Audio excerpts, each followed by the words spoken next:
ang mga kwento ng pag-ibig, kwento ng buhay, at kwento ng pag-asa dito sa Barangay Love Stories. Love Stories. Maituturing na symbol status ang pagkakaroon ng maraming sapatos. Lalo na yung mga tatak talagang brand at sobrang mahal na kailangan talagang pag-ipunan. Kung para sa iba ay parang koleksyon lamang ang pagkakaroon ng maraming sapatos. Meron namang tao sa ating paligid o maging sa ibang bansa ang hikahos sa buhay. At kahit na isang pares ng sapatos ay wala silang maisuot. Ano nga ba ang pakiramdam ng isang batang walang sapatos? Ano nga ba ang pakiramdam ng naglalakad na walang sapatos sa gitna ng napakainit na kalsada? Dear Papa Dudut, maraming beses ko pong pinag-isipan ng sulat kong ito. Gusto ko lang pong sanang dalhin itong lahat hanggang sa huling hininga ko. Ngunit sa bawat araw ng pakikinig ko sa programa ninyo ay nagkaroon ako ng lakas ng loob para sumulat na sa wakas sa inyo. Ang kwento ko naman ang ibabahagi ko sa ating mga kabarangay. Ang kwento ko naman ang magbibigay aral o inspirasyon sa ating mga tagapakinig. Kung tutuusin, papadudot, lahat ng hirap na dinanas ko ay parang isang pagsubok para pagsumikapan ang mga pangarap ko sa buhay. Kung hindi ako naghirap, wala siguro ako sa kinakatayuan ko sa ngayon. Ako po si Martina at sariwa pa sa alaala ko noong mga araw na wala kaming baon tuwing pumapasok sa eskwelahan ng kapatid kong si Hernan. Elementary kami noon, papadudot, at nakaranas na kaming dalawa ng matinding pambubuli dahil sa mahirap lamang kami. Kesyo ang babaho daw namin dahil sa walang pambili ng uniforme ay mga pinaglumaan ng amo ng nanay ko ang isinusuot namin. Halata ang paninilaw dahil sa kalumaan ng tela. Sa aking murang kaisipan ay nainggit ako sa ibang mga bata na may maayos na mga sapatos. Lalo na tuwing unang araw ng pasukan. Nagpapayabangan ng kanilang bagong sapatos. Samantalang kaming dalawa ng kapatid ko ay gustong itago sa ilalim ng lupa ang mga paa namin dahil wala kaming mga sapatos. Hindi kaya ng mga magulang ko na bilhan kami kahit na isang pares lamang ng sapatos. Buong elementary ko, papadudot, ay hindi nakatikim ng sapatos ang mga paa ko. Hindi ko alam kung ano ang pakiramdam na suot ang isang black school shoes. At hindi ko alam kung paano maglakad suot ang isang pares ng sapatos. Hanggang sa mag-high school na ako, papadudot.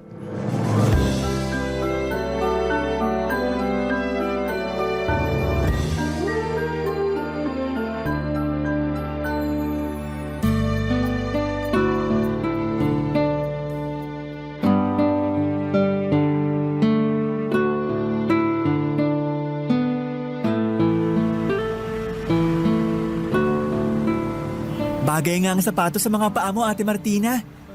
Sa ukay-ukay ko pa binili yan. Ingatan mo yan, ha? Salamat, Hernan.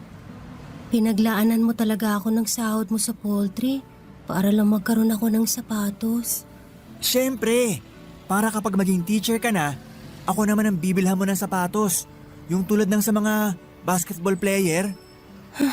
Sana nga makapagtapos ako. Mangyayari yan. Naniniwala kong kaya mo yan, ate.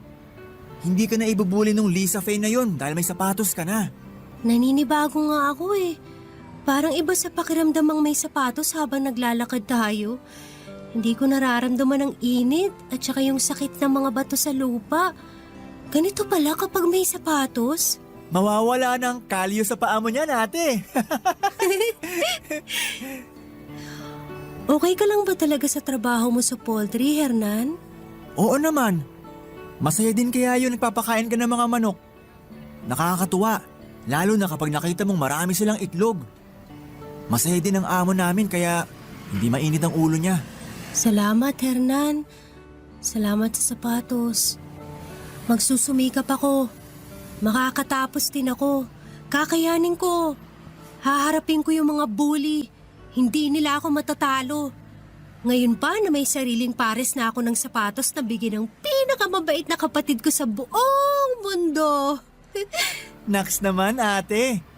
Basta, huwag kang magpapaapekto dun sa kanila. Sumbong mo sila sa akin. Hahagisan ko sila ng dumi ng manok, yung basa.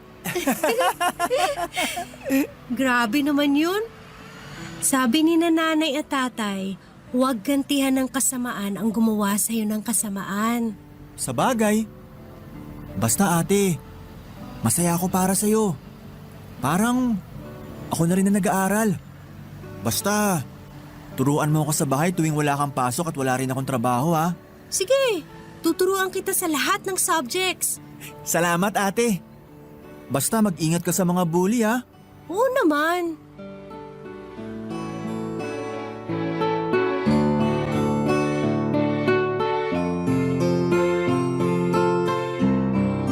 Natuto akong lumaban kay Lisa Fe at sa iba pang kaklase. Ito ba, Liza Fe? Sapatos. Alam kong sapatos, pero bakit ang pangit? Nagkasapatos ka nga, ang pangit naman. Wala ka na bang ibang nakita kundi ako? Hindi naman ang aanong sapatos ko sa'yo ah. Para sa akin, hindi pangit yung sapatos ko dahil bigay ito ng kapatid ko. Mukhang galing sa kung sinong patay at ninakaw mo sa kabaong yung sapatos mo. Yuck! Pwede ba tigilan mo na ako? Nung wala akong sapatos mula elementary, parati mo na akong inaaway dahil sa mahirap lang ako dahil wala akong sapatos. Ngayong may sapatos na ako, humahanap ka pa rin na pwede mong ibuli sa akin? Ano ngayon kung pangit? Hindi ko to ninakaw at hindi to galing sa patay. Oo, okay lang to. Hindi bago, pero sa isang katulad kong mahirap, malaking bagay na tong sapatos na to. Ang drama-drama mo naman? Huwag mo na nga akong laitin kasi hindi mo alam kung anong hirap namin para lang makapasok dito araw-araw. Eh di wag ka nang pumasok para wala nang mabahong katulad mo. Ito ang tatandaan mo, Liza Fe. Hindi parating nasa taas ang ikot ng gulong. Sana hindi mo maranasan ang pag-ikot nito sa baba. Masyado kang mapagmataas. Ikasasayaw mo ba talagang parating namimintas, ha? Gusto kong ipamukha sa kanila na kahit mahirap man ako ay may karapatan din akong lumaban. Sabi nga nila, dapat ay alamin mo kung ano ang ipinaglalaban mo. Para sa akin ay pinaglaban ko ang sarili ko. Ipinaglaban ko na ituring akong tao. Na walang kinalaman ang estado ng buhay para ituring kang isang basura. Lumipas pa ang ilang buwan ay umaligid sa akin si James. Gusto niya akong ligawan at doon ko unang naramdaman na may value din pala ako. Na kahit mahirap lang ako ay may magkakagusto rin pala sa katulad ko pero pinipigilan ko lamang ang sarili ko. Papa Dudut, sapat na sa akin na alam kong may lalaking nagkakagusto sa akin.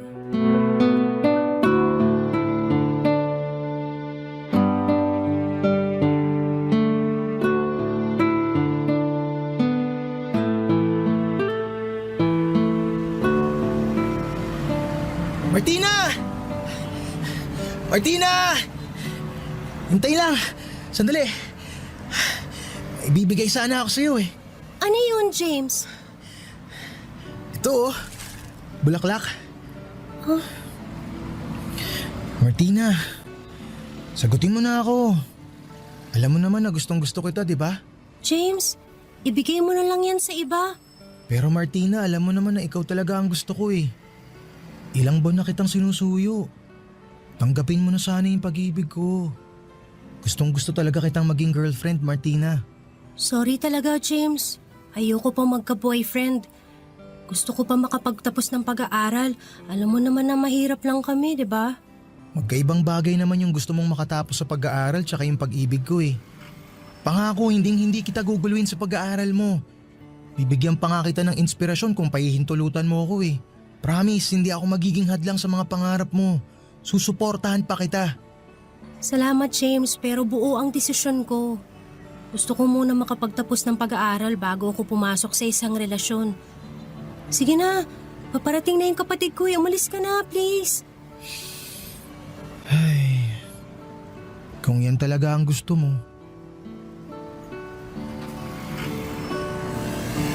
Sino yun, ate? Ah, kaklase ko. Bakit parang... Umiiyak ka ba, ate? Tapat ako sa'yo, Hernan. Wala akong tinatago. Gusto ko lahat ng nangyayari sa akin kinukwento ko. Nanliligaw sa akin si James pero ayokong tanggapin ang pag-ibig niya kasi hindi ako handa. Wala akong karapatang umibig. Walang karapatang umibig ang isang tulad kong mahirap. Kailangan ko makapagtapos. Tama, ate. Magtapos ka muna. Pero mali yung sinabi mong walang karapatang umibig ang tulad nating mahirap. Alam mo lang kung anong prioridad mo sa ngayon. At hindi ang pagkaroon ng boyfriend ang pinunta mo sa paaralan, kundi ang magkaroon ng magandang kinabukasan. Kaya, punasan mo na ang mga luha mo, ate. O eto, may dala akong itlog ng manok. Binigay ng amo ko.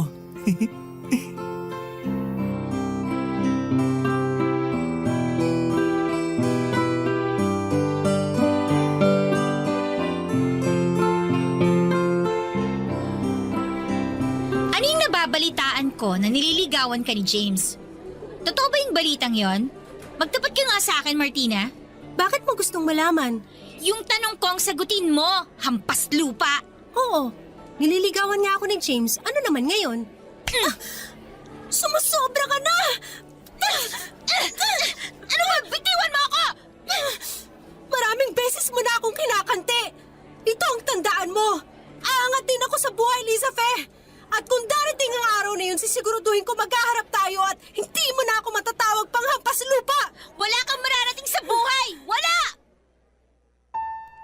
Iba pa rin talaga siguro ang turing ng tao sa akin kung medyo nakakaangat ako sa buhay. May magandang sapatos at hindi tulad ng suot kong galing sa ukay-ukay. Tama ba si Lisa Fe na wala akong karapatan na may marating sa buhay? Kailangan ko bang magpatalo sa kanya at tuluyang isuko ang pangarap na makatikim ng kaginhawahan sa buhay ko? Bakit ang sama-sama ng mundo sa isang katulad kong dukha?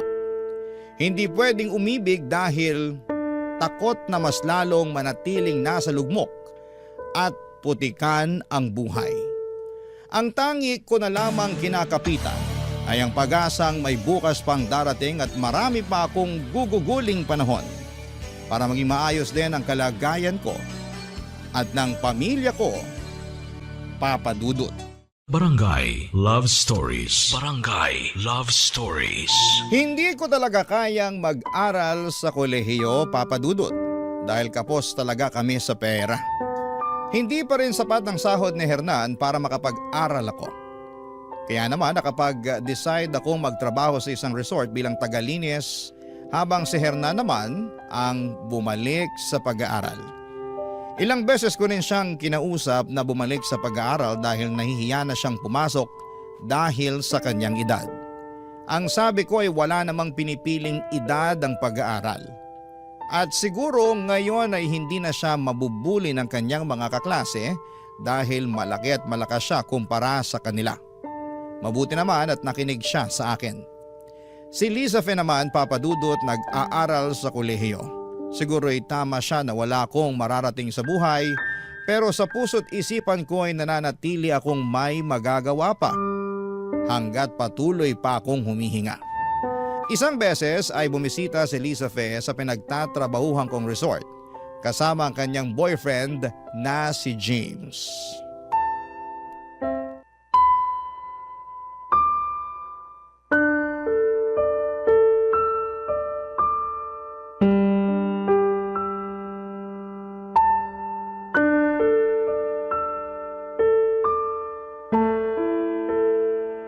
Dito ka pala nagtatrabaho. Oo, Lisa Fe. Tama nga ako. Hanggang tagalinis lang talaga ang mararating mo sa buhay mo, Martina. Lisa Fe, hanggang dito ba naman ayaw mo pa rin akong tantanan, ha? Bakit? Aawain mo ba ako, ha? Baka gusto mong ipasisanti kita dito sa resort. Ganyan ba talaga kalaki ang galit mo sa mga tulad kong mahihirap? Nakakairita ka kasing tingnan eh. At saka huwag kang na makalapit-lapit sa boyfriend ko. Yes, kami na ni James. Ako pa rin na nagwagi sa puso niya, Martina. At kahit nakasapatos ka ngayon, tingin ko pa rin sa'yo na kayapak na dugyot. Masyado ka talaga mapanglait, Lisa Fe. Kahit wala naman akong ginagawa sa'yo, ikinaliligaya mo pa rin yung manlait sa kapwa mo. Sana balang araw, hindi mangyari na lalaitin ka ng iba dahil hindi biro ang laitin. Yung mararamdaman mo na sobrang liit ka sa harap ng ibang tao. Hay nako, masyado kang madama.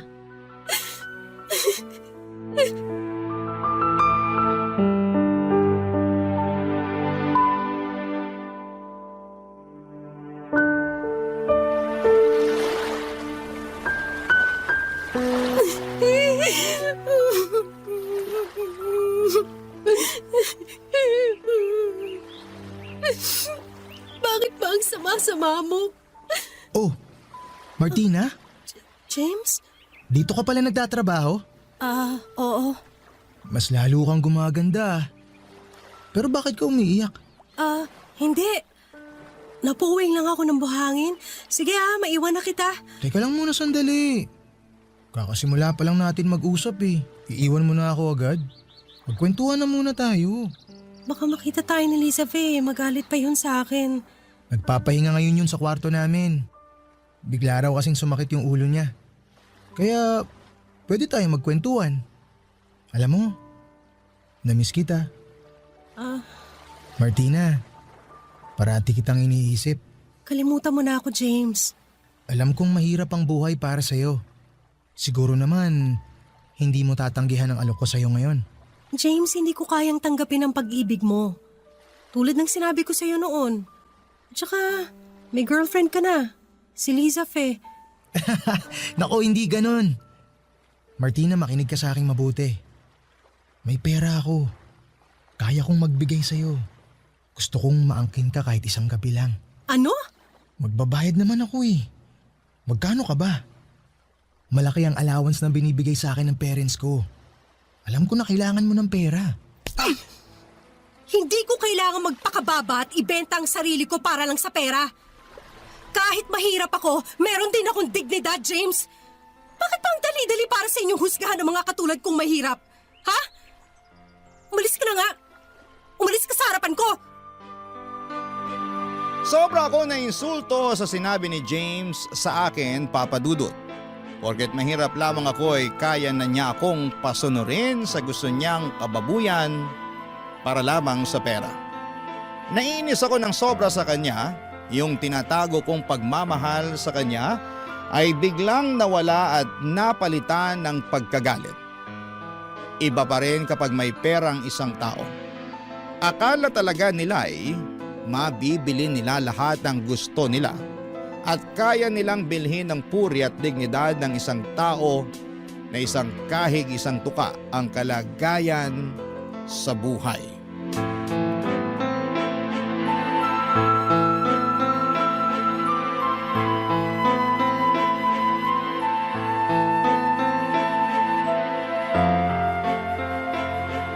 Nakikipaglandian ka ba sa boyfriend ko, Martina? Ako nakikipaglandian?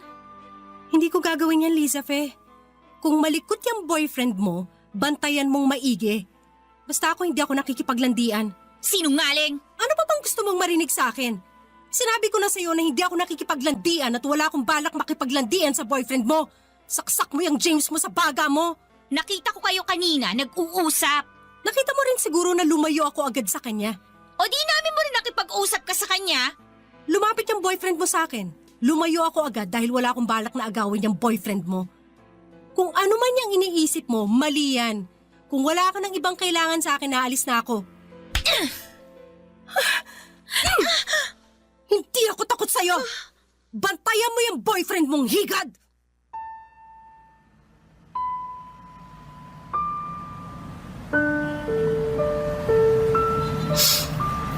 Umiiyak ka ba, ate? Namumugto ang mga mata mo ah. Wala to. Kumusta ang pag-aaral mo? Ang gandang mag-aral, ate. Sana makatungtong tayo sa koleyo. Ate, kapag tapos na ako ng high school, ikaw naman ulit mag-aral sa college ah.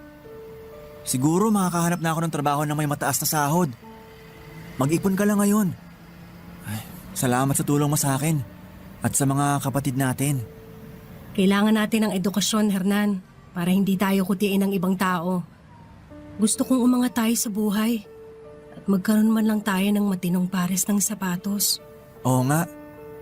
Kahit butas-butas na tong sapatos ko ngayon, huwag mo nang pansinin ate.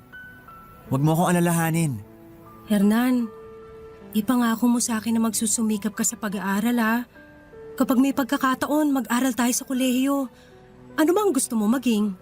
Pulis, gusto kong hulihin yung mga bully. Sana maging pulis ka nga. Eh ikaw ate, Teacher, yung binabantayan din ng mga bata na hindi mabuli sa loob ng eskwelahan. sana makapasok tayo ng kolehiyo. Pati ang mga kapatid natin. Nagpapasalamat ako dahil alam kong may pumapawi sa mga luha ko. Ang kapatid kong si Hernan ay parating nandyan para damayan ako. Hindi ko na sinabi ang tungkol kay James, Papa Dudut. Ang gusto ko lang mangyari ay makaipon ako at makapag-aral at para maitaguyod ang sarili ko. Sana kahit si Hernan ay ganoon din. Ang tanging solusyon para tuluyang irespeto ang aming pagkatao ng ibang tao ay ang maging professional kami. Napakahirap. Hindi biro ang kailangan naming lampasan para makuha ang respetong hinihingi namin. Sa mga katulad kong hirap sa buhay na tanging inaalala, ay ang pang-araw-araw ay hindi madali ang pagtuunan ang para sa kinabukasan. Dasal ko lang na walang magkakasakit sa pamilya ko. Maging maginhawa din kaya ang buhay ko. At hindi na kailanman kaya pang laitin ang tulad ni Elizabeth o maliitin ang katulad ni James, Papa Dudut. Barangay Love Stories. Barangay Love Stories. Nagpatuloy ako sa pagtatrabaho ko sa resort, Papa Dudut. Nag-ipon ng pera kapag may sobra para kapag okay na ang ipon ay pwede nang makapag-aral muli. Pero pinanghihinaan ako ng loob dahil ang hirap palang ipunin ng napakalaking perang kailangan para makapag-aral sa kolehiyo. Sa pagtatrabaho ko sa resort ay may isang European na lalaki akong nakilala na naging guest namin. Parati niya akong sinusundan, Papa Dudut. At sinabi niya sa akin na gusto niya ako. Pinag-iisipan kong mabuti ang alok niya na pakasalan ako at manirahan kami sa kanilang bansa.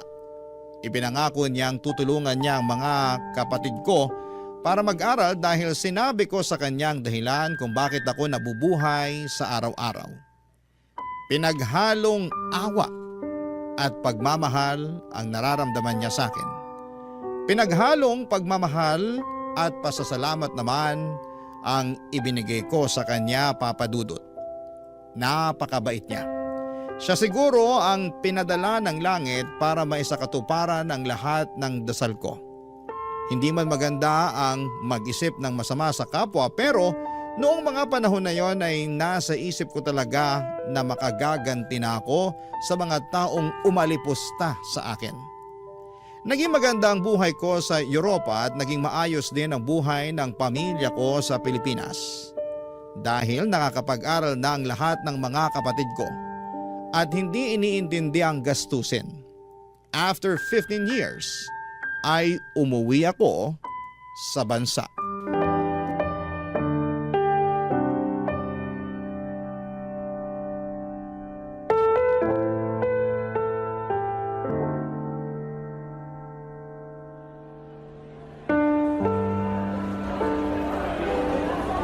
Ate, pwede na natin bilhin kahit ilang sapatos ngayon.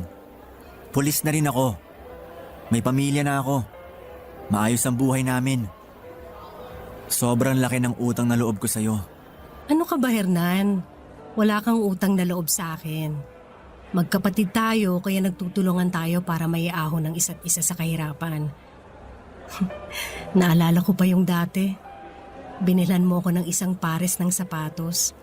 Naaalala ko pa yung itsura ng sapatos. Yung amoy niya, yung amoy ukay-ukay. Yung saya sa puso ko na sa wakas, makakatikim na ng sapatos yung mga paa ko. Parang kailan lang ang lahat, ate. Naaalala ko nga yung panahon na yun na sobrang hirap ng buhay natin. Pero mayaman tayo sa pangarap. Oo, mayaman tayo sa pangarap. Anong gusto mong sapatos? Sagot ko. Bilhan ko na rin yung mga pamangkin ko. Salamat ate. Pero may hihilingin ako sa'yo. Ano naman yun? Gusto kong bilhan kita ng sapatos mo tulad ng dati. Ate, Ang saya ko at naging maayos na ang buhay natin. at natupad na rin ang pangarap mo maging isang teacher, ate. Sa ibang bansa nga lang. Nag-iba ang ikot ng kapalaran sa atin. Kaya kailangan nating pasalamatan ng Diyos at hindi niya tayo pinabayaan. Ate, naalala mo pa si James? Yung may gusto sa'yo? Yung niligawan ka dati? Oo, naalala ko siya. Bakit? Nagkaroon ng rumble sa isang bar. Nandun pala siya. Kasali siya dun sa gulo. Namatay siya, ate. Natamaan ng bala ng baril ng kalaban nila. Totoo? Alam mo, hindi ko sinabi sa'yo dati na nakahanginan ako kay James. Buti nga hindi mo sinagot yun, ate. Paano na lang kung naging kayo? Oo nga. Pero ang lungkot naman ang naging dahilan ng pagkamatay niya. Kapag lumalapit ka sa ganon, tiyak na malapit sa kapahamakan ng buhay mo. Si Liza Fe, may balita ka ba sa kanya? Puntahan mo kaya? Magpakita ka sa kanya. Nasaan ba siya?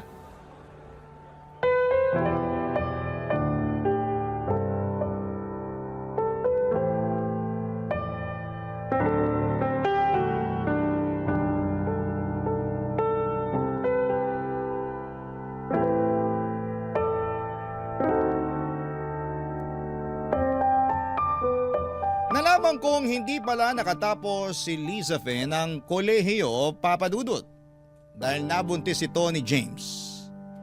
Lingid pala sa kaalaman ni Liza Fe ay meron ding ibang girlfriend si James at naunang nabuntis sa kanya na pinangakuan ng kasal ni James. Simula noon ay naging iba-iba na ang karelasyon ni Liza Fe at nagkaroon siya ng maraming anak sa iba't ibang lalaki. Naghirap sa buhay si Liza Fe dahil wala rin siyang nakukuhang tulong sa mga lalaking nakasama niya. Nagtatrabaho siya ngayon si Liza Fe sa dating resort na pinagtatrabahuhan ko bilang isang waitress sa restaurant ng resort. Ayaw ko sanang pumunta doon pero yon ang piniling venue para sa birthday party ng anak ni Hernan. Kaya pumunta na rin ako at nag-cruise muli ang aming mundo ni Liza Fe.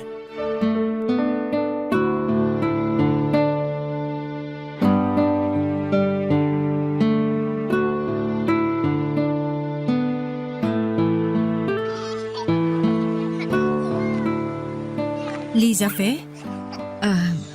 Martina? Mabuti naman at natatandaan mo pa ako. Oo naman, natatandaan kita.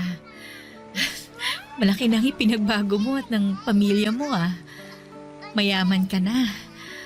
Ako, eto, naghihirap sa buhay. Martina, marami akong kasalanan sa'yo. Sana mapatawad mo ko. Liza Fe, matagal na kitang pinatawad. Nagpapasalamat nga ako sa'yo dahil naging pursigido ako sa pag-abot ng mga pangarap ko.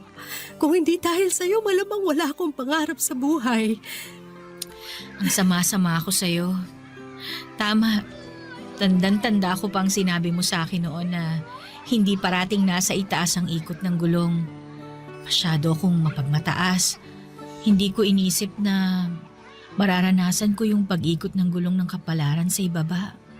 Naalala ko pa na wala kang sapatos noon na pumapasok. Pinagtatawanan kita. Ang sama kong bata pati nung high school tayo. Naalala ko nung binilang ka ng kapatid mo ng sapatos sa ukay. Nilait-lait ko pa yung sapatos mo noon. Hindi ko alam na para sa iba, malaking bagay pala yung maliit na bagay sa mga mata ko. Patawad. Patawarin mo ko, Martina. Tama na ang paghingi mo ng tawad. Pinatawad na kita. Kalimutan mo na ang nakaraan. Gusto kong maging magkaibigan tayo. Talaga? Ang ganda ng suot mong damit. Ibang-iba na ang itsura mo pero ganun pa rin ang puso mo, Martina. Alam mo, naikwento sa akin ni James ang nangyari sa inyong dalawa. Inalok ka pala ni James na bayaran para maikama ka niya. Gago talaga yun. Pero mahal ka daw niya. Ikaw daw ang mahal niya. Masakit daw sa kanya yung ginawa niya sa'yo noon. Sama namin sa'yo, Martina. Basta ang importante, yung ngayon. Kailan ang day off mo? Bukas. Samahan mo ako.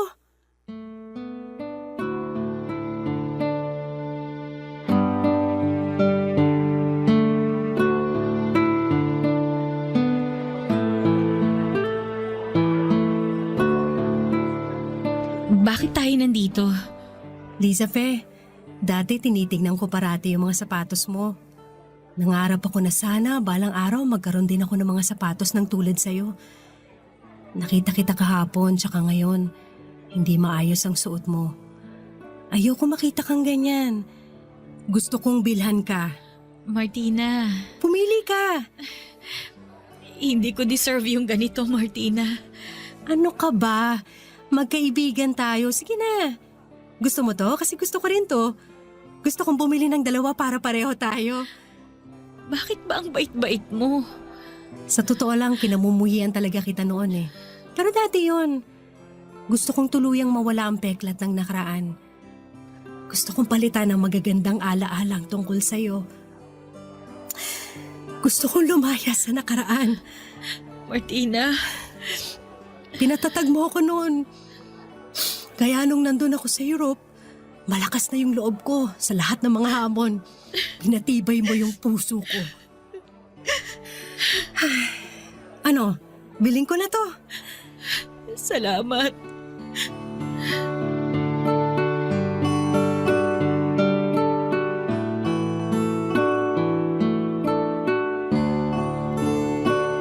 Naging magkaibigan na kaming dalawa ni Lisa Fe Papadudut. Ang dating parang aso't pusa ay sobrang malapit na sa isa't isa. Nang namatay ang asawa ko ay lumipat na ako dito sa Pilipinas. Nagtuturo ako sa isang university sa Quezon City sa ngayon. Ang buhay ay parang laro. Dapat ay kailangan mong alamin kung paano mo maipapanalo ang iyong buhay. Kapag may bully sa iyong paligid ay tignan mo kung bakit kanya binubuli at magsumikap ka na sa muli ninyong pagkikita ay hindi na niya kayang ibuli ka dahil malayo na ang narating mo dahil pinatibay ka na ng mga sugat na ibinigay niya sa iyo. Sana ay hindi maging sukatan ng pagkatao kung ano ang suot na sapatos ng tao o wala man itong suot na sapatos. Sana ang maging sukatan ay ang puso at ang dangal ng isang tao. Umaasa ako na may nakuhang aral sa kwento ng buhay ko ang ating mga kabarangay, Papadudut. At maraming salamat sa inyo sa patuloy po ninyong pagbabahagi ng boses naming mga ordinaryong tao. Maraming salamat po. Ang inyong forever kapuso at kabarangay, Martina. Ano ang masasabi mo sa ating Barangay Love Stories today? Aabangan namin yan sa aming comment section. Ang mga kwento ng pag-ibig, kwento ng buhay, at kwento ng pag-asa dito sa Barangay Love Stories. Love Stories.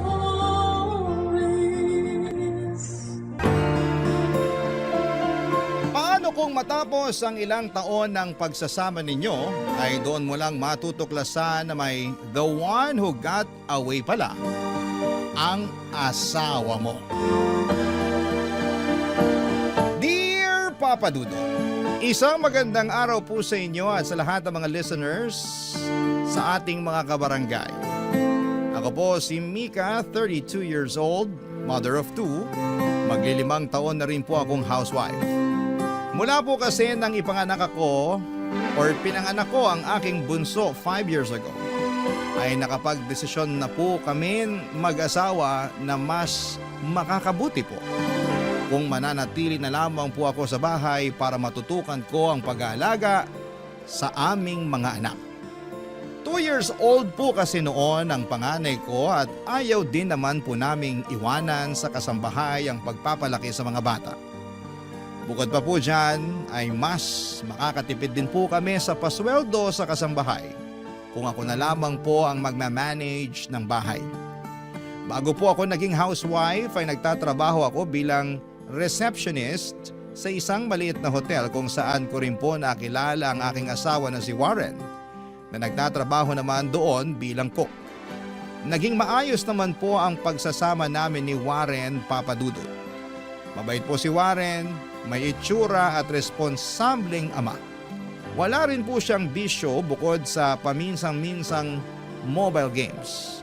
Bukod sa mga simpleng tampuhan na karaniwan naman sa lahat ng mag-asawa, ay wala rin po kaming naging malaking pagtatalo sa loob ng 7 taon na pagsasama namin. Hanggang neto nga pong pagbukas ng 2020 kung saan ay parang nadamay din ang aming relasyon sa kamalasan na dumapo sa mundo. At ito na nga po sana ang gusto kong ikwento sa inyo ngayon at hingan sana ng advice kung ano ba ang dapat kong gawin, Papa Dudut. Totoo nga po siguro ang sinasabi nila na mararamdaman ng isang babae kung ang kanyang asawa ay may third party. At neto nga pong January 2020 ay napansin ko na may naging pagbabago sa kilos ni Warren. Nung una ay in denial pa po ako dahil nga sa tagal naming nagsasama ay never pa pong ng babae si Warren. At least, hindi ko naramdaman na may iba siya.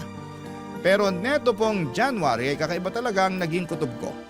At lingid sa kaalaman ko yun, ayun na nga po pala ang magiging simula ng pinakamalaking pagsubok sa pagsasama namin.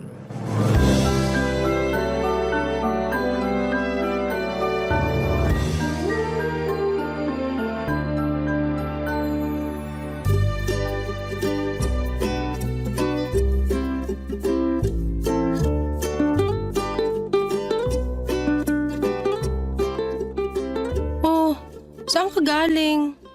Bakit naka-short sa rubber shoes ka? Nag-gym ako. Gym? May promo kasi dun sa gym na malapit sa hotel. May discount kapag nag-member ng 1 buong taon. Nag-member ka?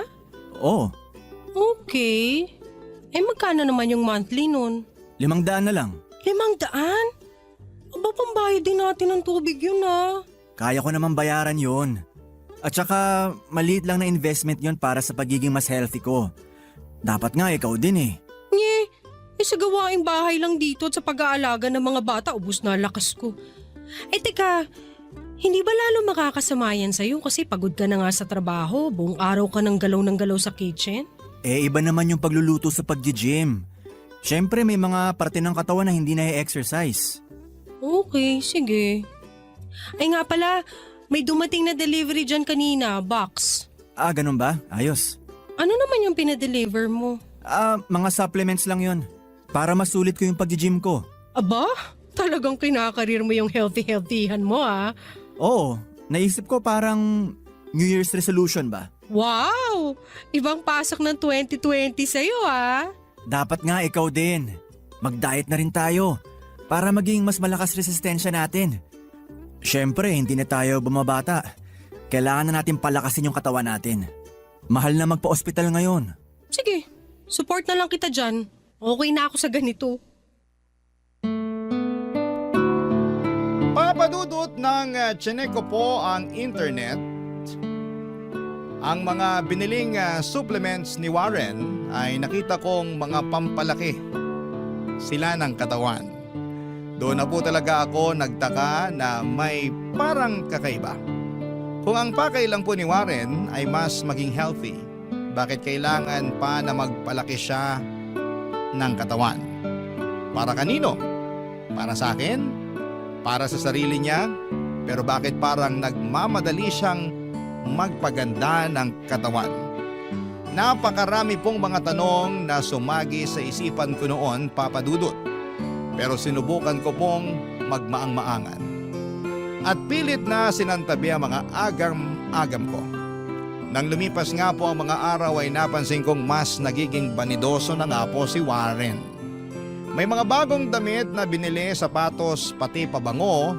Nang hindi na po ako nakatiis ay kinumpronta ko na po siya tungkol sa bagay na ito.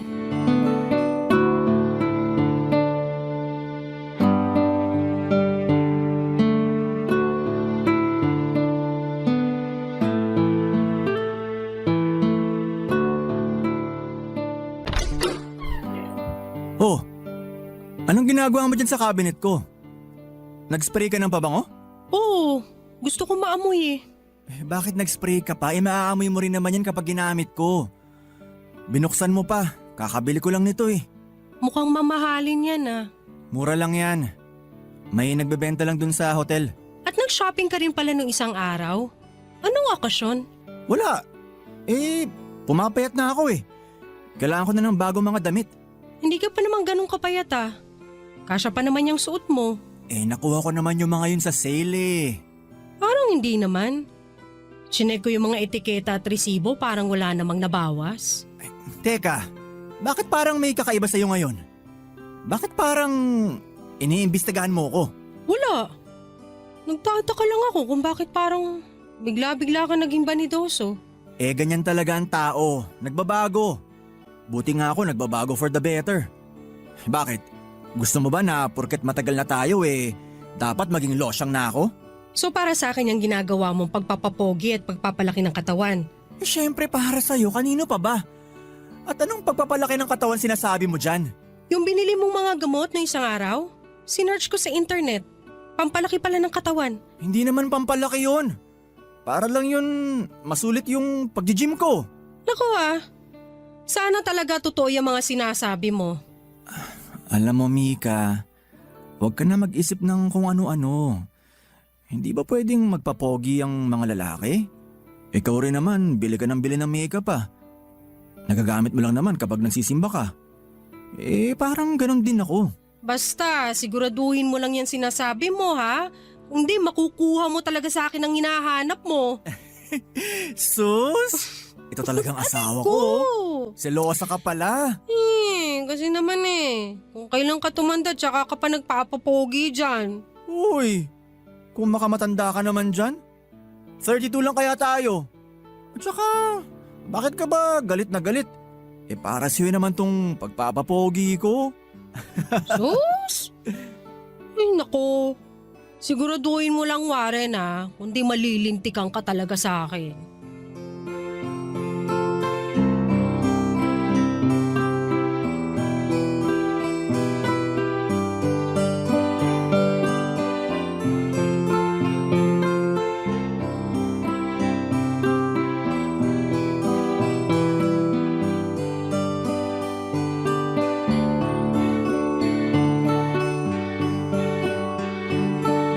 So lumipas po ang mga araw na nagpatuloy po si Warren sa kanyang New Year's resolution ng pagiging mas maalaga raw sa katawan. Kahit na busy sa trabaho ay parang halos 3 beses sa isang linggo siya kung mag-gym. At nung tumagal na nga po ay halos parang araw-araw na niya itong ginagawa. Hanggang sa medyo humupa na nga po ang pagdududa ko sa kanya at unti-unti nang nasanay sa kanyang bagong katauhan. Lalo pa po dahil unti-unti na po ulit akong nagwapuhan sa asawa ko. Kaya hindi na ako nagreklamo pa. May itsura naman po kasi si Warren kahit na noon pa. Sa katunayan nga po ay nung una ko siyang makita sa hotel na pinagtatrabahuhan namin ay naging crush ko na po siya kaagad. Pero medyo natagalan pa po na magka-developan kami sa isa't isa dahil nalaman ko na moving on pa po pala ito sa isang relationship sa kanyang girlfriend na nakipaghiwalay sa kanya. Dahil gusto nitong mag-abroad samantalang ayaw po ni Warren na umalis ng bansa. Yung babae naman po ay ayaw ng LDR. Kaya ipinagpalit niya ang relasyon kay Warren para maabot ang mga pangarap niya. At nalaman ko rin po Papa Dudut na ako pala ang pumalit sa posisyon ng babaeng yon sa hotel. At sa pagbibiro ng tadhanay, ako rin po ang pumalit sa kanya. Sa puso ni Warren, Papa Dudut. Barangay Love Stories. Barangay Love Stories. Matapos nga po ang ilang linggo ay maski po ako ay nahumaling at nainganyo na rin kay Warren, Papa Dudut. Naging mas healthy at conscious na po ako. Nagbawas na ng mantika sa mga niluluto ko at binawasan na ang mga binibiling chichirya para sa bahay. At nag-exercise na rin po. Maski nga po ako ay pumayat na at feeling ko ay naging blooming na rin tulad ni Warren. At aaminin ko pong nakagagaan nga po sa pakiramdam kapag mas masustansya ang kinakain at kapag tumitingin ako sa salamin ay parang ang ganda-ganda ko dahil mas naging maalaga na rin ako sa katawan ko. Pero kahit na ganoon po ang nangyari, Papa Dudut, ay meron pa rin akong isang napansin. Hindi pa rin po kami madalas na nagsisiping ni Warren. Minsan nga po pakiramdam ko kapag ginagawa namin yon ay parang distracted po siya sa ibang bagay. At doon po bumalik ang pag-aalinlangan ko kung para kanino nga ba ang naging pagbabago sa ugali ni Warren. Para sa akin po ba, sa kanya o baka naman para sa iba na? At parang dininig nga po ng Diyos ang mga pag-aalinlangan ko nang minsang hindi sinasadya na magkita kami ng dati naming katrabaho na si Thea sa isang grocery nung ako'y namimili. At nang magkakumustahan ay nagkayayaan kami na magkape at magkwentuhan, Papa Dudut.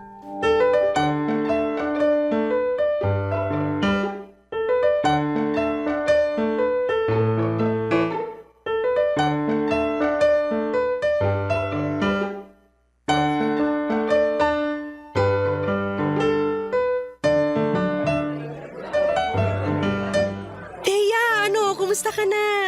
Okay naman. Uy nga pala, libre ko na to ha. Naku, ano ka ba? Hindi na, sagot ko na. Kaka-promote ko lang din kasi sa trabaho ng isang araw. Wow! Congratulations! Eh, salamat.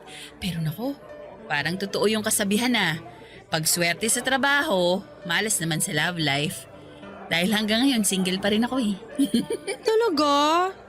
Bakit? Wala ba dun sa hotel ninyo? Naku ang babata ng katrabaho ko. Tapos yung mga kaidaran ko naman, lahat kundi may asawa na, may girlfriend na. Eh ikaw, housewife ka pa rin ba hanggang ngayon? Oo. Pagkatapos ko mag-resign, hindi na ako nagtrabaho. At mukhang panghabang buhay na nga to. O at least hanggang tumuntong siguro ng high school yung mga bata. Wagas ka, Mika. Grabe ang hirap siguro niyan. At ang boring. Pero in fairness ha, parang bumata ka mula nung huli tayong nagkita. Salamat. Ngayon taon kasi mas naging health conscious na kami ni Warren eh. Kaya yun, diet, exercise. That's good. Naku, sobrang stress sa trabaho. Wala na akong time mag-gym. Kahit na meron naman kaming libre dun sa hotel. Buti nga, nagkita tayo ngayon. Nakahinga-hinga man lang ako. Kahit nga tuloy yung reunion ng batch namin ni Warren, hindi na ako nakapunta. Reunion ng batch nyo? Oo, sa hotel. Yung batch namin ni Warren. Diba parang kami yung mga first trainees dun? Talaga? Kailan? Di mo ba alam? Mga 2 weeks ago siguro. Teka, hindi ka ba sinabihan ni Warren? Hindi. Wala naman siyang nababanggit. Pero late na nga siyang umuwi nung isang Sabado. Ang sabi niya nagkayayaan daw sila ng inuman ng kitchen staff. Ba't kaya? O bakit? Wala. Oy, Thea, ano yan? Sabihin mo sa akin, kundi, naku! Parang wala tayong pinagsamahan, ha? Hindi. Baka kasi hindi ka in-invite ni Warren kasi ayaw niyang maging awkward. Andun kasi si Ana. Si Ana? As in yung ex-girlfriend ni Warren? Oo.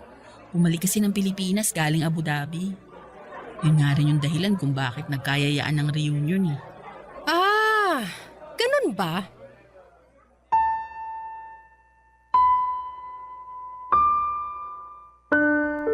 Bigla pong nandilim ang paningin ko nang marinig ko ang sinabi ni Thea, Papa Dudut. Para po kong biglang sinapak ng pagkakataon sa revelasyon ni Thea. Hindi ko na po maalala kung kailan ako huling nagselos kay Thea. Siguro nung una o sa ikalawang taon namin ni Warren, Papa Dudut. Pero matapos naming magpakasal at magkaanak ni Warren ay hindi ko na po naisip ang tungkol sa ex-girlfriend ni Warren. At hindi ko rin po akalain na matapos ang 7 taon, nang pagsasama namin ni Warren ay bigla ulit papasok sa eksena si Ana. Buong akala ko rin po ay naka-move on na si Warren sa loob ng matagal na panahon naming pagsasama. Pero sa nabanggit kong impormasyon ni Thea ay parang hindi pa pala. At pakiramdam ko po ay parang naloko din ako sa loob ng mahabang panahon. Dahil din po sa sinabi ni Thea ay bigla ko tuloy na pagtagpi-tagpi ang mga pagbabago kay Warren. Si Ana kaya ang dahilan kung bakit biglang nakaisip na magpapogi at magpalaki ng katawan si Warren. Kinagabihan po matapos naming magkita ni Thea ay kinumpronta ko na si Warren para malaman ko na ang katotohanan.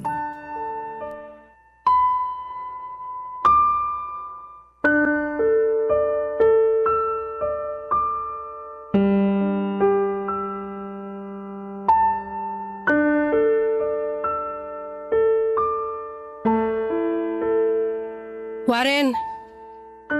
Warren! Oo, Kumising ka, may tatanong ako sa'yo. ano? Hindi ba pwedeng bukas na yan pag-gising natin? Bakit hindi mo sinabi sa akin na may reunion kayo? Ano? At bakit hindi mo sa akin sinabi na nandun si Ana? Alam ko na kasi yung magiging reaksyon mo kaya hindi ko na sinabi. Bakit mo naman iisipin na ganito ang magiging reaksyon ko? Siyempre, dahil ex ko yung tao. So kahit na more than 7 years na kayong hiwalay, kasal na tayo at may mga anak na tayo, iniisip mo pa rin na magseselos ako kay Ana, ganun ba? Oo. Hindi mo ba naisip na sa pagtatago mo ng totoo, mas lalo akong maghihinala sa'yo? Maghihinala na ano? Pwede ba, Mika? Gabing-gabi na. Ginising mo ako para dyan sa walang kakwenta-kwentang bagay na yan? Kailan mo nalaman na babalik si Ana dito? Ewan, hindi ko alam. Doon ko lang nalaman nung nag-attend ako ng reunion. Sinungaling? Anong sinungaling? Kaya kayo nag-reunion dahil bumalik si Ana sa Pilipinas? Yun ang dahilan. Siya ang nagyaya, tapos sasabihin mo na hindi mo alam? Teka, bakit ba ang dami mong alam? Sino ba nagsabi sa'yo? Huwag mo ibahin ang usapan. Hanggang ngayon nagsisinungaling ka pa rin sa akin. Hinaan mo ang boses mo. Magigising ang mga bata. Ano ba yan, Mika? So kaya ka ba bigla nag-gym? Ha? Kaya ka bigla nagpalaki ng katawan para ihanda ang sarili mo sa pagmumotel nyo? Napakabastos yung bibig mo, ha? Tumahimik ka na. Sagutin mo ako! Hindi nga! Tumigil ka na dyan sa pagiging silosa mo na wala namang batayan. Etong tandaan mo, Warren, ha? Barkado ka na sa akin. Malamang ko lang na may ginagawa kayong milagro ng Ana na yon, hindi ako magdadalawang isip na hiwalayan ka! Matulog ka na dahil ini-stress mo lang ang sarili mo dyan sa pagiging insecure at malisyosa mo.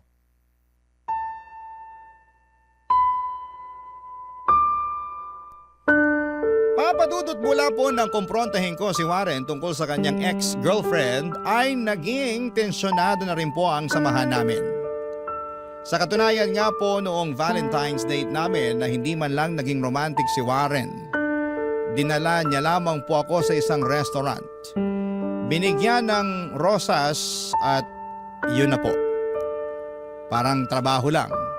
At noong naroon din po kami ay halos hindi rin kami magkwentuhan at parang malayo din ang iniisip niya. Bukod pa po dyan ay napansin ko rin na parang naging mas mainitin ang ulo ni Warren Papadudot. Hindi na po namin napag-uusapan ulit ni Warren si Ana pero patuloy siya sa pagiging cold sa akin. Maski nga po ang mga anak namin ay medyo napansin na rin po ang pagbabago sa ugali ng kanilang ama. Pero pinapaliwanag ko na lamang sa kanila na pagod lamang ang tatay nila sa trabaho kaya madalas itong tahimik sa bahay. Kaya minsan, naiiyak na lamang po ako Papadudot at ang panahon ko lang para umiyak ay kapag walang tao sa bahay namin. Kapag nasa eskwelahan ng mga bata at nasa trabaho naman si Warren, gulong-gulo na po ang isipan ko, Papa Dudut, dahil para akong may kalaban na hindi ko nakikita. Pero hindi ko rin naman po alam kung dapat nga ba akong mangamba o masyado lamang akong napaparanoid at insecure. Kagaya na nga rin ang sinabi sa akin ni Warren. Barangay Love Stories. Barangay Love Stories. Hindi ko na rin po napigilan ang sarili ko, Papa Dudut, at nag-imbestiga na ako kay Ana. Sinearch ko siya sa internet at ang kanyang mga social media accounts, pero lahat po ay naka-private at wala akong ibang makita na impormasyon.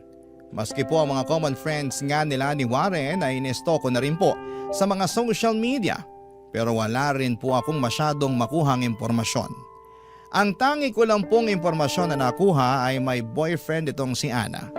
Gayunpaman ay hindi pa rin naalis sa isipan ko na kung meron nga siyang boyfriend ay hindi naman ibig sabihin noon ay wala na siyang kalaguyong iba. Habang lumilipas sa mga araw ay mas lalo pong nagiging mainitin ang ulo ni Warren, Papa Dudut. At sa paglipas din ng mga araw ay mas lumalakas ang kutob ko na may kakaibang nangyayaring hindi ko alam. Isang araw, dahil hindi ko na nga rin po napigilan ang sarili ko ay kinonta ko pong ulit si Thea at nakipagkita sa kanya para makakuha pa ng dagdag na impormasyon tungkol kay Ana.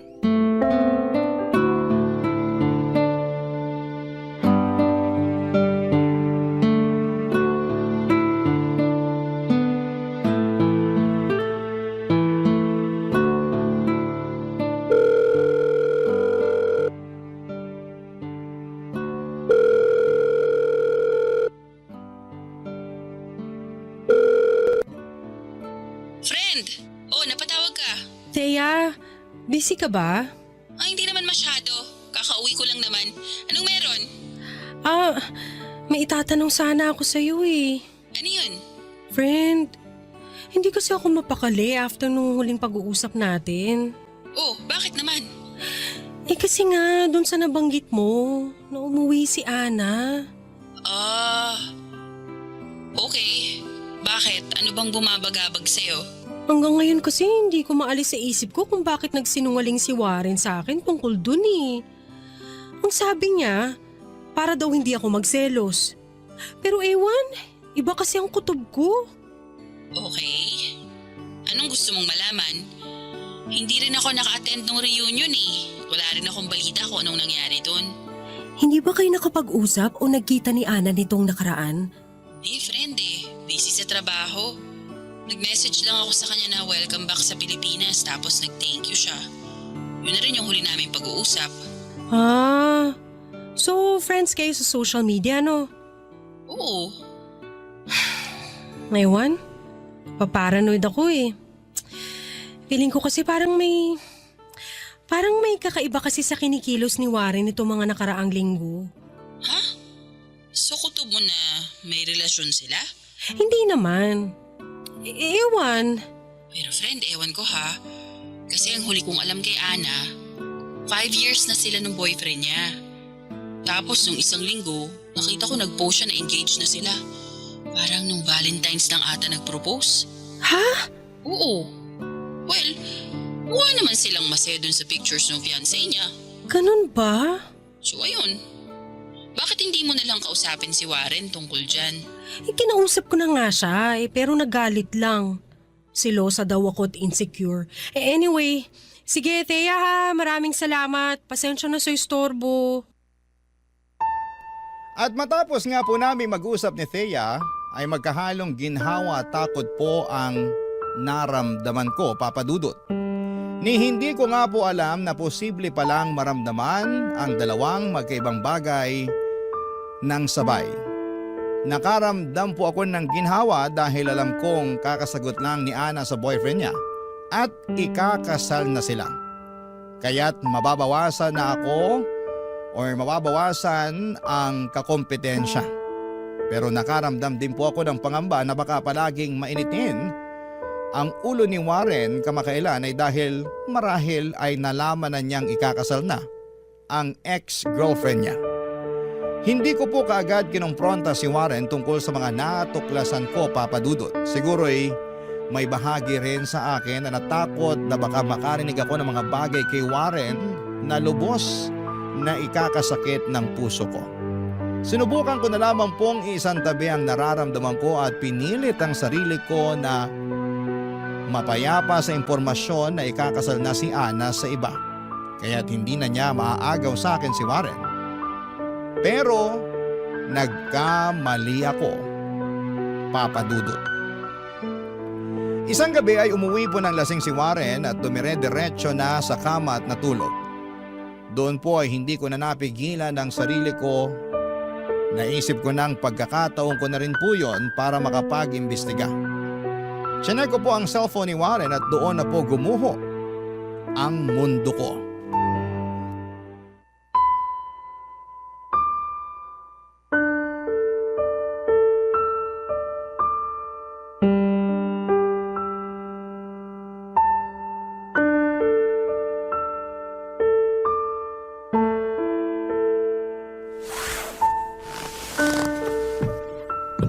Silipin ko nga tong phone mo kung wala ka talagang tinatago. Ano nga uli yung password niya? Text ni Warren kay Ana. Ana, mahal na mahal pa rin pala kita. Ana, please wag ka muna magpakasal. At nag-reply pa tong babaeng to. Warren, parang awa mo na. Patahimikin mo na ako. Dapat hindi na lang ako nakipagkita sa'yo. Maawa ka sa asawa mo. Warren! Warren, kumising ka dyan! Ano ba? Kumising ka, sabi! Ano ba ang problema? Ang ingay-ingay mo. Ano to mga message na to kay Ana, ha? Anong message? Eto! Ana, mahal na mahal pa rin pala kita. Ana, please, huwag ka muna magpakasal. Ana, bigyan mo naman ako ng pagkakataon pa. Ano to mga to? Akin na yan. Ayop ka! Ayop ka! Ayop ka! Kailan pa? Ha? Kailan mo pa ako niloloko?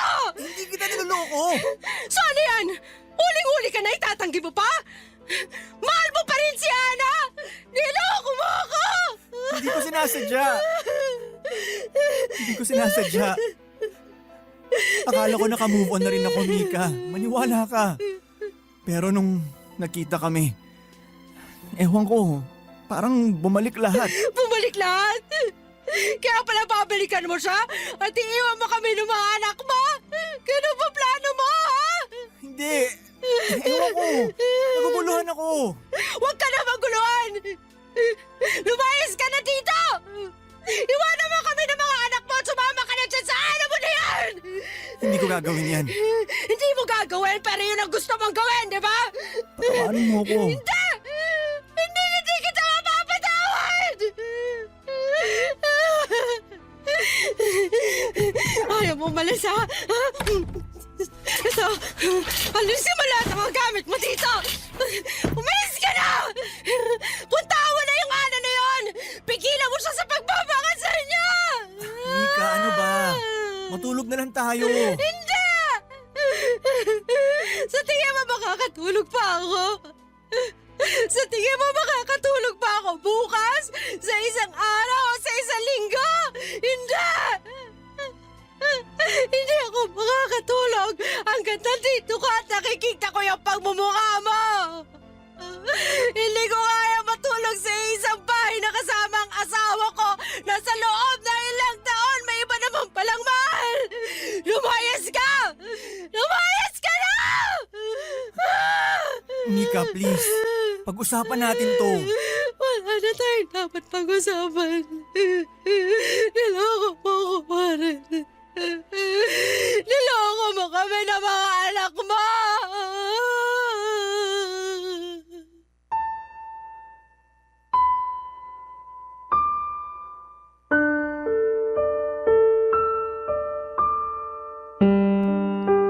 Sinubukan po akong pakalmahin ni Warren at kausapin pero hindi ko na po siya binigyan ng pagkakataon, Papa Dudut.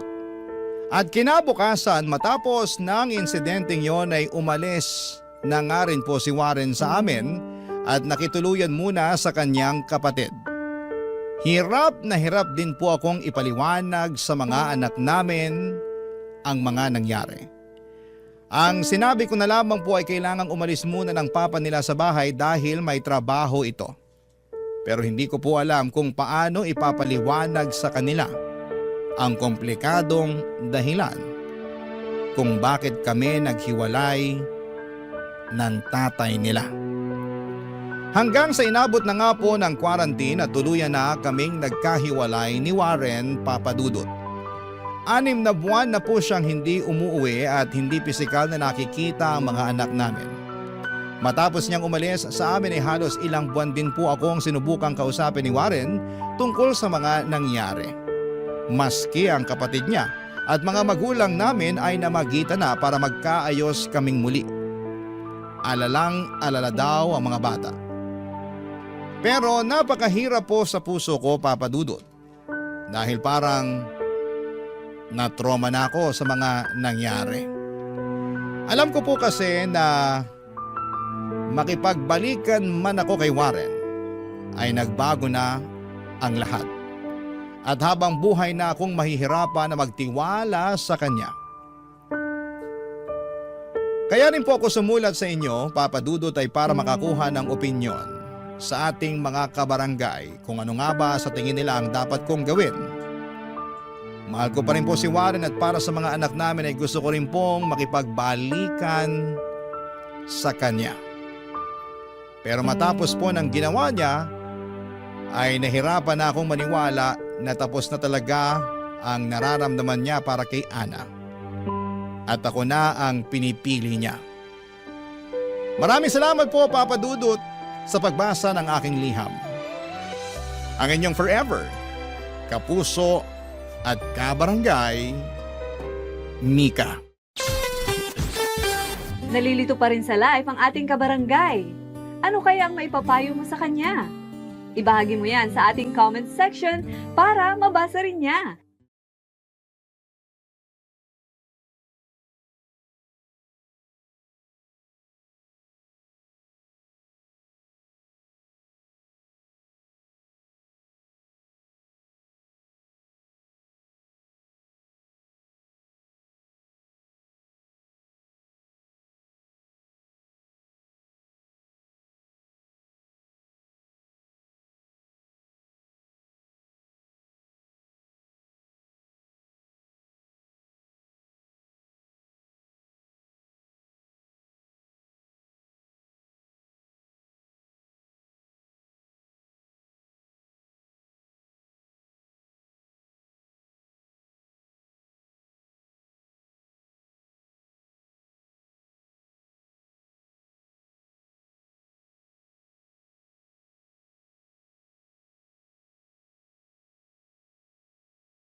Ang mga kwento ng pag-ibig, kwento ng buhay at kwento ng pag-asa dito sa Barangay Love Stories. Love Stories.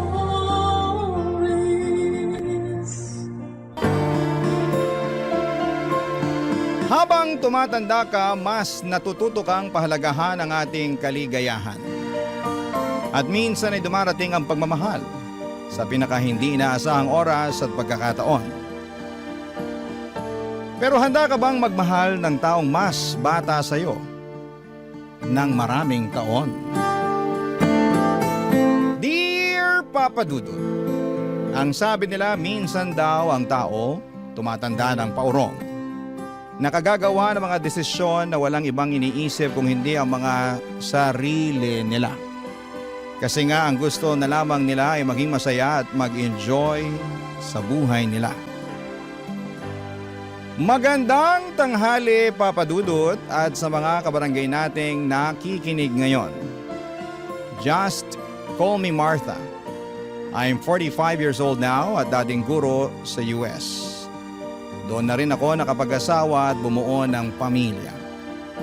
Kaya lang sa kasamaang palad, kakagraduate lamang ng unika iha ko nang mamatay ang asawa ko.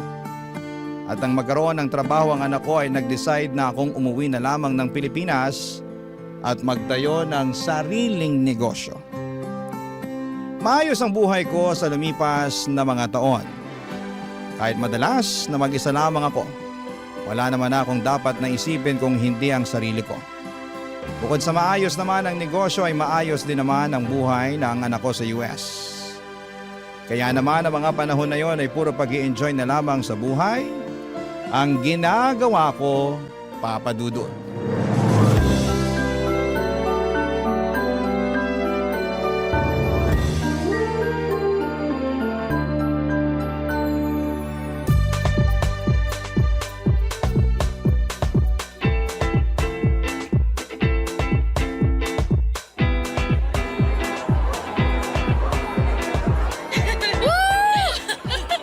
Sayaw pa tayo, Mars! Mars! Pahinga muna tayo. Ano? Ang sabi ko, magpahinga muna tayo kasi nangangawit na yung binti ko sa kakasayaw natin dito. Ay, ano ba naman yan, Mars? Sabi ko naman kasi sa'yo, dalasan mo pagsama sa akin sa gym. Gagawin ko talaga nang maabutan ko naman yung kaseksihan mo. Pero sa ngayon, umupo muna tayo kasi sumasakit na talaga yung mga kasukasukan. Ay, nako. Tara na nga dun sa table. Grabe, Mars! Ang taas pa rin talaga ng energy mo no hanggang ngayon. Hindi may dedenay na hawak mo pa rin yung title na Queen of the Dance Floor. Ay, nako. Maka-queen of the dance floor ka naman dyan. Totoo naman, Mars. Aba, tinalo mo pa sa pagsasayaw yung mga bagets na humahataw sa dance floor kanina. Ay, mga kulang kasi sila sa exercise, kaya ang bilis nilang mapagod. Kung kasing sipag mo lang talaga ako mag-exercise, nako, baka magkasing sexy pa rin tayo hanggang ngayon. Naalala ko tuloy ng mga kabataan natin. Nagbibilang pa tayo ng mga nanliligaw sa atin. Pero, ikaw ang palaging nananalo dahil hindi hamak na mas maraming nagkakagusto sa'yo. Sino ba naman kasing hindi magkakagusto sa campus muse at queen of the dance floor ng batch natin? Ay, naku, matagal naman na yun, Mars.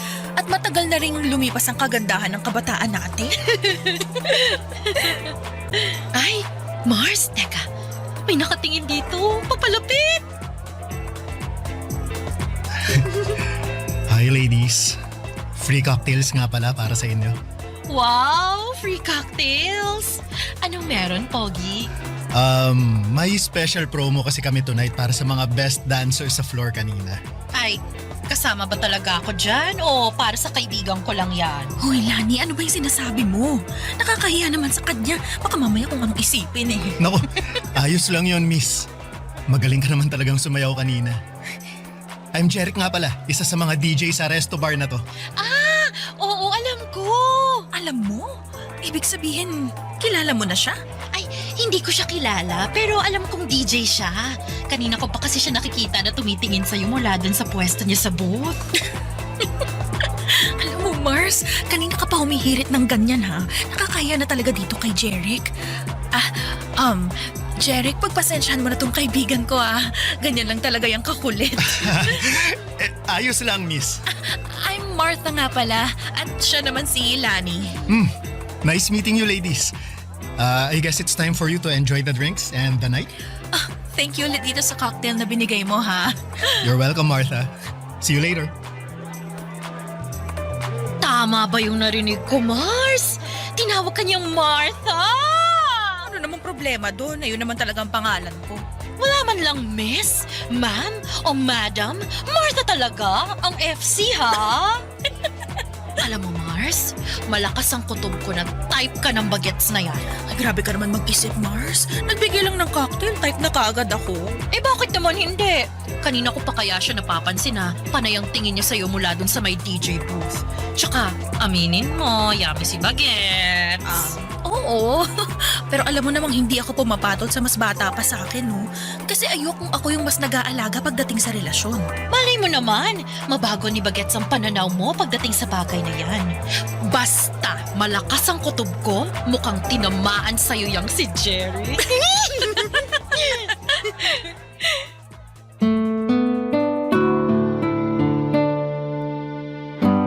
Papadudot, akala ko ay doon na matatapos ang pag-uusap namin ni Jeric dahil umuwi na rin kami noon ni Lani. Pero ang hindi ko inaasahan ay yung makatanggap ako ng tawag mula sa kanya kinabukasan. Kinuha niya raw ang number ko kay Lani nang magkita sila sa may labas ng restroom. Matagal din kaming nag-usap noon sa tawag at ang dami ko na agad nalaman tungkol sa kanya. Dahil may pagkamadaldal pala siyang tao. Nakwento niya na bunso pala siya sa 5 magkakapatid. Siya na lamang ang walang asawa dahil lahat ng mga kapatid niya ay may kanya-kanya ng pamilya. Madalas ng araw siyang tinutokso kapag may family gathering. Hinahanapan ng girlfriend o babaeng pakakasalan niya raw balang araw. Ang sabi ko naman, bata pa siya sa edad niya na 27 noon.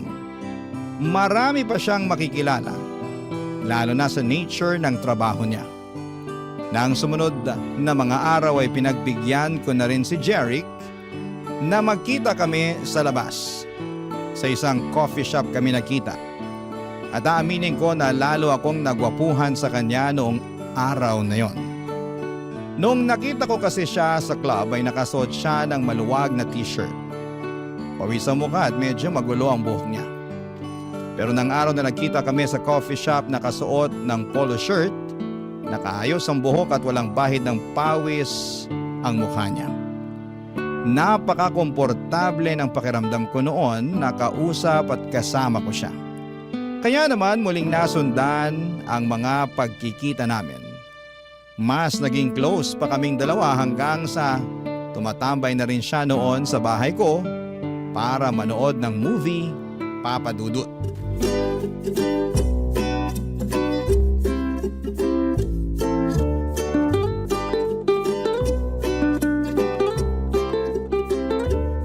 Ang ganda ng ending ng movie, no? Nagandahan ka kahit parehong namatay yung bida? Oo, kasi namatay sila na pareho nilang alam na mahal nila ang isa't isa. Bihira na kaya ang ganun sa panahon ngayon? Naks, panahon ngayon parang ang tanda mo na. Totoo naman ang sinabi ko. Bihira na mangyari yung mamahalin mo ang isang tao hanggang kamatayan mo. Sa bagay, may punto ka naman. Iba na rin kasi talagang generation ngayon, ano? Karamihan sa mga tao, hindi na sineseryoso ang relasyon. O ay, mag-ice cream ka na muna. Thank you, Martha. Mukhang masarap to, ah. Ay, oo, favorite ko talaga tong ube na flavor. Dito nga palaging nasisira ang diet ko eh. Ay, hindi mo naman kailangang mag-diet kasi hindi ka naman mataba. Hey, akala mo lang yun kasi palaging maluwag ang mga damit na sinusuot. Uy, ang sexy mo kaya nung gabi sa club kung saan kita unang nakita. Baka sexy ka naman dyan. Party dress kasi yun kaya medyo fit sa katawan ko. Bagay talaga sa'yo kasi lalong lumabas ang kaseksihan mo. Martha, may gusto nga pala akong itanong. Ano yun? Kaya ba hindi ka na nakipagrelasyon mula nung mamatay ang asawa mo? Kasi takot kang hindi seryosohin ang magiging karelasyon mo. At sino namang nagsabi sa'yo niyan? Si Lani? Hindi, hula ko lang yun. Bakit? Totoo ba? Alam mo, hindi naman ako takot pumasok sa relasyon. Siguro sabihin na nating sadyang masaya lang ako sa buhay na meron ako ngayon. Wala ka bang namimiss o hinahanap sa buhay na meron ka nung may asawa ka pa? Kaya naman ang ano? Gaya ng taong magpapasaya at magpapakilig sa'yo araw-araw. Minsan, kailangan din ng tao ng konting tamis sa buhay. Kung gusto ko ng tamis sa buhay, anytime pwede naman akong bumili ng ice cream na kagaya nitong hawak ko ngayon, ano? Hindi naman matamis na pagkain ang tinutukoy ko eh. Teka. Jeric! Bakit mo ako hinalikan? I'm sorry. Hindi ko napigilan ang sarili ko. Ayos lang. Wala namang problema para sa akin yung ginawa mo. Anong ibig mong sabihin? Okay lang na hinalikan kita? Oo. Binata ka naman at matagal na akong byuda. Kaya wala akong nakikitang mali sa ginawa mo. Ibig sabihin, okay lang na halikan ulit kita? Hindi. Ha? Akala ko ba walang problema kasi pareho naman tayong single? Oo, pero ang ibig kong sabihin, mas okay kung ako ang hahalik sa'yo.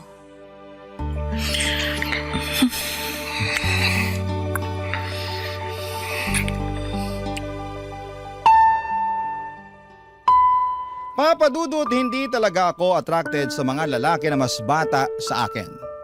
Never ako nag-entertain kapag alam ko na mas matanda ako. Ayoko kasi na ako ang nagdadala, pero iba ang charm ni Jeric. Kahit halos doble ang edad ko sa kanya ay nakita ko na medyo matured na siyang mag-isip at magsalita. Alam ko rin naman na hindi pera ang habol niya sa akin dahil may kaya rin siya sa buhay. Walang ibang responsibilidad kung hindi ang sarili niya. At ramdam ko na maganda ang intensyon niya para sa akin. Ayun nga lang ay hindi ko alam kung ano na ba ang estado ng relasyon namin noon. Pero ayos lang naman sa akin kasi wala pa rin sa isipan ko na pumasok sa seryosong pakikipagrelasyon. Ang mahalaga sa akin noon ay nag-e-enjoy ako sa kung ano ang meron sa aming dalawa ni Jeric, Papa Dudut. Barangay Love Stories. Barangay Love Stories. Papa Dudut, nauwi rin po sa relasyon ang namamagitan sa amin ni Jeric. Siya mismo kasi ang humingi ng label at assurance sa aming dalawa. Gusto niya raw kasi na masiguradong wala ng ibang lalaki ang aaligid sa akin. Kahit nga ang kaibigan kong si Lani ay kinikilig noon sa aming dalawa ni Jeric. Sinabi niya na mukhang seryoso daw sa akin si Jeric. Inamin ko naman noon sa kanya ang katotohanan na hindi ako seryoso sa kung ano man ang meron sa amin ni Jeric. Oo, masaya at nag-i-enjoy ako sa company niya. Lalo na at first time kong makipagrelasyon sa mas bata sa akin. Pero wala talaga sa isipan ko na seryosohin ang kung ano man ang namamagitan sa aming dalawa. Pakiramdam ko rin naman noon, Papa Dudut, ay nasa stage si Jeric ng pag-i-explore. Kasama na ang pakikipagrelasyon sa mas matanda sa kanya. Ramdam ko na pareho kami ng hinahanap sa isa't isa. Gusto lamang naming mag-explore at mag-enjoy. At natagpuan namin yon sa isa't isa noon, Papa Dudut.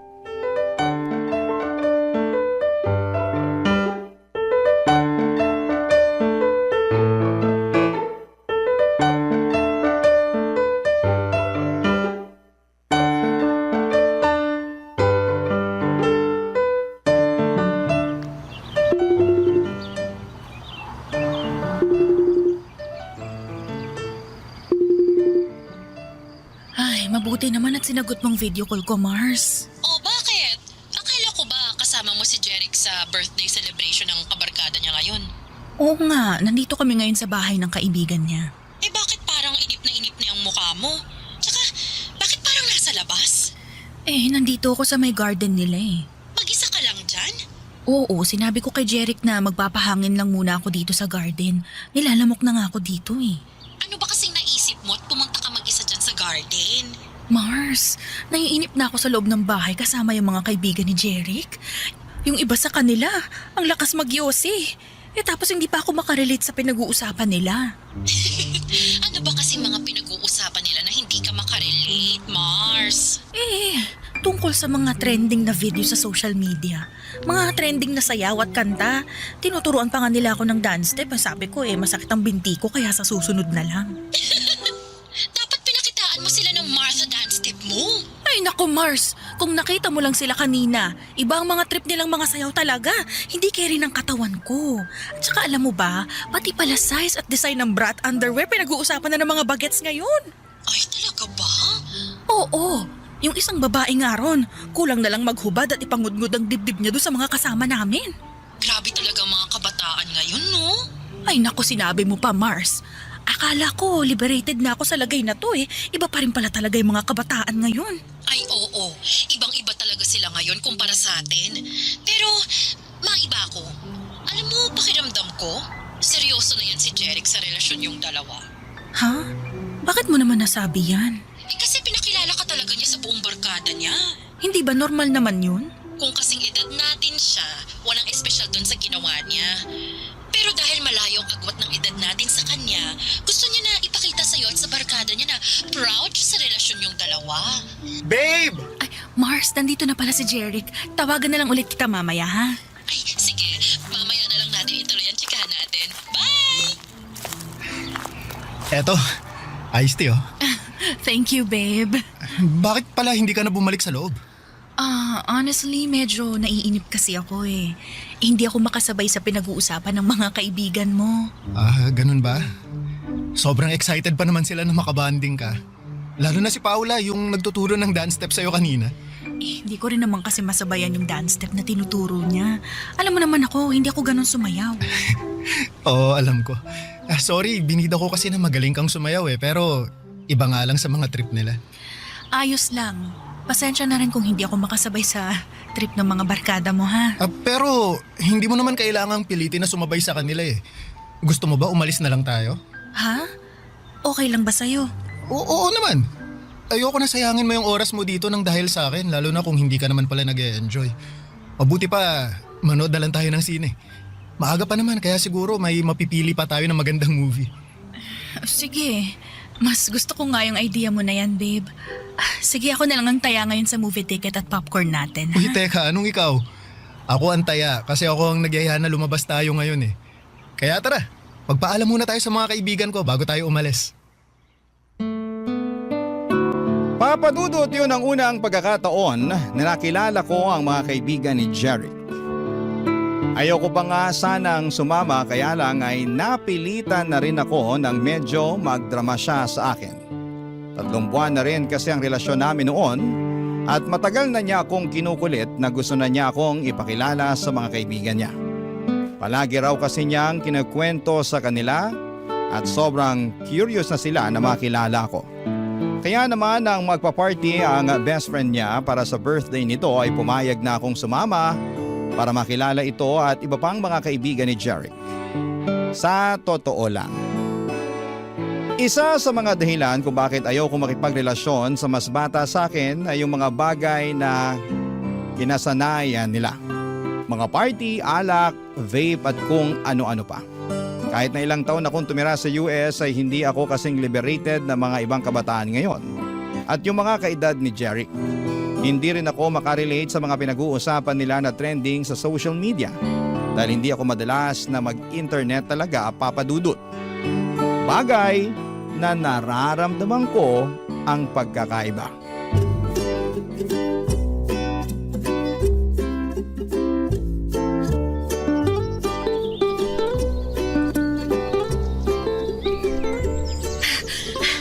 Sandali lang, babe. Pahinga muna tayo sa pagtakbo. Medyo hinihingal na kasi.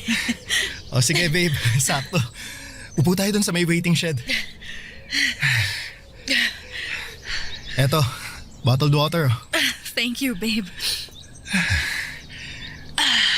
Pahinga muna tayo ng ilang minuto dito. 2 kilometers na lang naman ang kulang natin eh. Ano? 2 kilometers pa?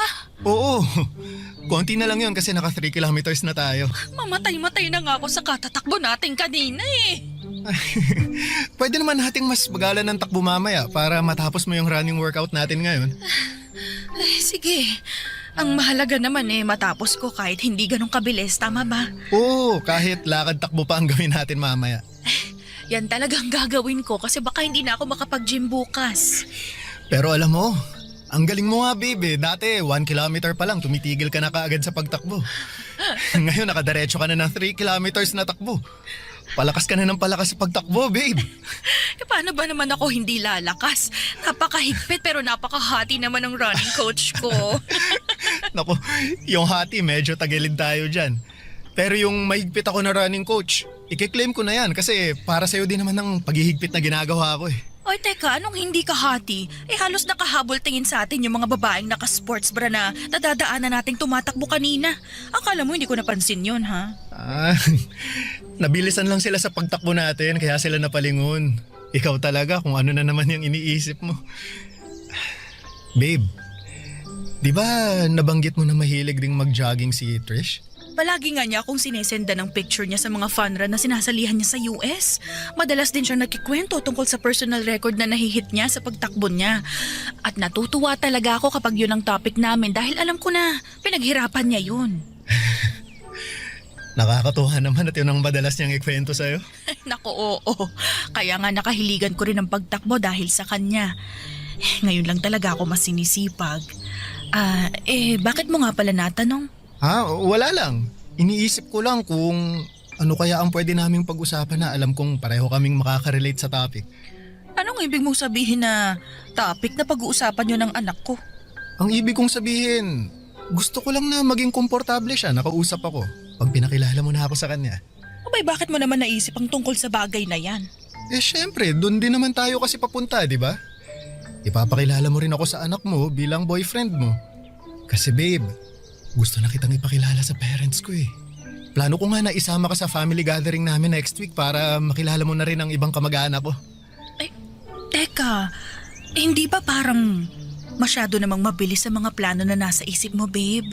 Maglilimang buwan pa lang ang relasyon natin. Babe, kagaya nga ng sabi ko kanina, doon din naman tayo papunta. Ipapakilala mo ako sa anak mo at ikaw naman, ipapakilala ko sa pamilya ko. Kaya bakit pa natin patatagalin yun? Pwede naman natin gawin yun habang maaga pa. Huwag kang mag-alala, mabait ang pamilya ko lalo na si Mami. At sigurado ako na magkakasundo kayong dalawa. Papadudot, nagulat talaga ako nang sabihin ni Jeric na gusto na niya akong ipakilala sa pamilya niya. Nang marinig ko yun mula sa kanya ay kinabahan talaga ako. Hindi dahil sa excitement, kung hindi alam kong gusto ng iba na ang gustong mangyari ni Jeric sa relasyon namin. Papadudot, doon ko naramdaman na mukhang tama si Lani sa palagi niyang sinasabi na seryoso na si Jeric sa kung ano ang meron sa aming dalawa. Oo, may mga oras noon na nagpaplano si Jeric para sa future naming dalawa at gusto niya na sa susunod na taon ay kumuha na kami ng bahay para sa aming dalawa. Gusto niya rin na pagkatapos daw ng kasal namin ay sa ibang bansa kaming mag-honeymoon. At kung sino lang ang dapat na maging bisita sa araw ng kasal. Marami pa siyang mga plano at hindi ko naisip talaga na seryoso siya sa mga bagay na yon, Papadudot. Pero kinakabahan ako ng dahil doon. Barangay Love Stories. Barangay Love Stories. Papadudot, nagsimula na po akong makaramdam ng pagkailang kay Jeric noon. Para bang nabawasan yung kilig at excitement na nararamdaman ko noon. Oo, at naging masaya ako sa relasyon namin, pero hindi talaga pumasok sa isipan ko na magiging seryoso siya sa akin. Na magiging seryoso kaming pareho. Kaya nga kapag nagtatanong siya kung kailan ko siya ipapakilala sa anak ko, ay umiiwas akong sagutin yon, Papadudot. Dahil wala akong balak na ipakilala siya sa anak ko na halos ilang taon lang ang tanda niya. Hindi ko rin ma-imagine ang sarili ko na magpapakasal ulit tapos sa mas bata pa sa akin. Doon na po ako nagdesisyon na simulang iwasan si Jeric. Binawasan ko yung mga oras na magkasama kami. Gumagawa ako ng dahilan kapag nag-aaya siya ng date. Sinasabi ko na umalis ako ng bahay at may mga kailangan na ayusin sa negosyo. Napapadalas tuloy noon ang pagdadrama niya sa akin dahil hindi ko sinasagot ang mga tawag niya. Sandamakmak na chat or text message naman ang natatanggap ko mula sa kanya. Hanggang sa isang araw ay hindi ko na siya naiwasan nang bigla siyang pumunta sa bahay, Papadudot. Sakto naman na may ine-expect ako na delivery kaya lumabas ako at pinagbuksan ko siya ng gate ng mga oras na yon.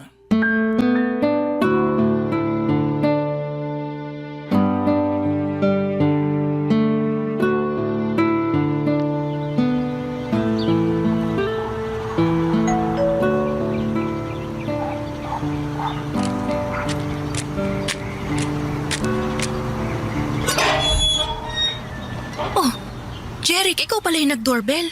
Oo, ako nga. Akala ko yung magde-deliver ng in-order ko na makeup sa online. Ganun ba? Baka parating na rin yun mamaya. Pero mabutit pinagbuksan mo na ako ng gate, babe. Pasensya ka na. Madalas din kasi akong wala dito sa bahay. Ayos lang yun. Sabi mo nga, may inaasikaso kang mga papeles na may kinalaman sa negosyo mo. Ganun na nga. Kaya ba hindi mo rin nasasagot yung mga tawag ko? Oo, kasi kapag nandito ako sa bahay, madalas tulog naman ako eh. Nakakapagod kasi talaga yung mga inaasikaso ko sa labas. Tapos ang layo pa ng dinadrive ko pa uwi rito. Bagsak na talaga ako sa kama. Sabi ko naman kasi sa'yo sasamahan kita para may driver ka. Ayoko na rin kasing maabala pa kita. Alam mo kahit kailan, hindi ka naging abala sa akin, babe. Alam mo yan. At alam mo rin na ayokong masyado mong binibigay sa akin ng mga oras mo. May trabaho ka at sariling buhay na dapat asikasuhin. Pero parte ka naman ng buhay ko, kaya dapat inaasikaso din kita, babe. Kaya kong asikasuhin ang sarili ko. Hindi ka dapat mag-alala sa akin, Jeric. May problema ba tayo?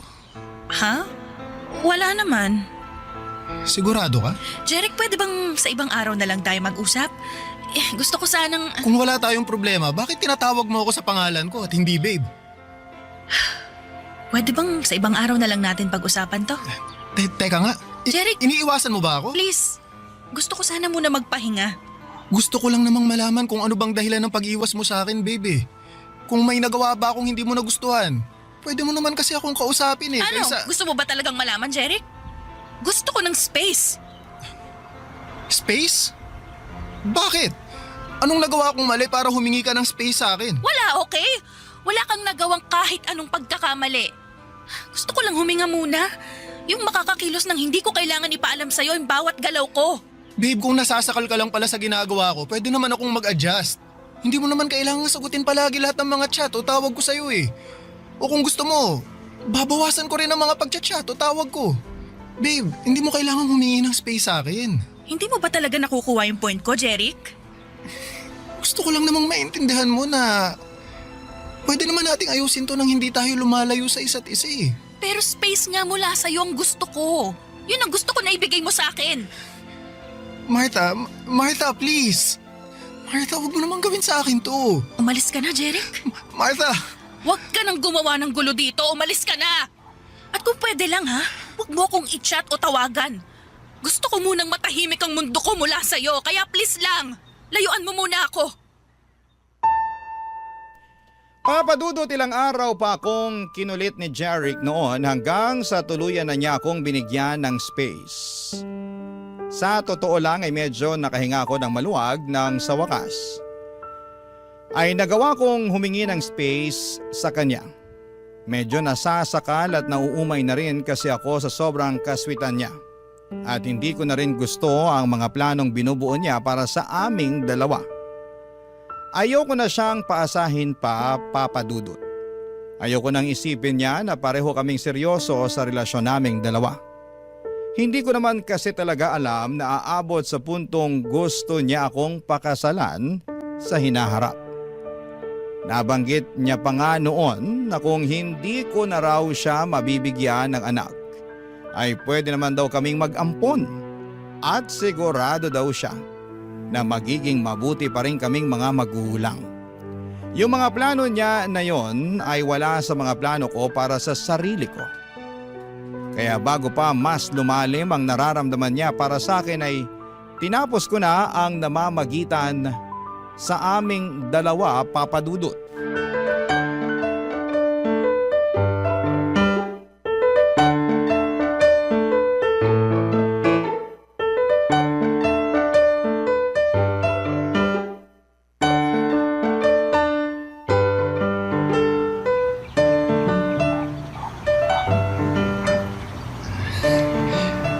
Martha, pwede ba tayong mag-usap?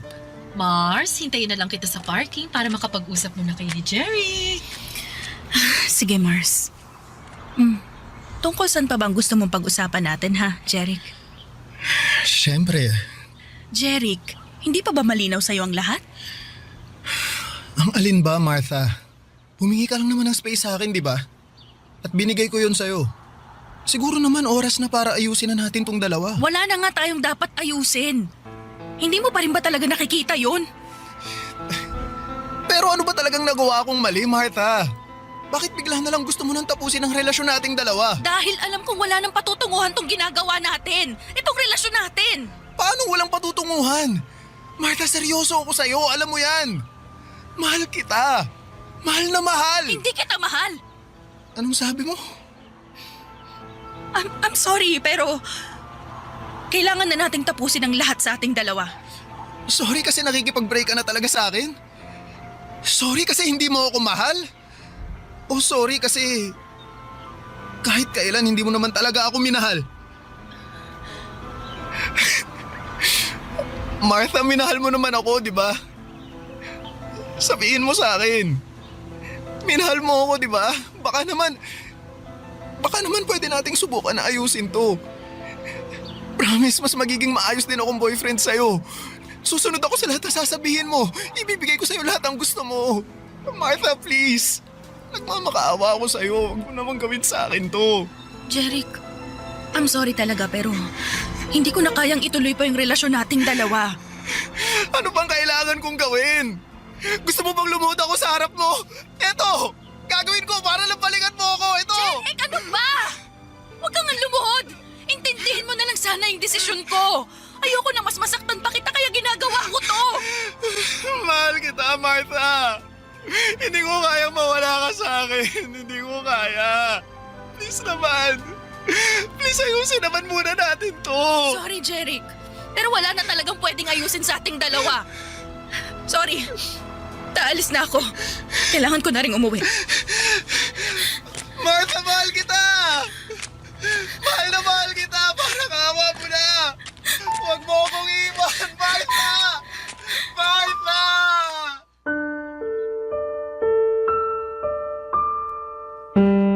Papa Dudut, hindi rin naman naging madali sa akin ang pakikipaghiwalay kay Jeric. Kahit paano ay naging espesyal siya sa akin at aaminin ko na napakilig niya rin talaga ako. Para akong bumata ng 10 taon ang mga panahon na magkarelasyon kaming dalawa. Wala siyang ibang pinaramdam sa akin kung hindi puro kilig at saya lamang. Siguro kung nakilala ko siya noong kabataan ko at pareho kami ng edad ay baka siya na ang nakatuluyan ko. Pero hindi ngayon na gusto ko na lamang mag-enjoy sa buhay na mag-isa. Hindi rin kagad sumuko noon si Jeric, Papa Dudut. Sinubukan niya pa rin gumawa ng paraan para magkabalikan kami. Sa kabila ng ilang ulit na pagtataboy ko sa kanya, may ilang beses pa siyang pumunta sa bahay para subukan na kausapin ako. Pero hindi na ako lumalabas para harapin siya. Kinukulit niya si Lani na tulungan siyang makausap ako at may isang beses na pumunta siya sa bahay na lasing at sumisigaw sa labas. Napilitan akong lumabas para kausapin siya. Halos sumagulhol ulit siya at nagmamakaawa na balikan ko siya. Hindi ko na rin tuloy napigilan ang sarili ko na maluha noon dahil sa awang nararamdaman ko. Hindi ko naman talaga gustong paasahin at saktan si Jeric noon. Gusto ko lamang na mag-enjoy sa buhay at maging masaya. At kahit ramdam ko kung gaano kaseryoso sa akin si Jeric ay hindi ko na siya pwedeng paasahin pa. Dahil alam ko na magkaiba kami ng pananaw sa buhay. At sa bandang huli mas masasaktan ko lamang siya. Nagigilty pa rin ako hanggang ngayon pero umaasa na mahahanap na ni Jeric ang babaeng masusuklian ng tama ang pagmamahal niya. Hanggang dito na lamang po ang sulat ko at salamat po sa pagbibigay ng oras sa pagbabasa ng aking sulat. Ang inyong forever, kapuso at kabarangay, Martha. Anong say mo sa Barangay Love Stories na ito? Pagkwentuhan natin sa comment section yan. Ang mga kwento ng pag-ibig, kwento ng buhay at kwento ng pag-asa dito sa Barangay Love Stories. Love Stories. Ang pagkapit sa patalim upang kumita ng pera ay isang malupit at masakit na katotohanan na kinakaharap ng marami sa ating bansa.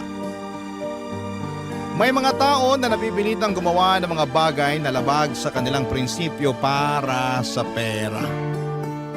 Ikaw, kabarangay, ano ang kaya mong gawin at tiisin para lamang kumita ng pera? Dear Papa Dudut, magandang araw po sa inyo. Ako po si Jed at nais ko po sanang ibahagi ang kwento ng buhay ko. Hindi po madali para sa akin ang ikwento ang mga nangyari. Pero matagal na po akong tagahanga ng Barangay LS at sa tingin ko ay makakatulong din sa akin kung may makakarinig at makakarelate sa kwento ko. Dito na po ako sa Pateros ipinanganak at lumaki.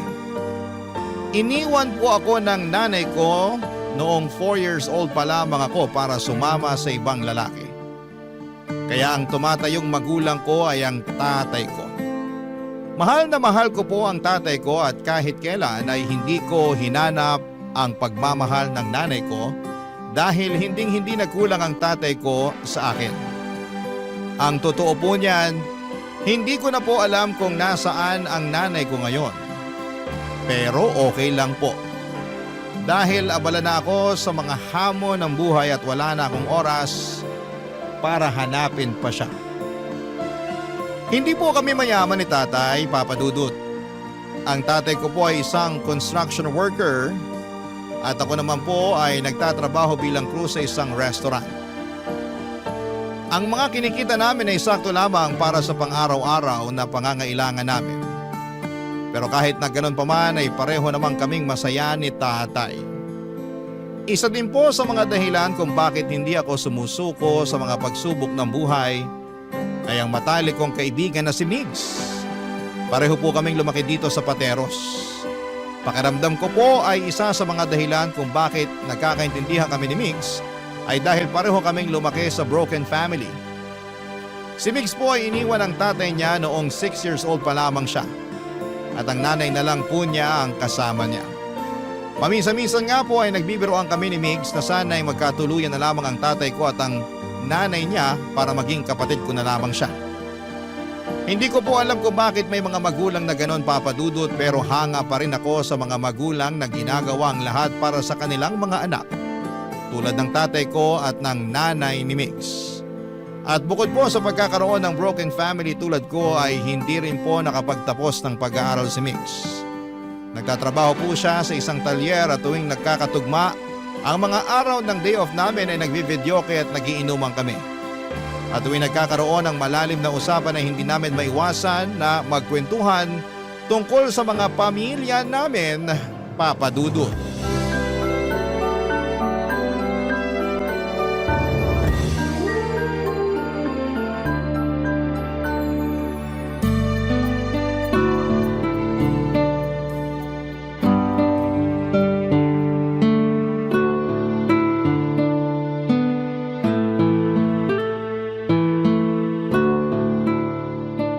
Pakisala nga sa video okay, bro.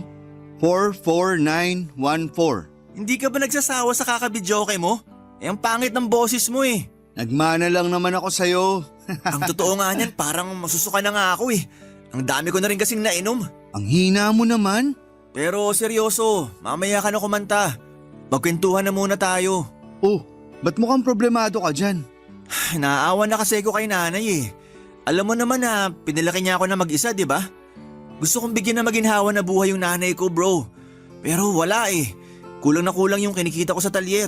Uy, ba't ka nagdadrama? Mukhang marami ka na nga nainom. Hindi eh. May sahayop kasi yung tatay ko na yun.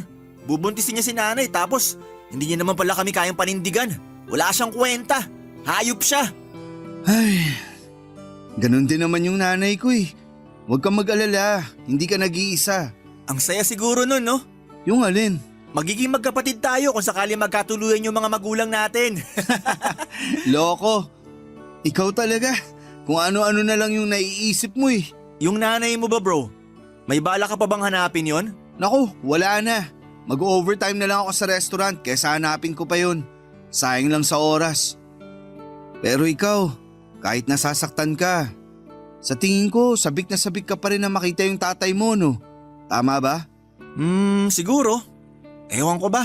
Gusto ko siyang makita pero gusto ko rin siyang sumbatan sa ginawa niyang pangiiwan sa amin ni nanay. May balita ka ba kung nasan yung tatay mo? Wala eh. Pero sigurado ko nasa Pilipinas lang yun. Ang sabi kasi sa akin ni nanay, bobo daw sa English yun. Kaya sigurado kung hindi pa nakakalis ng bansa yun. Grabe ka naman sa tatay mo. Eh ikaw ba? May balita ka ba kung nasan yung nanay mo? Ang sabi sa akin ni tatay, may pamilya na raw yung nanay ko sa Iloilo. Ang layo naman. Uy, may naisip ako. Ba't di mo kaya hanapin yung nanay mo sa Iloilo? Loko-loko, nandito na sa Maynila yung buhay ko. At isa pa, ano namang magagawa ko dun? Hindi nga ako marunong mag-Ilonggo eh. Nakakatuwa sila pag nag-aaway, no? Para naglalambingan lang. Pero seryoso, gaya nga ng sabi ko, ayoko nang hanapin yung nanay ko. Kung masaya siya sa bago niyang pamilya, edi congratulations. Pero ako, hindi ko pababayaan si tatay. Alam mo kung ano yung pinagpapasalamat ko, bro? Kung tutusin, pwede sana akong ipamigay ng tatay ko sa mga kamag-anak namin nung sanggol pa lang ako. Pero hindi niya ginawa yun. Pinanindigan niya yung pagiging ama niya sa akin. At yun ang kaulugan ng isang tunay na lalaki. Nako, mukhang magkakasundo nga sila ng nanay ko. Kasi ganun din yung nanay ko eh.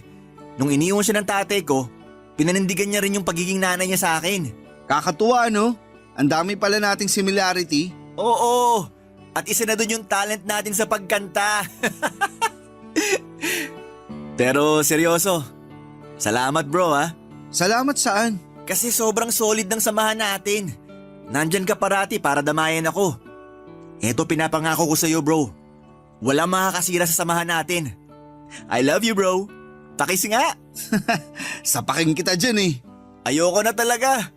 Nasusuka na ako eh. Uwi na tayo. Sobrang killjoy naman ito. Tiisin mo na muna yan. Oh, etong pulutan oh. Hindi ko na talaga kaya bro. Uuwi na ako. Ako na magbabayad nitong in-order natin. Hindi na nga pala ako nasusuka. Ano nga ulit yung number mo? Sala ko na dito sa videoke. Yan tayo eh. Huwag kang mag-alala, titiisin ko na lang. At isa pa, hati na rin tayo sa bayad. Ba't ko naman iaasa sa iyo yung bayad? Eh pareho lang naman tayo na nagtatrabaho. Yun! Papadudod si Migs na talaga yung kasama ko sa lahat ng bagay. Hindi siya yung tipo ng kaibigan na iiwanan ka kapag nahihirapan ka. Siya yung klase ng tao na kahit may pinagdadaanan siya ay hindi kanya pababayaan. At ganon din naman po ako sa kanya, Papa Dudut. Para ko na siyang kapatid at gagawin ko rin ang lahat para sa kanya. At isa pa ay magkalapit lang din kasi ang bahay namin. Kaya hindi kami nahihirapan kapag kailangan namin ang isa't isa.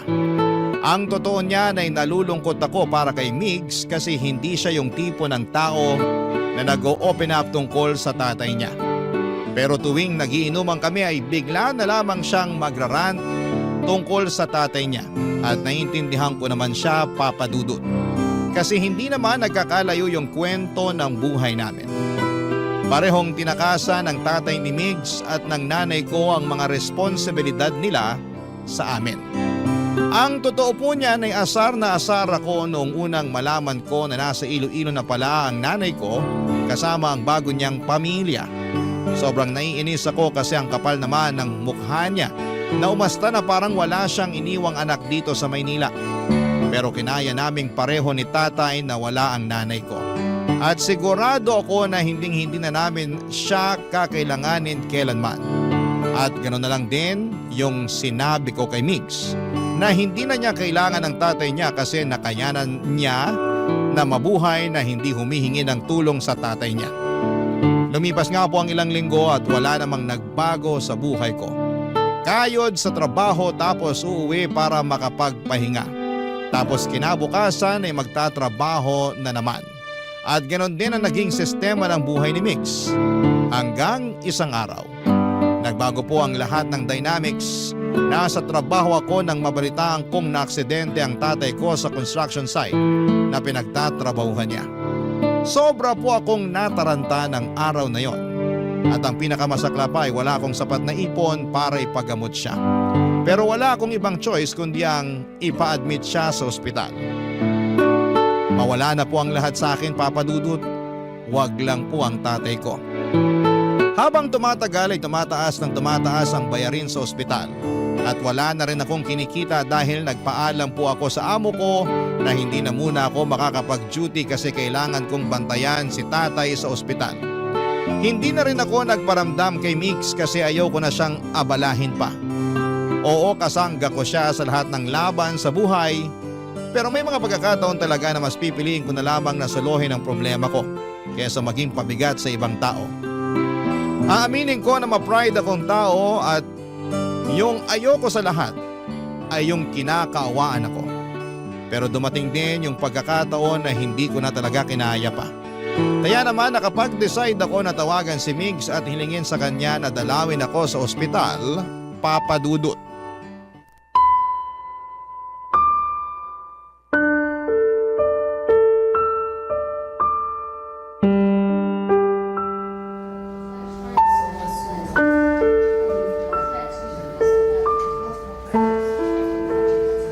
Bro, kumusta ka na?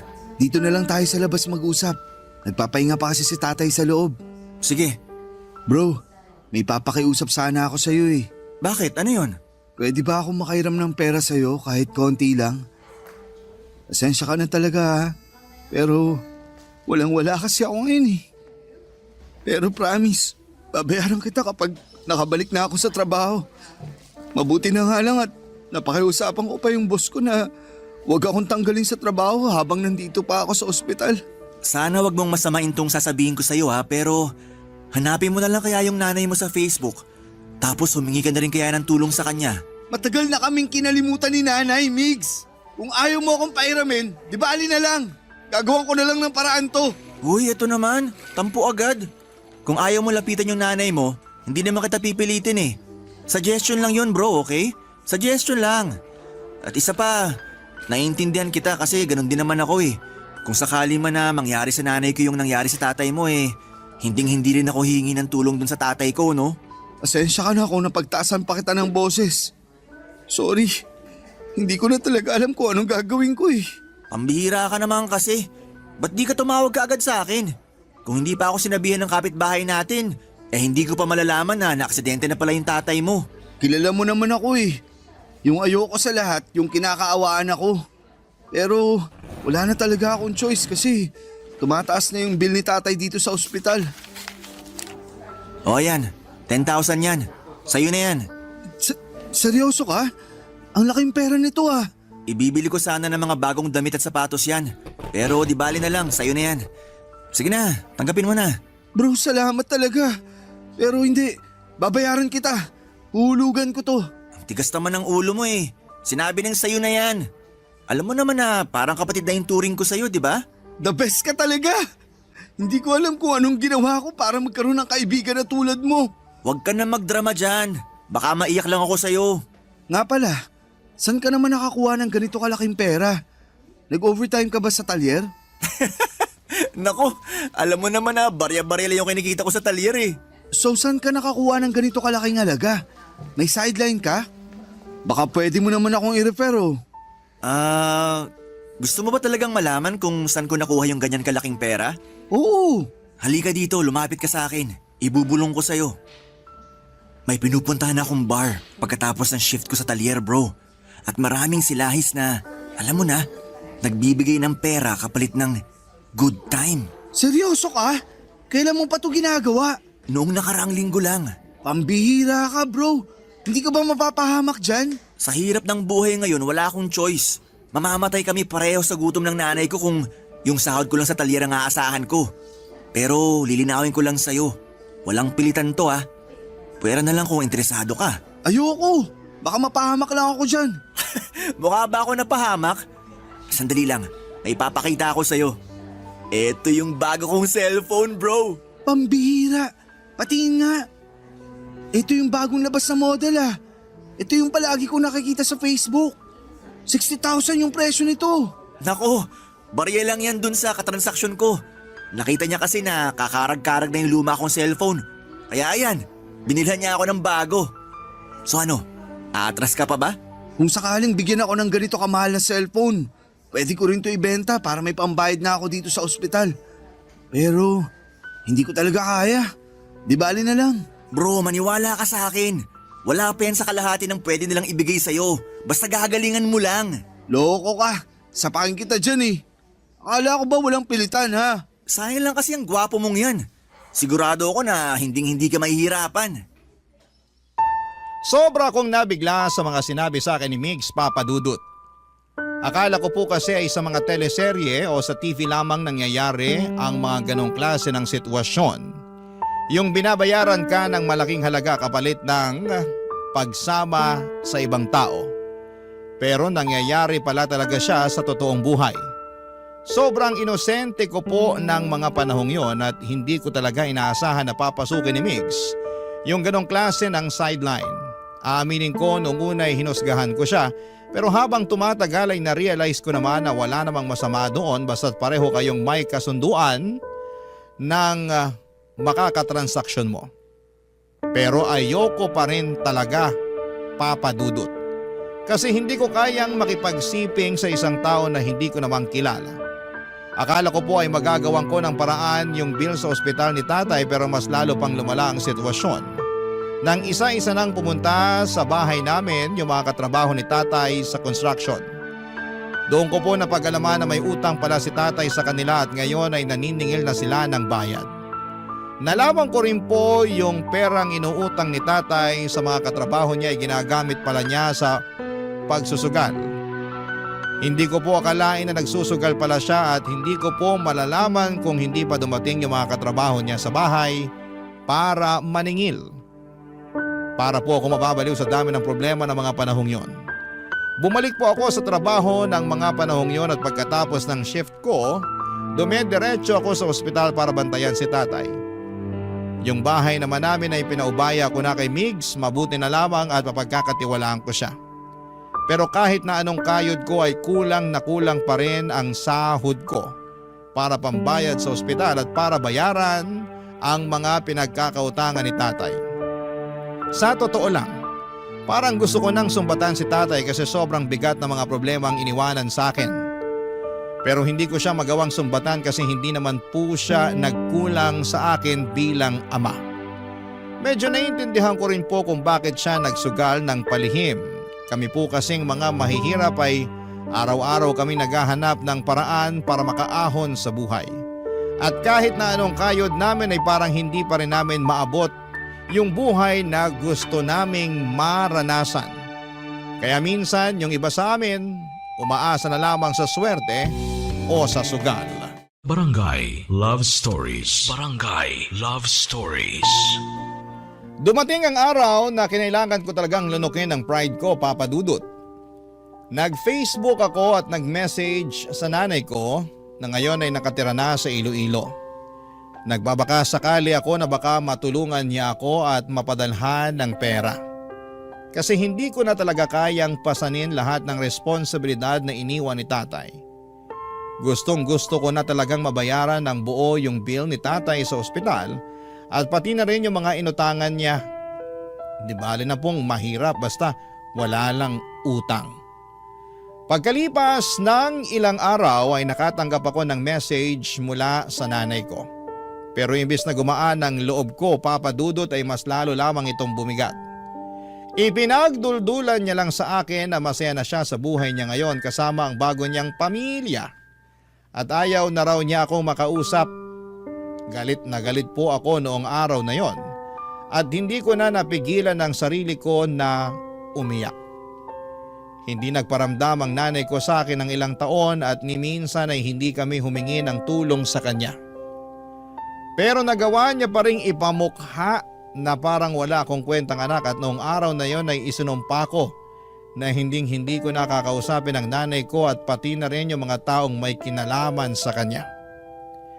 At noong araw na yon ay doon ko na napag-isipan na siguro ay eto na yung senyales ko para tanggapin ang inaalok ni Migs. Nadala ako sa bugso ng damdamin kasi naisip ko noon na wala nang mas nakakahiya pa kesa sa tanggihan at kamuhian ako ng sarili kong ina. Kaya naman nilubos-lubos ko na yung pagluno ko ng pride ko, Papa Dudut. Pumunta po ako sa bahay ni Migs at doon ko na ikinuwento sa kanya ang desisyon ko na tanggapin ang alok niya. Dito ko na naisip na baka eto na rin ang sagot sa lahat ng problema ko, Papa Dudut.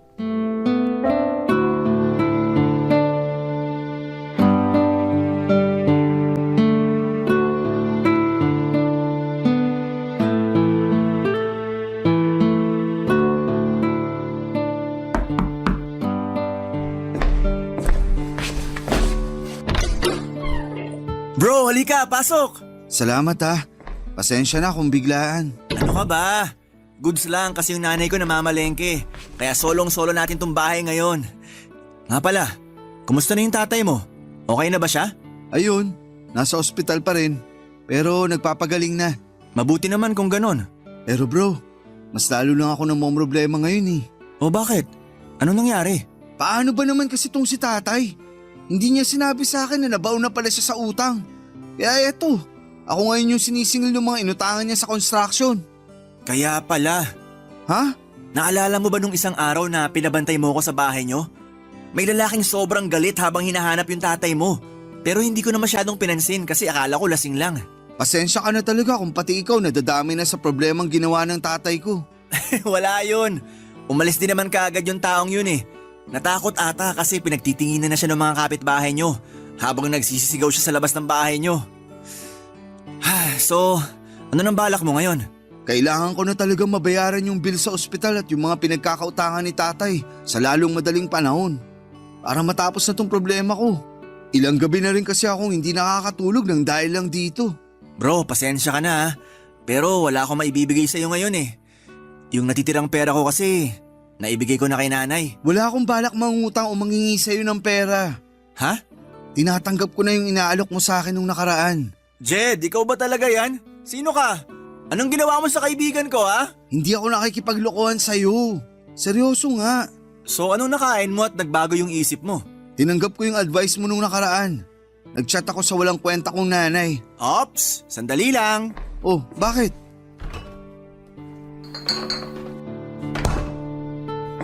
Oh, eto, 1 litro ng beer. Binili ko yan nung isang araw. Pambihira, ba't may beer ka? Iniinom ko yan tuwing tinatalakan ako dito sa bahay. Puro kakalokohan. Hindi ka na talaga nagbago. O eto, shot ka muna. Salamat. Sarap. Sige lang, magkwento ka lang dyan. Ayun na nga, ipinamukha niya lang sa akin na may bago na siyang pamilya at ayaw niya na raw ako makausap. Ibang klase din talaga. Alam mo yung nanay mo, tatay ko? Wala silang pinagkaiba eh. Ang dapat sa mga yan, binabalatan ng buhay. Hayaan mo na lang. Wala din namang mangyayari kung iisipin pa natin sila. Huy, saglit. Balik tayo. Seryoso ka? Tinatanggap mo na yung inaalok ko sa'yo nung nakaraan? Oo, bakit? Ayaw mo ba? Hindi naman sa ganon. Nakakapanibago lang kasi. Kilala kita, sobrang taas kaya ng pride mo. Hindi ikaw yung tipo ng tao na basta-basta na lang babawiin yung mga salitang nabitawan mo na. Hindi mababayaran ng pride na yan ang bayarin ko sa ospital at yung mga inutangan ng tatay ko. At isa pa, harap-harapan yung pinagduduldulan ng nanay ko sa akin na wala akong kwentang anak. May masasakit pa ba dun? Lugmok na nga yung pride ko.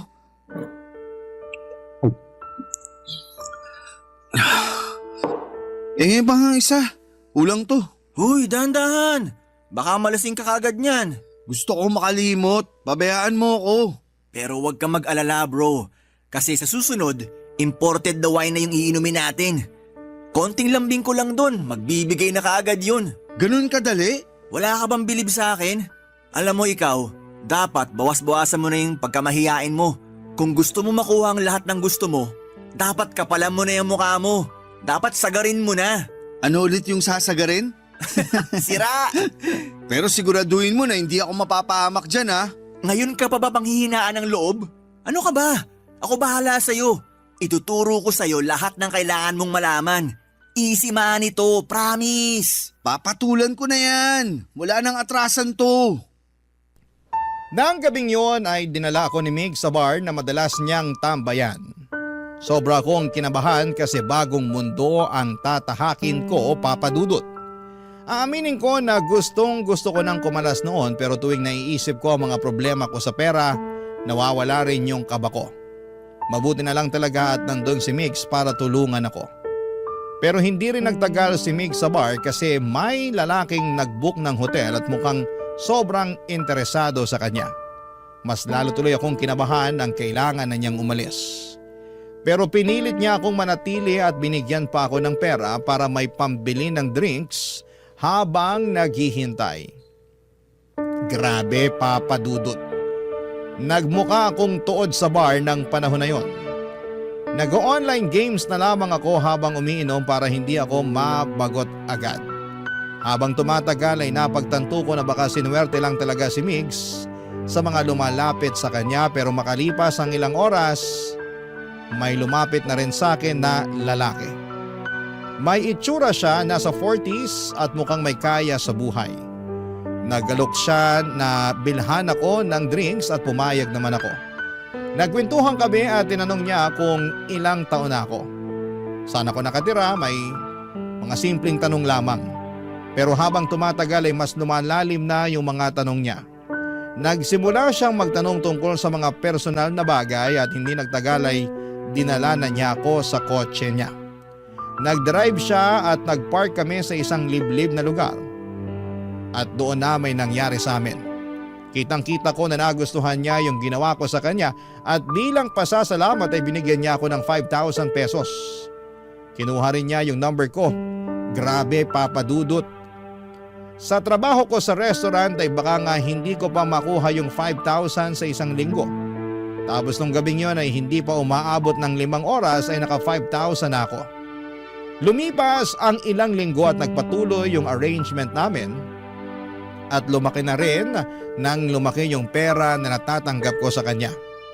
Nang ikinuwento ko sa kanya ang kalagayan ng tatay ko ay hindi siya nagdalawang isip na bigyan pa ako ng pera.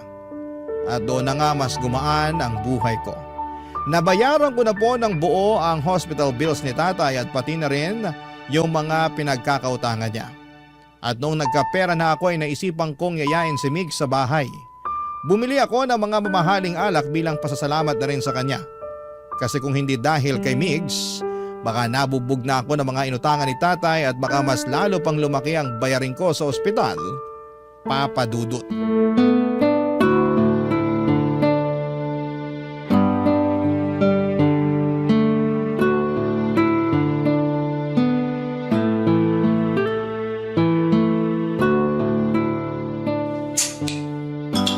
Aba, mukhang big time ka na ngayon ah.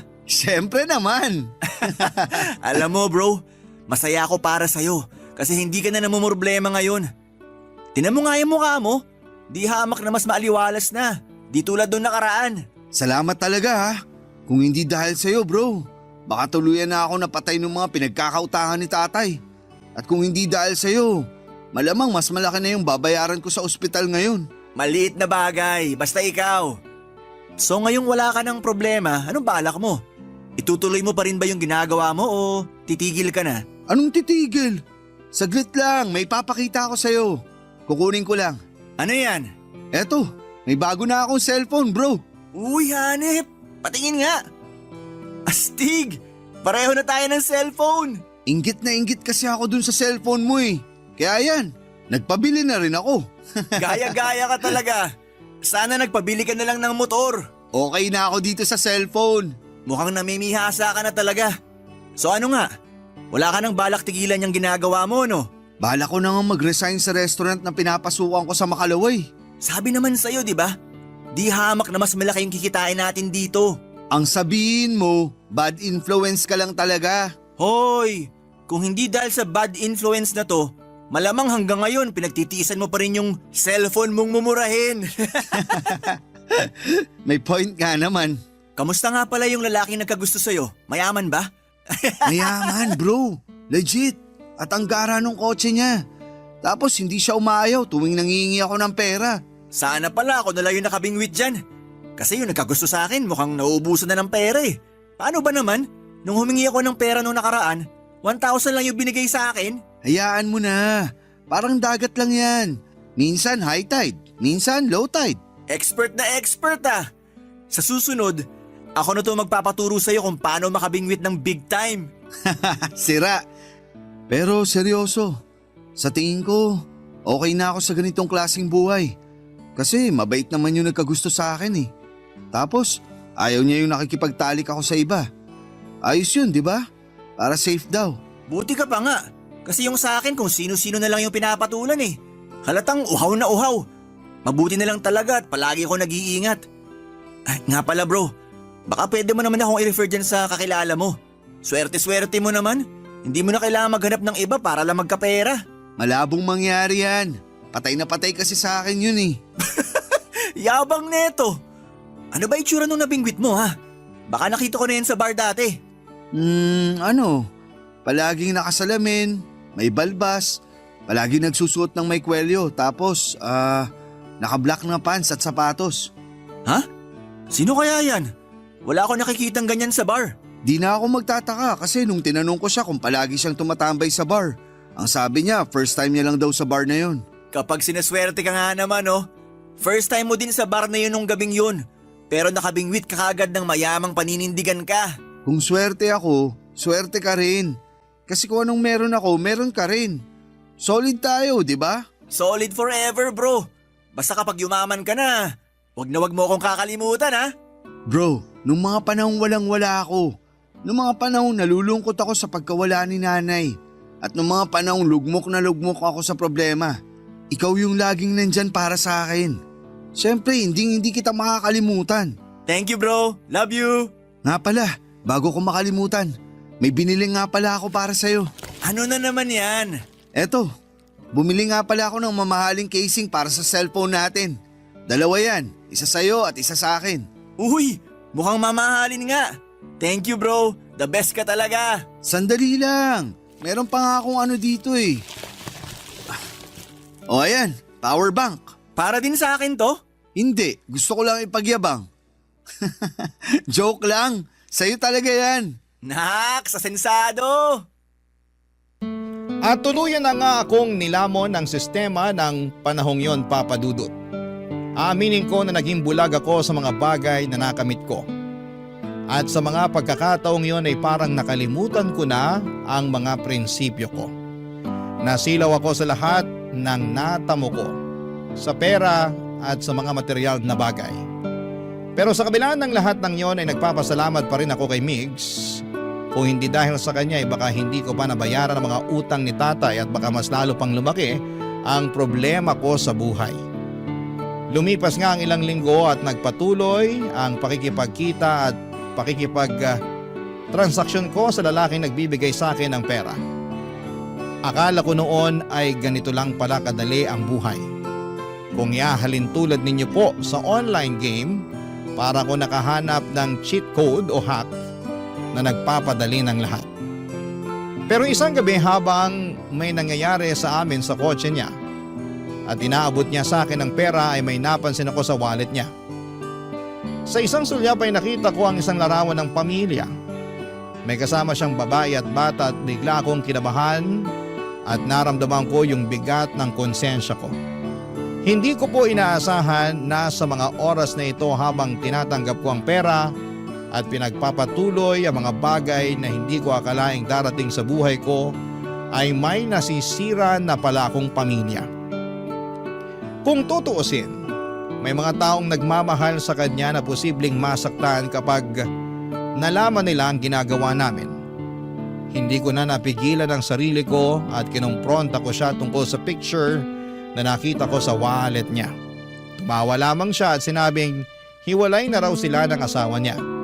Noong tinanong ko kung nasaan ang asawa niya, sinabi niya na nasa mabuting kalagayan na raw at ganoon din ang bata. Kaya hindi ko daw dapat ipag-alala kung may nangyayari sa amin.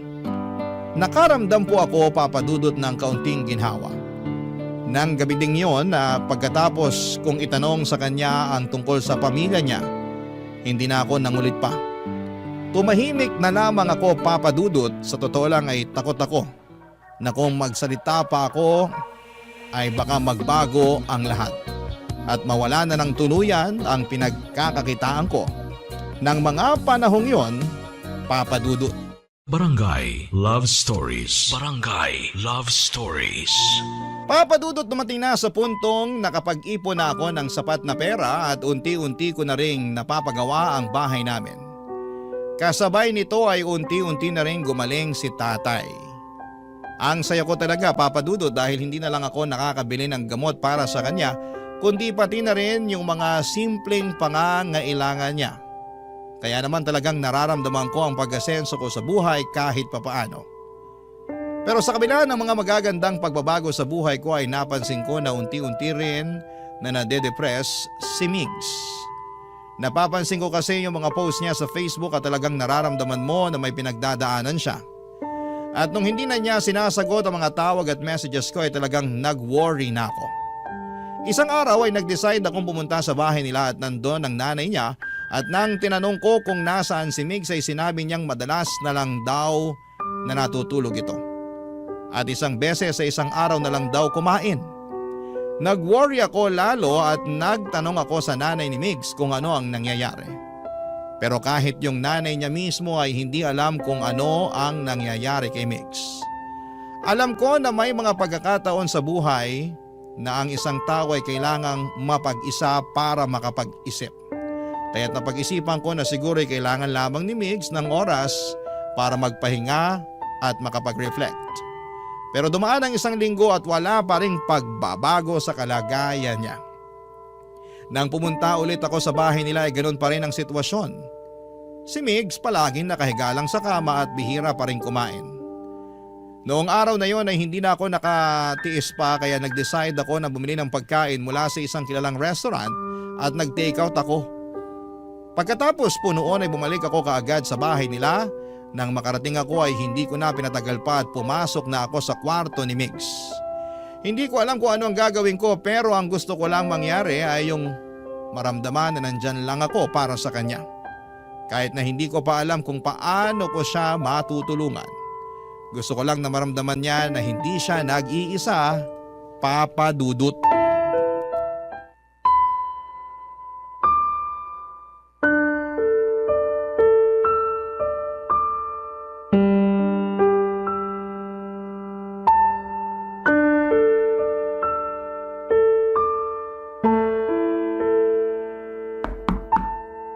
Bukas yan.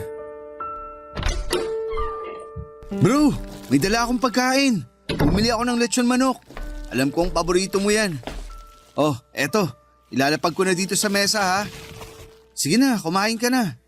Wala akong gana. Ano ba kasing nangyayari sa'yo ha? Nung nakaraang linggo pa ako chat ng chat at tawag ng tawag sa'yo pero ni minsan hindi mo ako sinagot. Pati yung nanay mo wala na rin alam sa mga nangyayari sa'yo.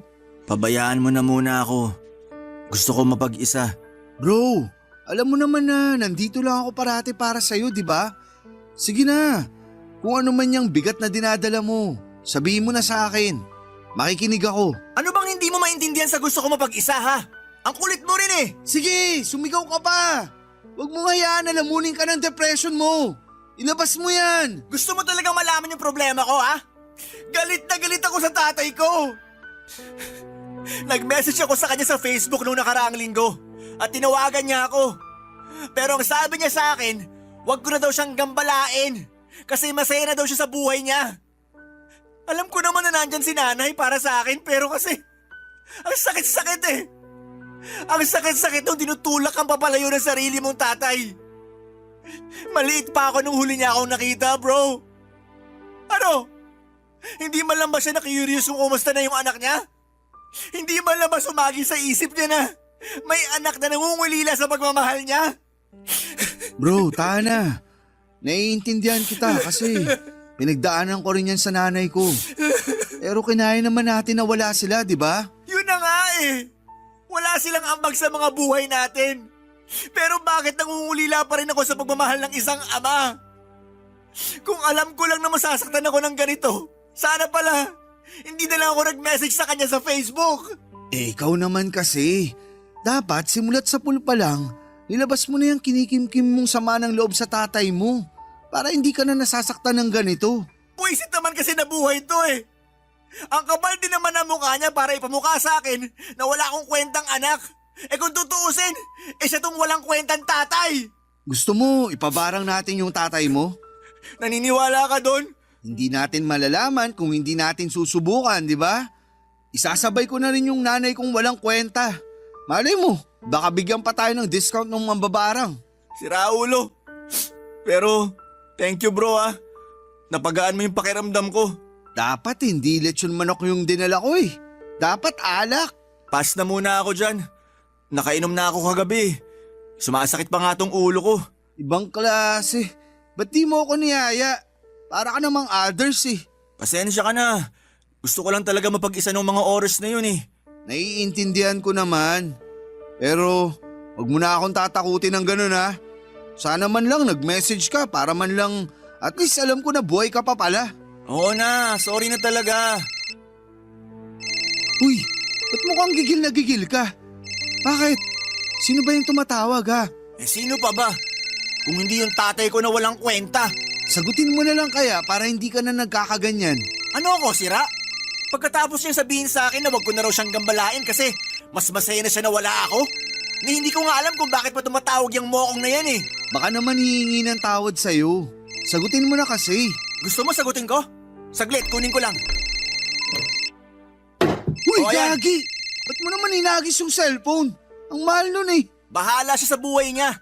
Mabulok na sana siya sa impyerno. Jijingle ako. Diyan ka lang. Sira ulong yun. Pagdiskitaan ba naman yung cellphone? Sayang naman. Kunin ko na nga lang.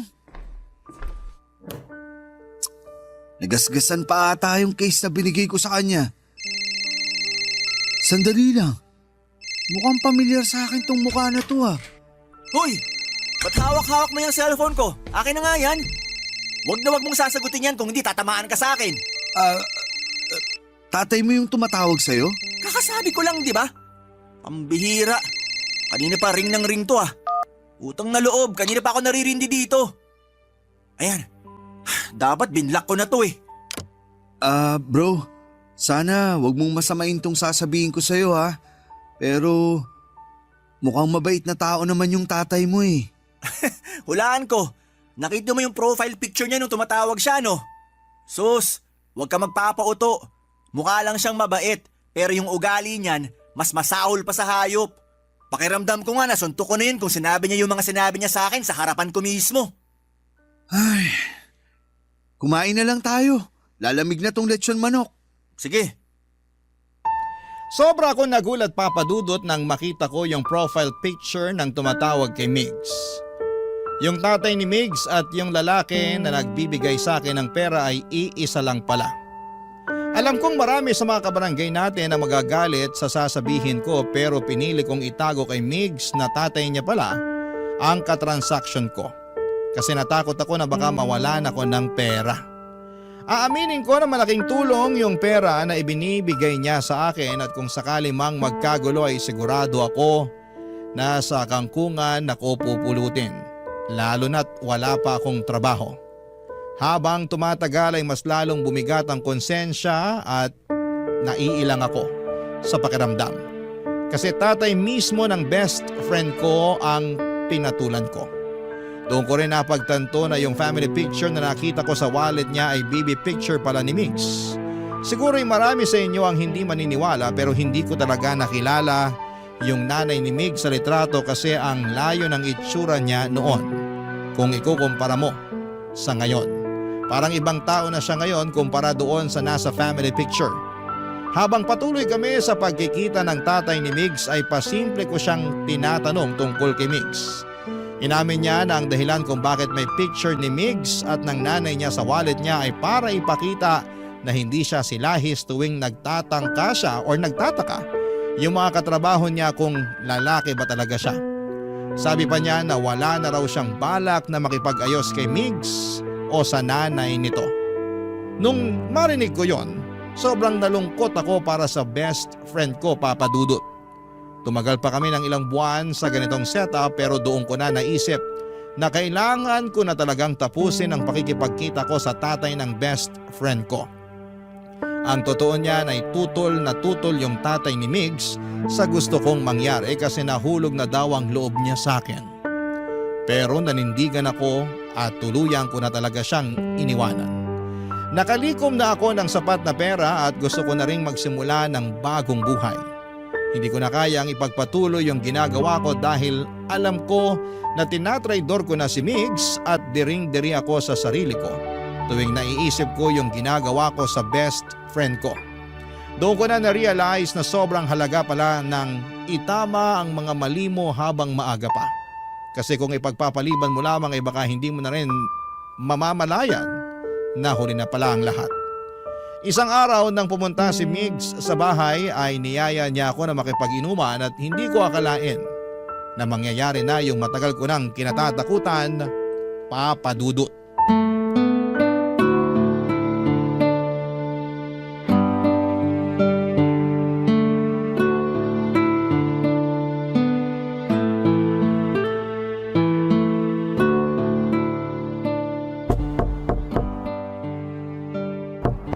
Andyan na! Sandali lang!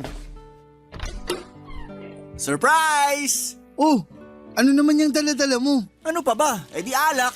Lika, shot tayo! Shh! Natutulog na si tatay sa loob. Dito na lang tayo sa labas ng bahay. Ganun ba? Sige. Himala! Dati, ikaw tong napakababa ng tolerance sa alak. Tapos ngayon, nag-aaya ka makipag-inuman? Anong nakain mo? May rason tayo para mag-celebrate ngayon, bro. Ano naman yun? Nakadilihensya na naman ako.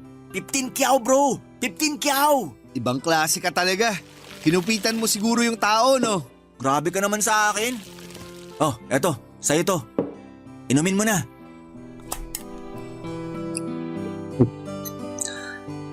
Salamat. Nga pala, kamusta yung sideline natin? Ang totoo nga niyan, titigil na ako. Maghanap na ako ng matinong trabaho bukas. Ha? Bakit? Sayang naman. Mukhang mapera pa naman yung nagkagusto sa'yo. Ayoko na, bro. Kung tutusin, yung mga utang ni tatay at pampa-ospital niya lang naman yung dahilan kung bakit ko pinasok ang ganitong klaseng trabaho. Pero ngayon na wala na akong problema, siguro oras na para magbagong buhay ako. Naks! Linis-linisan na. Kung sa ganon, sa akin na lang yung sugar papa mo. May picture ka ba nun? Pakita mo naman sa akin, oh. Para malaman ko kung mandidiri ako o hindi. Ano? Wag na, hayaan mo na yun. Damot talaga nito. Uminom ka na lang. Sarap! Uy, hindi mo ba sasagutin yan? Hindi na. Nga pala, nag-resign na ako sa talyer. Oh? Ba't mo naman ginawa yun? Hindi din naman kasi malaki yung kinikita ko dun eh. Tas isa pa, ang sungit-sungit ng boss namin dun. Ba't ako magtitiis kung may choice naman ako, di ba? Ang hirap kasi dito sa atin. Istorbo naman oh. Sino ba kasi to? Patingin nga. Uy, akin na yan. Sandali lang. Tatay ko to ah. Ba't kausap mo yung tatay ko ah? Bro, magpapaliwanag ako. Yung tatay ko ba yung nagbibigay ng pera sa'yo ha? Magsalita ka! Kung hindi babasagin ko tong cellphone mo! Oo, pero tinapos ko na yung ugnayan ko sa kanya. Bro, maniwala ka. Hindi ko alam na tatay mo na pala yung katransaksyon ko. Ito ko lang nalaman nung pumunta ako sa bahay mo. Matagal mo na palang alam pero nilihim mo pa rin sa akin to. Ang lakas din ng loob mo, bro. Pinagkatiwalaan kita. Tinrato kita ng parang kapatid.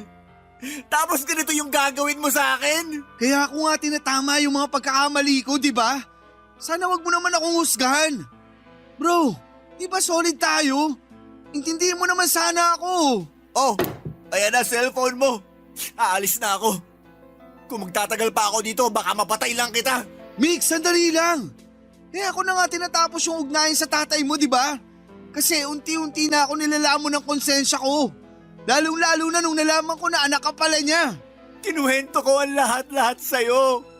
Kung paano niya ako tinaboy. Tapos tatraidorin mo lang pala ako. Anong klaseng kaibigan ka ha? Kinailangan ko lang ng pera. Sino ba sa atin yung hindi nangangailangan ng pera ha? Kaya nga natin pinasok tong mundo na to eh. Kasi salat na salat tayo sa buhay. Pero yung hindi ko matanggap-tanggap ay yung paano mo nagawang tiisin yung pakikipagsiping sa tatay ko. Habang nagpapanggap ka na wala kang alam sa harapan mismo ng sarili niyang anak. Mix, simula pagkabata pa lang, magkaibigan na tayo. Kilala mo ako. Alam mo mismo sa sarili mo na hindi ako ganitong klaseng tao. Huli na ang lahat. Kung sinabi mo sa akin na mas maaga to, siguro napatawad pa kita. Pero hindi eh. Nagpakasaya ka sa piling ng sarili kong tatay. Napaka-ahas mong kaibigan. Kunwari ka pa nag-aalala ka sa akin. Pag-usapan naman natin ng maayos to. Ayaw mo talaga akong layuan ha? Layuan mo ako. Kung hindi, mas malala pa dyan ang aabutin mo sa akin.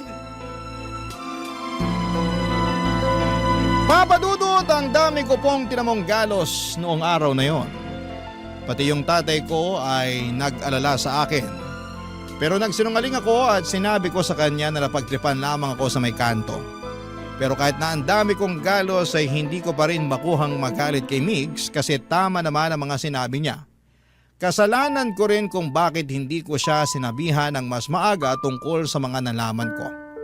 Sinubukan ko pong puntahan si Migs sa bahay nila pero hindi na niya ako kinangusap. Ang nanay na lamang niya ang humaharap sa akin pero mukhang walang alam ang nanay ni Migs ng mga panahon na yon. At nakita ko rin na blinak ako ni Migs sa Facebook. Mukhang pinutol na nga talaga ni Migs ang ugnayan naming dalawa. Ang totoo po niyan ay sobra akong nanghihinayang kasi para ko na siyang kapatid. At kung maibabalik ko lamang ang panahon, sana'y hindi ko na lamang ginawa yung mga nagawa ko. Madaling kitain ang pera. Pero ang pagmamahal ng isang tunay na kaibigan ay mahirap hanapin. Kaya sa mga kabarangay natin dyan, kung may mahal kayo sa buhay, wag na wag kayong magsasawang iparamdam sa kanila na importante sila sa inyo at wag na wag nyo silang paglilihiman kung ayaw ninyong mangyari sa inyo yung nangyari sa akin. Sa ngayon po, Papa Dudut, ay nakahanap na ako ng trabaho bilang clerk sa isang kilalang convenience store at wala na rin akong balita kay Mix. Pero tuwing napapadaan ako sa bahay nila ay napapansin ko na palaging walang tao doon. Ang totoo niyan ay sobra akong na-curious kung ano nga ba ang kalagayan ni Migs at ng nanay niya pero mukhang hindi ko na talaga makukuha ang sagot sa mga katanungan kong yon. Kung sakali man po na may mga bagong kaganapan sa buhay ko ay makakaasa po kayo, Papa Dudut, na magpapadala ulit ako ng sulat sa inyo. Maraming salamat po sa pagbibigay sa akin ng opportunity para maikwento ko sa inyo ang isa sa mga pinakamasaklap na bahagi ng buhay ko. Ang inyong forever kapuso at kabarangay, Jed. Ano ang masasabi mo sa ating Barangay Love Stories today? Aabangan namin yan sa aming comment section.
Ang mga kwento ng pag-ibig, kwento ng buhay at kwento ng pag-asa dito sa Barangay Love Stories. Love Stories.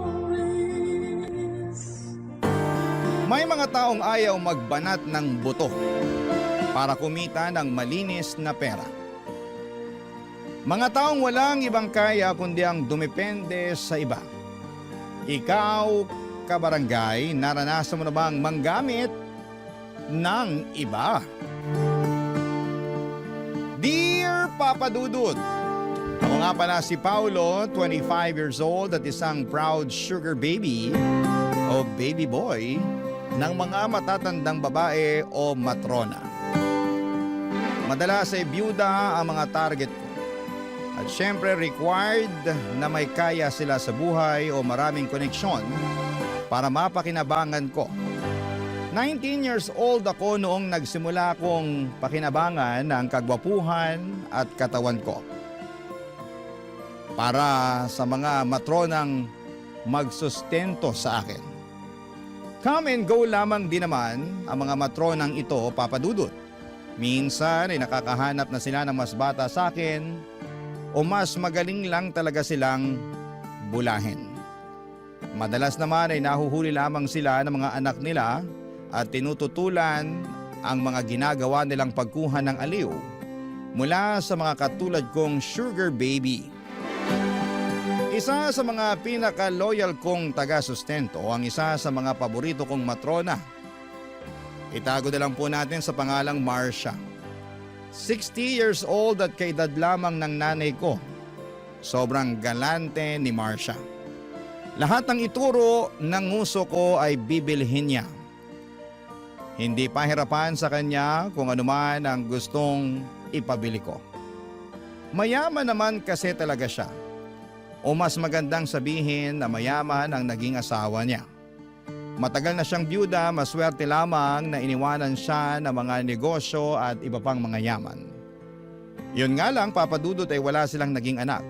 Kaya ang libangan ni Marcia, ako at wala nang iba pa.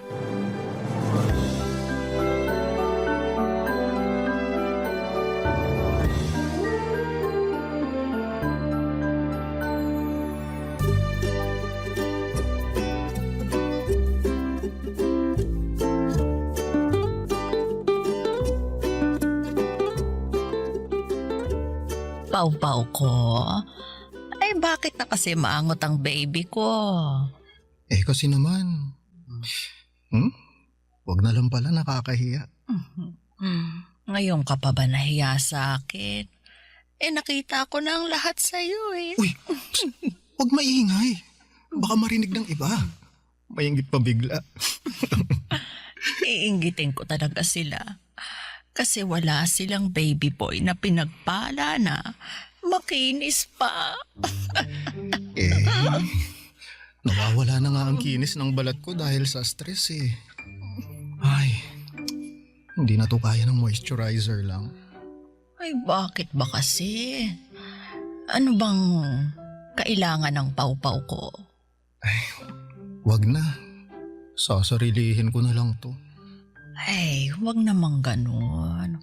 Ano bang kailangan mo? Sunscreen from Korea o Japan? Meron ako nun. Gusto mo bang magpa-body scrub? Hindi yan ang kailangan ko eh. Ano nga? Nai-stress kasi ako, baby. Paano ba naman? Malapit nang kumupas yung mga t-shirt ko, kakalaba. Wala na rin sa uso. Hirap na ako mamili ng isusuot kada aalis ako. Yan lang ba ang problema mo? After ng meeting ko mamaya, pagsha-shopping kita. Hindi dapat kumukupas ang damit ng baby ko. Kasalanan ko rin naman. Kasi palagi ako naglalaba. Hand wash pa. Nai-stress na naman ako bigla. Tingnan mo naman itong mga kamay ko. Hawakan mo. Ay, ang lambot naman ng kamay mo. Hindi na nga malambot ang mga kamay ko eh. Tingnan mo nga oh. Konti na lang kasing gaspang na ng talampakan ko yung mga palad ko. Dahil sa kakalaba ko to eh. Bakit kasi ikaw pa ang naglalaba? Bakit hindi mo na lang ipalaundry? Ako na lang ang magbabayad. Wala kasi akong tiwala sa mga laundry shop. Baka mamaya mapag-interesan pa nila ang mga damit ko. Alam mo namang puro branded tong damit ko. Oo, alam kong branded yan. Ako kaya ang bumili lahat ng mga damit mong yan. O, di ba? Kaya nga sayang kung nanakawin lang sa laundry shop. Kaya sana, ang gusto ko, Bagong automatic washing machine. Yung meron na ring dryer para hindi na ako magpiga. Saka para tuyo na agad yung mga damit ko. Naku, iyan lang naman pala ang kailangan mo.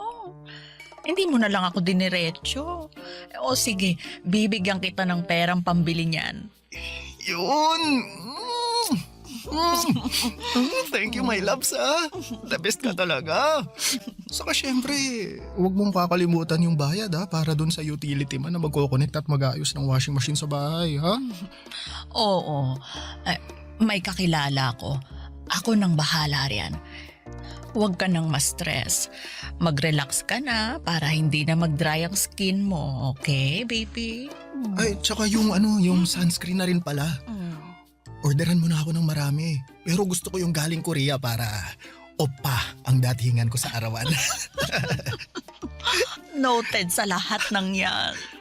At mamaya, mag-grocery na rin tayo para may stocks kayo ng nanay mo sa bahay ninyo, okay? Ay, kahit kami na lang ni nanay ang mag-grocery. Idagdag mo na lang sa allowance ko. Kasi banding kasi namin ni nanay yung pamimili. Alam mo naman na bihira na kami magkasama kasi palaging ikaw yung uuna ko. Kaya bigyan mo na lang ako ng pera pang grocery. Kami nang bahala ni nanay doon. Love you. Uy, yung pambili ng washing machine Naalala ko ang unang gig ko sa pagiging sugar baby. Isang matandang babae na meron pang asawa. Meron namang basbas mula sa baldado niyang asawa ang pagkakaroon niya ng sugar baby. Kaya hindi ako masyadong na-guilty noon. Pero sa unay, mandidiri ka talaga kung hindi ka pa sanay sa ganong kalakaran. Pikit mata ko na lamang na tinanggap ang gustong ipagawa sa akin ng unang naging sugar mommy / matrona ko. Kapalit naman kasi noon ay pera. Malaking tulong ang perang kinikita ko sa pang-sugar mommy para sa amin ng nanay ko. Papadudod hindi malaki ang mga unang kinikita ko noon dahil nagsisimula pa lamang akong bumuo ng pangalan ko sa industriya ng sugar babies. Pero sapat naman na yon para masustentuhan ang mga pangangailangan namin ni nanay noon. Kami na lamang kasi ang magkasama sa buhay. Sa pagkakatanda ko ay 7 years old lamang ako noong iniwan kami ni tatay para sumama sa mayamang babae. Pinili niya ang babaeng yon kesa sa amin. Inamin niyang nasilaw siya sa pera at palibasa nga ay mahirap kami noon at siguro'y napagod na lamang si tatay na magtrabaho ng magtrabaho. Pero hindi naman kami umangat sa buhay. Kaya noong may nagpakita sa kanya ng interes, agad na niyang sinunggaban. At iniwan kami ni nanay bilang kapalit.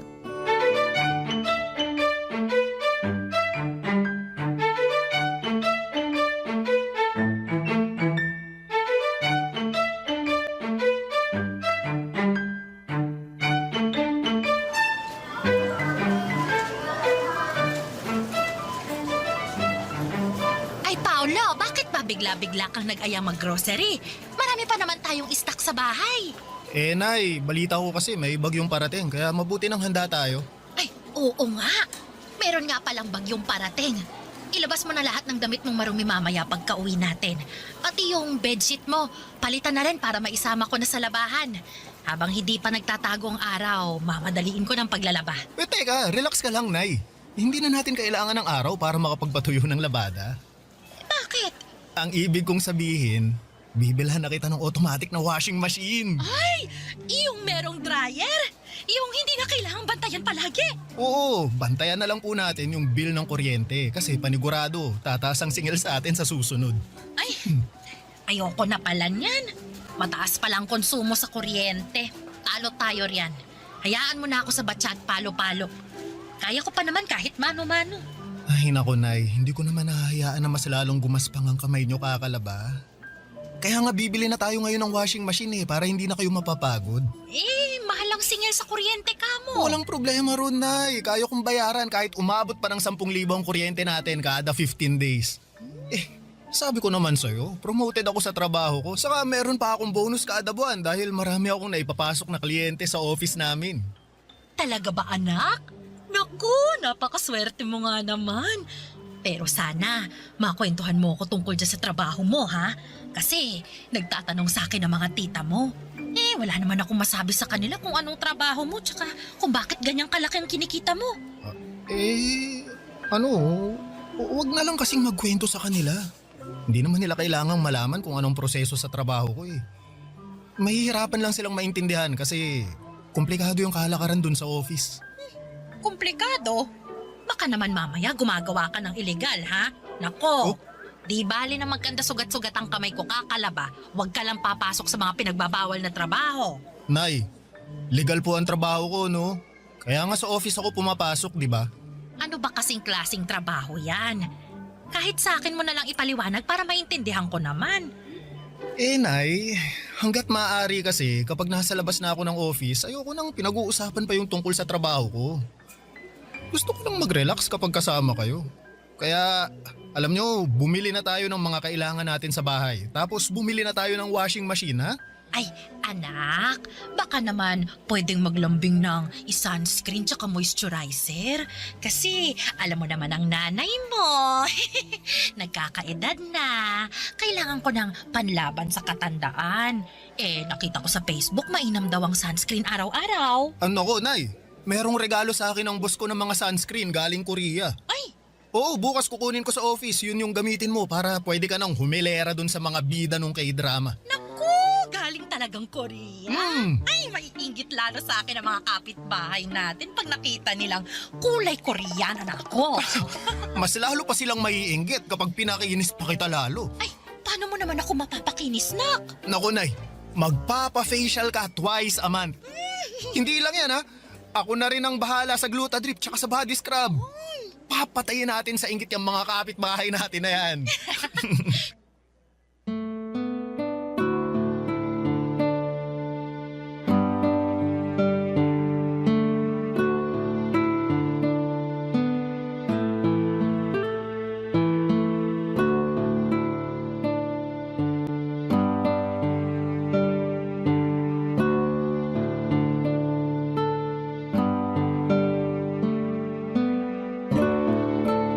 Papadudot, hindi alam ng nanay ko ang tungkol sa pagiging sugar baby ko.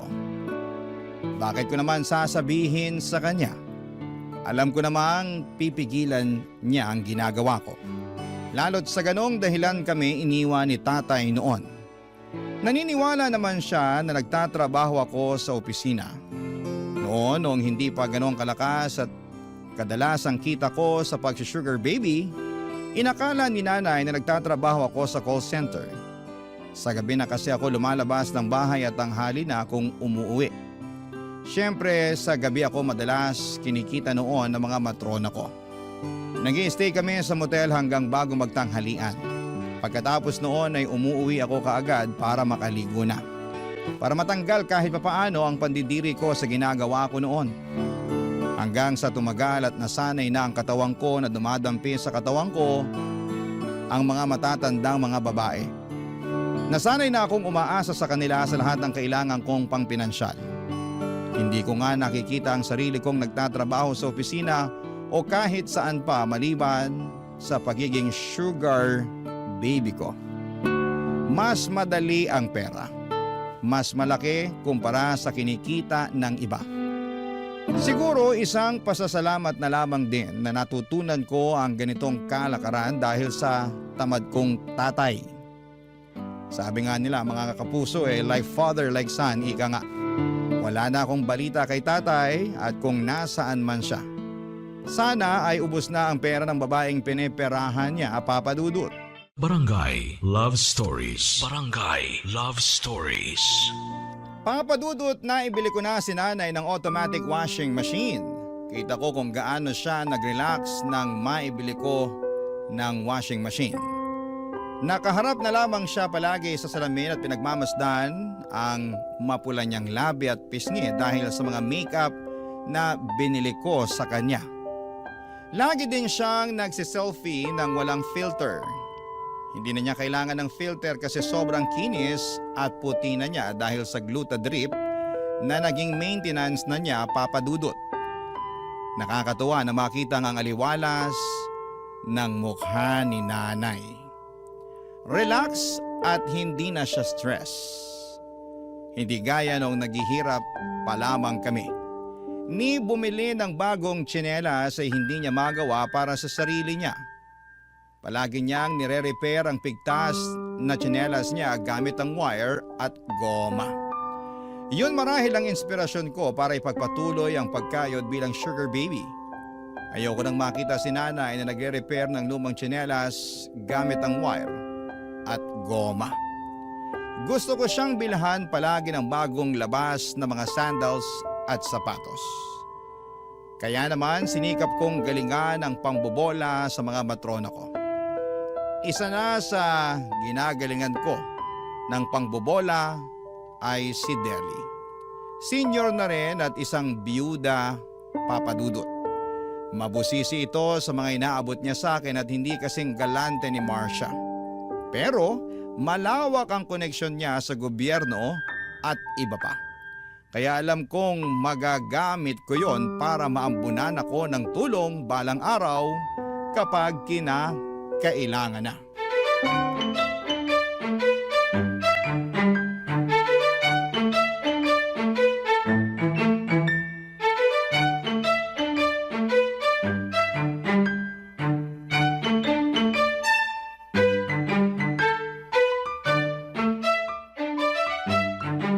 Deli, matagal ka pa ba riyan? Kanina pa ako rito sa kamo. Babad na ako rito. Teka lang at may inaasikaso akong mahalaga. Gusto mo ba lumabas na lang muna ako dito sa hotel para hindi ka maistorbo? Nakakapagtrabaho naman ako kahit nandyan ka. Diyan ka na lang sa kama. Humilata ka riyan at mamaya tatabihan na kita. Nabuburyong na kasi ako rito Lahat na ng posisyon sa paghiga, nagawa ako na. Buksan mo na lang ang TV. May cable naman na ata dyan Manood ka ng balita para updated ka sa mga kaganapan sa Pilipinas. Para naman makasali ka na sa usapan namin ng mga amiga ko kapag lumalabas tayo. Bakit kasi kailangan ko pang makisali sa usapan nyo ng mga kaibigan mo? Hindi naman ako nakaka-relate. Puro sa ekonomiya, politika, relihiyon. Wala man lang bang tungkol sa showbiz para makapag-ambag naman ako kahit papaano? Ay nako, hindi nakakahasa ng utak ang mga chismis at showbiz. Habang bata ka pa lang, dapat busugin mo na ang utak mo ng mga iba't ibang kaalaman. Makakatulong yan sa'yo kapag nakikipag-socialize ka na sa mga matataas na tao. Ano ba yan? Palagi mo na lang akong pinapangaralan. Ang pinunta ko rito, lambingan. Hindi lecture, ha? Lambingan ba talagang pinunta mo o allowance? Syempre, kapag may lambing, matik na yung allowance. Ay, nako ka. Mabuti na lang talaga at gwapong-gwapo ka. At malaki ang katawan. Kaya sulit ang allowance na inaabot mo sa akin, di ba? Kahit payat tong utak ko. Deli. Ay, wag mo na akong kulitin sa allowance mo. Nagdagdag na ako last month. Aba, matuto ka namang makontento. Hindi naman yun Ay, ano pala? Baka naman, pwede mong matulungan yung tsuhin ko na nakulong. Kapatid yun ni nanay. Nakikiusap sa akin na magawa ng paraan yung kaso niya. Bakit sa akin ka lumalapit? Attorney ba ako? Pulis? Alam ko kasing marami kang koneksyon. Ano bang kaso ng tsuhin mo? Nakapatay. Nakapatay? Ewan ko ba dun sa tsuhin ko? Hold-upper pala. Tapos ayun, hindi niya sinasadyang mapatay yung hino-hold up niya. Tinutukan lang naman ng bread knife ng tsuhin ko yung hino-hold up niya kaso biglang pumalag yung biktima. Sinuntok yung tsuhin ko. Syempre, kailangan lumaban ng tsuhin ko. Sinaktan na siya, di ba? Kaya ayun, napuruhan niya yung biktima. Paano, Deli? May lusot kaya? Marami pa akong kailangang alaming detalye. Siya, susubukan kong gawa ng paraan. Yay! Teka, saan pa bang masakit sa'yo para malagyan ko na ng ointment? Yung tuhod mo? Nagbabadya ba ng rayuma yan? Yung balakang? Aling buto mo yung tumutunog ngayon para mahimas ko na. Ha?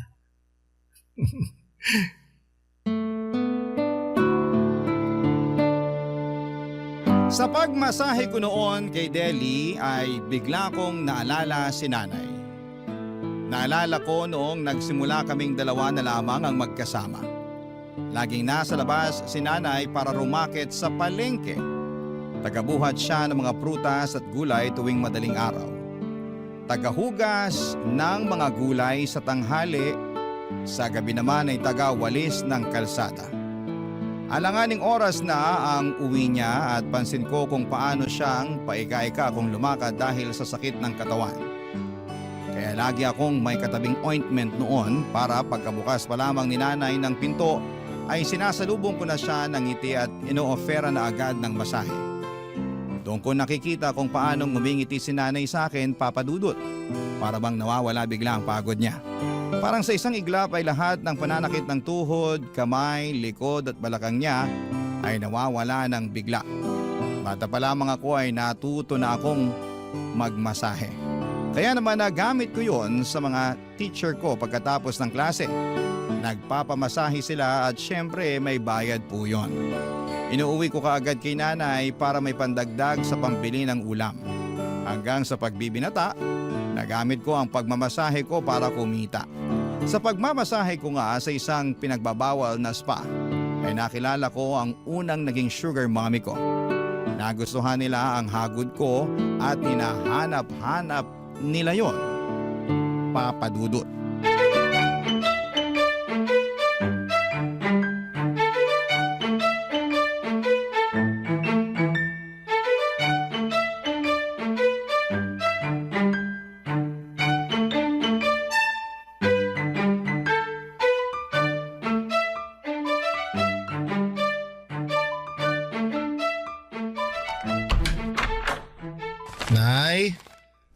Nay, nakauwi na po ako. Paolo, anak! Kanina pa kita hinihintay. Mabuti na lang at nakauwi ka na. Naku, saktong-sakto. Nagluto ko ng sinigang na hipon. Paborito mo. Uy, biglang kumulo yung tiyan ko dun ah. Halika na para makakain na. Habang mainit pa ang sabaw. Ginawa na rin kita ng patis na may sili at kalamansi. Lalong kumulo yung tiyan ko sa sausawan na yan ah. Naglaway naman tuloy ako bigla. Talo ko pa tuloy yung naglili. Ibaba mo na yung mga bit-bit mong paper bag para makakain ka na. Halika na. Ay, si nanay naman oh, hindi man lang na-excite sa nakitang mga paper bag na bit-bit ko. Ano ba yung mga pinamili mo? Ikaw na bata ka talaga. Hindi na kasya ang mga damit mo sa aparador, ha? Tapos nag-shopping ka na naman ulit. Di bumili tayo ng bagong aparador para magkasya ng mga damit ko. Pero nay, alam nyo, hindi naman sa akin tong mga nasa shopping bags eh. Para sa inyo to. Ay, para sa akin? Bakit? Birthday ko na naman ba, anak? Oh, bakit? Tuwing birthday ka lang ba dapat regaluhan? Wala namang okasyong kailangang i-celebrate para bilhan mo ko ng regalo. Nay, gusto ko lang i-celebrate ang pagiging best nanay nyo sa buong mundo. Anak ha, ang corny mo na. Naghahanap ka lang ng dahilan para gumastos eh. Nasa mall na kasi ako kanina. Nakita ko ang daming bagong labas ng mga damit. Feeling ko bagay sa inyo lahat ng pinamili ko. Check nyo, dali. Ito. Patingin nga. Anak, ang gaganda nito, hala. Di ba? Ang mamahal din ako. Ay naku, isuli mong lahat ng to. Anak, masyadong mahal. Parang 2 buwang groceries na natin to eh. Magkano ba? Ay, naku, baka pang 4 na buwan pa. Oy, Nay. Hindi ko na po isusoli yan, no? Sa inyo na yan. Enjoyin nyo na lang para kapag nagsisimba kayo ng mga plastic nyong friends, meron kayong ipangrarampa. Patayin nyo sila sa inggit, Nay, ha? Make your son proud, ha? Naku, ikaw talagang bata ka. Kung iniipon mo na lang ang perang pinangbili mo rito, hindi natin alam kung anong mangyayari kinabukasan. Kailangan handa tayo. Ito na yung huling beses na bibilhan mo ko ng luho, ha? Mag-iipon na tayo. Sige po. Kung saan kayo magiging masaya. Mag-iipon tayo. Pwede tayong bumili ng bahay para hindi na tayo umupa. Magnegosyo tayo. Tapos mag-travel tayo sa buong Pilipinas. At sa buong mundo. Tapos bibili tayo ng... Oo. Nay. Naku. Kakasabi ko lang kung saan kayo magiging masaya eh. Tapos bigla naman kayong iiyak dyan. Pasensya ka na, anak, ha? Masyado lang siguro akong masaya. Hindi pa rin kasi ako makapaniwala na umaasenso na tayo. Dahil sa'yo. Dahil sa pagpupursige mo. Salamat, ha? Nay. Bigla na lang sumasakit tong puso ko kapag naaalala ko yung pinagdaanan natin mula nung iniwan tayo ng tatay mo. Yung hiya ko sa'yo noon, anak, kapag nakikita mong minumura na ako ng landlady natin dahil hindi ako makabayad. Kung paano tayo tumatakas tuwing madaling araw kapag alam nating alanganin na tayong makabayad. Bigla kong naalala kung paano tayo nagtsatsagang matulog sa waiting shed dahil walang kamag-anak natin ang gustong magpatuloy sa atin kasi wala silang tiwala sa atin. Akala nila pag nanakawan natin sila. Kasi alam nilang kapos tayo. Nakakahiya, anak. Kaya pasensya ka na, ha? Kung hindi kita naigapang ng maayos noon. Tapos ngayon, imbis na akong bumawi sa'yo, ikaw pa rin ang gumagawa ng paraan para mabuhay ako. Pasensya na, anak, ha? Pasensya na kung kulang ang galing ko sa pagiging ina. Papadudot para akong dinudurog sa mga iyak at salita ni nanay. Ramdam ko noon ang sama ng loob niya dahil hindi niya naibigay sa akin ang buhay na masagana. Hindi ko naman siya sinisisi kailanman kung naghirap kami. Kay tatay lang talaga ako galit noon, wala akong tampo kay nanay. Alam kong ginawa niya ang lahat, kaya nga nagpursige ako para makaahon kami sa hirap. Ginawa ko po ang lahat kahit pa sabihin ginamit ko ang katawan ko para mabuhay kami. Wala akong ibang gustong mangyari kundi ang mabigyan ng magandang buhay si nanay, Papa Dudut. Bata pa lamang ako ay pinangako ko na yon sa kanya. At hanggat kaya ko, hanggat napapakinabangan ko pa ang itsura at katawan ko ay hindi ako titigil na gawin yon. Niyakap ko si nanay at pinatahan. Sinabi ko sa kanya na hindi na niya muling mararanasan ang hirap sa buhay. Kaya naman tinupad ko ang pangako ko sa kanya na mag-iipon kami para sigurado ang magiging kinabukasan namin. Pinahawak ko kay nanay lahat ng kinikita ko at marunong po kasi si nanay na mag-ipon. Marami rin siyang nakwento na pwede naming pagkakitaan. Oo lamang ako ng oo. Sino ba namang hindi sisipaging umoo? Kitang-kita ko sa mukha ni nanay ang saya habang nagkukwento ng mga balak niyang gawin kapag meron na kaming sapat na pera. Papa Dudut, kahit sino namang anak, may ingganyong pumayag. Masaya ang nanay mo eh. Hindi ba't yun naman ang goal ng bawat anak? Barangay Love Stories. Barangay Love Stories.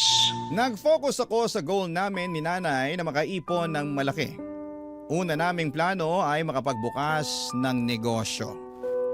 Meron ng listahan si nanay ng mga balak nitong negosyo na kaya ng ipon namin. Tuwing gabi ay pinag-uusapan namin kung paano yon ma-achieve. Kakasimula pa lamang namin noon ang pag-iipon kaya alam kong medyo matatagalan pa bago namin magawa ang ibang plano namin. Hindi na ako lumustay pa ng pera para sa mga material na bagay, nagche-check na rin kami ng mga murang bahay sa probinsya. Pangarap kasi ni nanay na makabalik ng probinsya para doon na tumira. Gusto kong tuparin yon para sa kanya. Dinagdagan ko na rin ang ibang sugar mommy ko at merong yung mga nakilala ko online. Sapat na sa kanila na hinaharot ko sila at pinapadalhan ng mga masiselan na mga pictures. Kumagat na rin po ako sa mga ganap online para sa mga bakla. Nagpapadala din po ako ng mga pictures na masiselan sa kanila. At dahil doon ay mas nadagdagan pa ang kinikita ko. Pero syempre hindi ko pinabayaan ang dalawang main matronas ko, sina Deli at Marcia. Higit sa lahat ay sila ang pinaka makakatulong sa akin para sa mga pangarap namin ni nanay. Kaya naman ginalingan ko sa kanila lalo. Lahat ng gusto nila dapat ay sundin ko.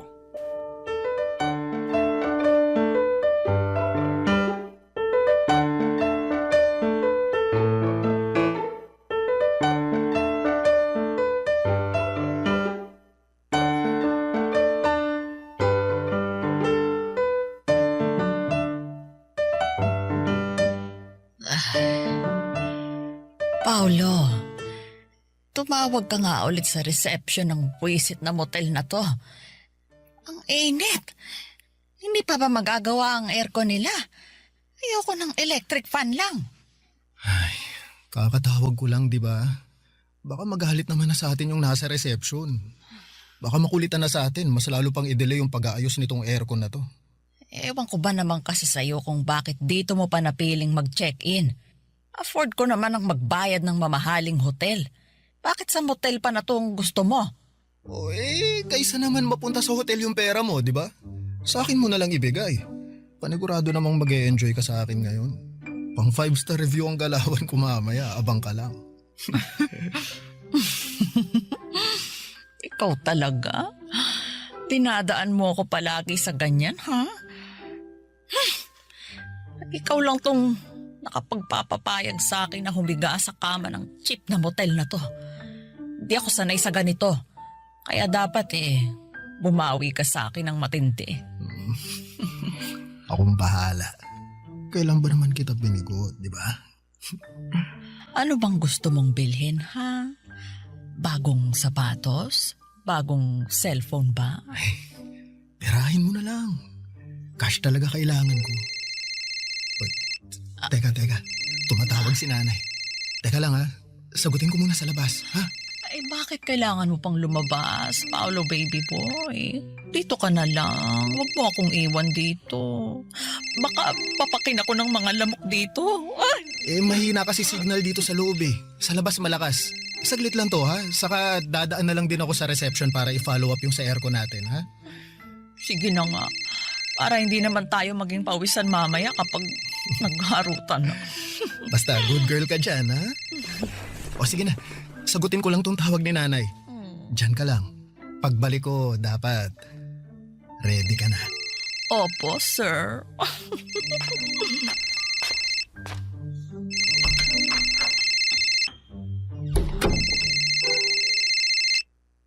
Hello, Deli? Napatawag ka? Kanina pa kita tinitext, hindi ka nagre-reply. Nako, sorry. Kasama ko kasi si nanay eh. Nagluluto kami. May balita na ba dun sa pinapaayos kong permit para sa negosyo ni nanay? Kaya nga ako tumawag sa'yo. Ayos na yon. Pumunta ka na lang bukas sa opisina ko. Pag-usapan natin yung mga kailangan yung ipasa. Ako na lahat ang mag-aasikaso nun. Yes! Hulog ka talaga ng langit, Deli! Salamat ah! Ay, thank you. May kapalang tono. Alam ko. Akong bahala sa'yo. Gusto mo ba sa office natin gawin? Bakit pa ba kita papupuntahin ng opisina ko kung hindi ko rin gustong gawin ng alam mo na? Akong bahala. Bawing-bawi ka sa tulong mo sa akin. Oh, sige na. Babalikan ko na si nanay. Magluluto pa kasi kami ng ulam eh. Usap na lang tayo bukas, ha? Good night. Bye.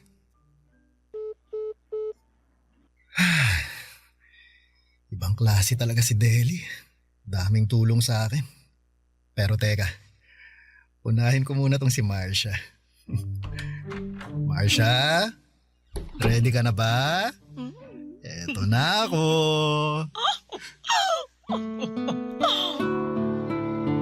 Totoo po ang sinabi ko kay Marcia.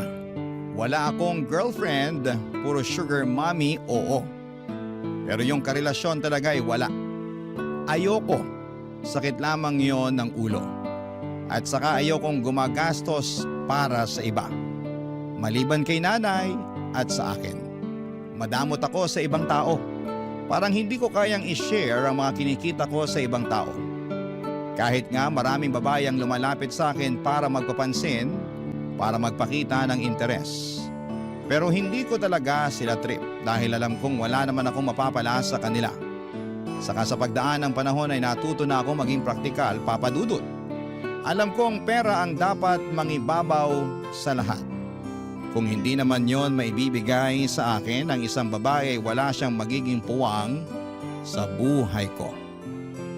Pangarap at sinanay lang ang pinagkakaabalahan ko sa lahat.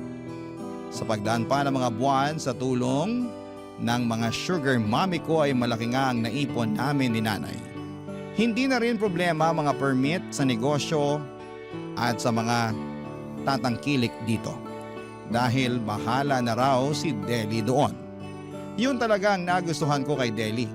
Hindi man siya kasing galante ni Marcia pero gusto niya akong maging wais sa pag-handle sa pera. Siya pa nga itong tumutulong sa akin para makaipon pa ng mas maayos. Hanggang isang araw.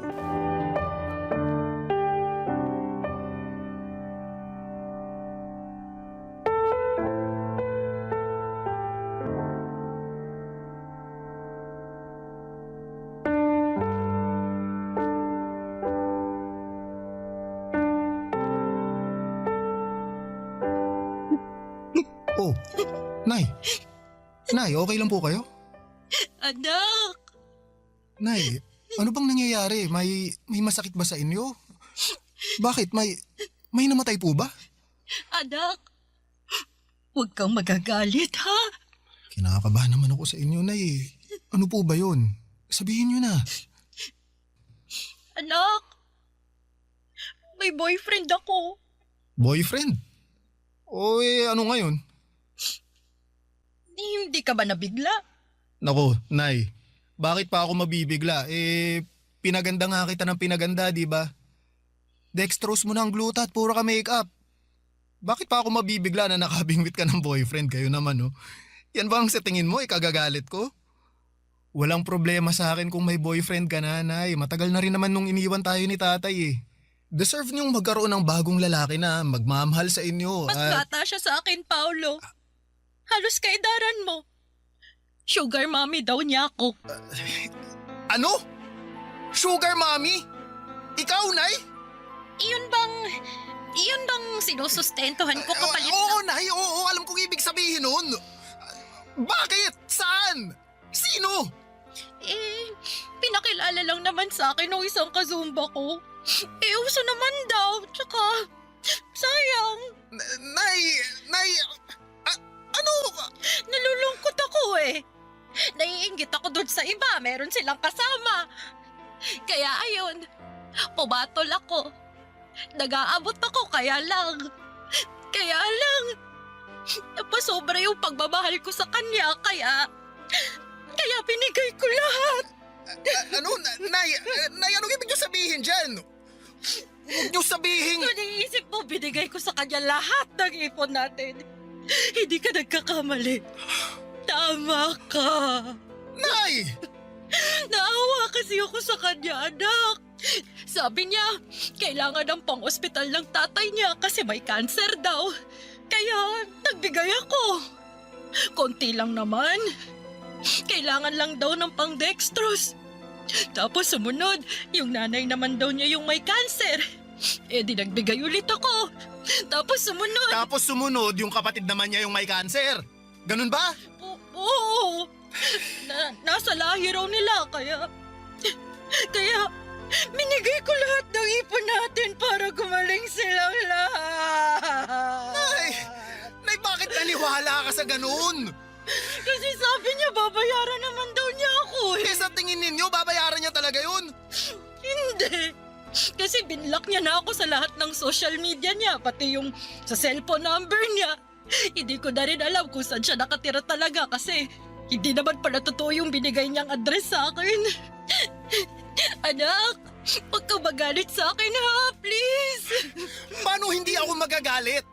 Pinaghirapan ko lahat ng inaabot ko sa inyo. Tapos malalaman ko, binigay niyo lang pala sa ibang tao? Ang lakas ng loob yung problemahin ng problema niya pero hindi niyo inisip yung naging paghihirap ko. Anak! Mamaya na tayo mag-usap, Nay. Baka magdilim pa yung paningin ko eh. Aalis muna ako. Uuwi na lang ako. Pagkaya ko na kayong harapin ulit.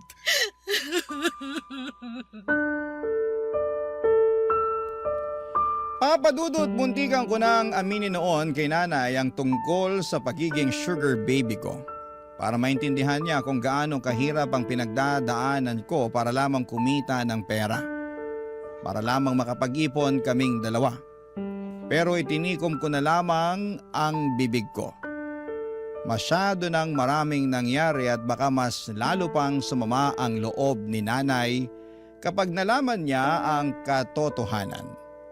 Nagpatuloy ako sa aking buhay at kinausap si Deli para humingi ng tulong para makahanap ng paraan na matunton ng sugar baby ng nanay ko. Para lamang mabawi ko naman kahit kalahati sana ng pera na ibinigay ni nanay sa kanya. Naging malabo na rin na mahanap namin dahil si nanay mismo ay ayaw nang makaharapa ang lalaking yon. Ipagpasa Diyos na lang daw namin ang lahat para sa mga ganong tao na nanggagamit ng kapwa nila para sa pera. Bigla naman akong kinabahan dahil tulad ng lalaking yon ay namimera din ako ng iba.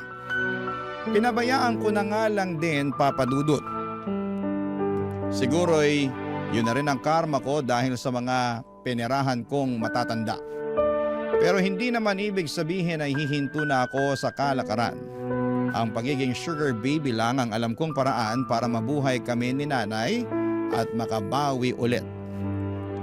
Papadudot, nagpatuloy ako sa ganong buhay. Nagsimula ulit kaming mag-ipon. Ang mahalaga na lamang sa ngayon ay natuto na si nanay at nangako na siyang hindi na ulit magpapahulog sa isang sugar baby o baby boy. Maraming pong salamat sa pagbasa ng aking liham. Ang inyong kapuso at kabarangay forever, Paulo. Ano ang masasabi mo sa ating Barangay Love Stories today? Aabangan namin yan sa aming comment section.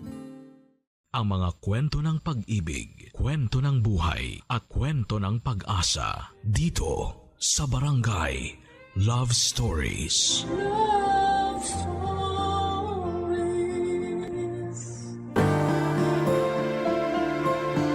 Wala namang masamang ipakita ang pinaghirapan mo sa iba.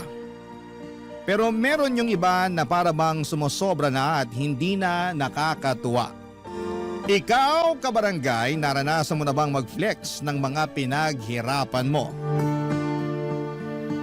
Dear Papa Dudut, mabuhay kayo buong team ng Barangay Love Stories sa number 1 radio station sa Mega Manila, Barangay LS 97.1 Forever. Ako nga pala si Brian, 35 years old at gusto ko lang idulog sa inyo ang problema at kwento ko tungkol sa babaeng nililigawan ko. Siya si Barbie, 25 years old at sosyal. Na-challenge ako noong simula dahil baka high maintenance, pero inassure naman niya ako na hindi siya ganong klase ng babae. Ora lang daw talaga niya ang pagiging sosyal. Kaya mas lalo ko siyang nagustuhan. Sa lahat ng mga babaeng nakilala ko, sa kanya talaga ako tinamaan ng husto, Papa Dudut. Iba yung kilig na nararamdaman ko sa tuwing naiisip ko siya. Nasabi ko na nga rin yon sa dating kaklase at kaibigan kong si Martin. Binida ko talaga si Barbie sa kanya para suportahan nito ang feelings ko. 10 years ago nang magkaroon ako ng seryosong relasyon, Papa Dudut. 5 taon din kami ng ex kong yon bago ko nalaman na ipinagpalit niya ako sa isang matandang mayaman. Dinibdib ko yon ng sobra at mula noong nagkahiwalay kami, puro lang ako panghaharot sa mga babaeng nakikilala ko, pero wala naman akong balak na seryosohin sila. Siguro dahil bukod sa hindi pa ako ready ay hindi rin ako totoong interesado sa kanila. Pero nung dumating si Barbie sa eksena, Papa Dudut, nagbago po ang lahat. Naramdaman ko ulit yung kilig at kakaibang saya kapag may nakilala kang taong gusto mo. Kapag kasama ko si Barbie, ang gaan lahat ng nararamdaman ko. Dinadaldal ko nga si Martin tungkol doon nang minsang nagkainuman kami sa bahay. Panay lang ang kantsaw niya sa akin dahil sa wakas daw ay nadali na ako ni Cupido.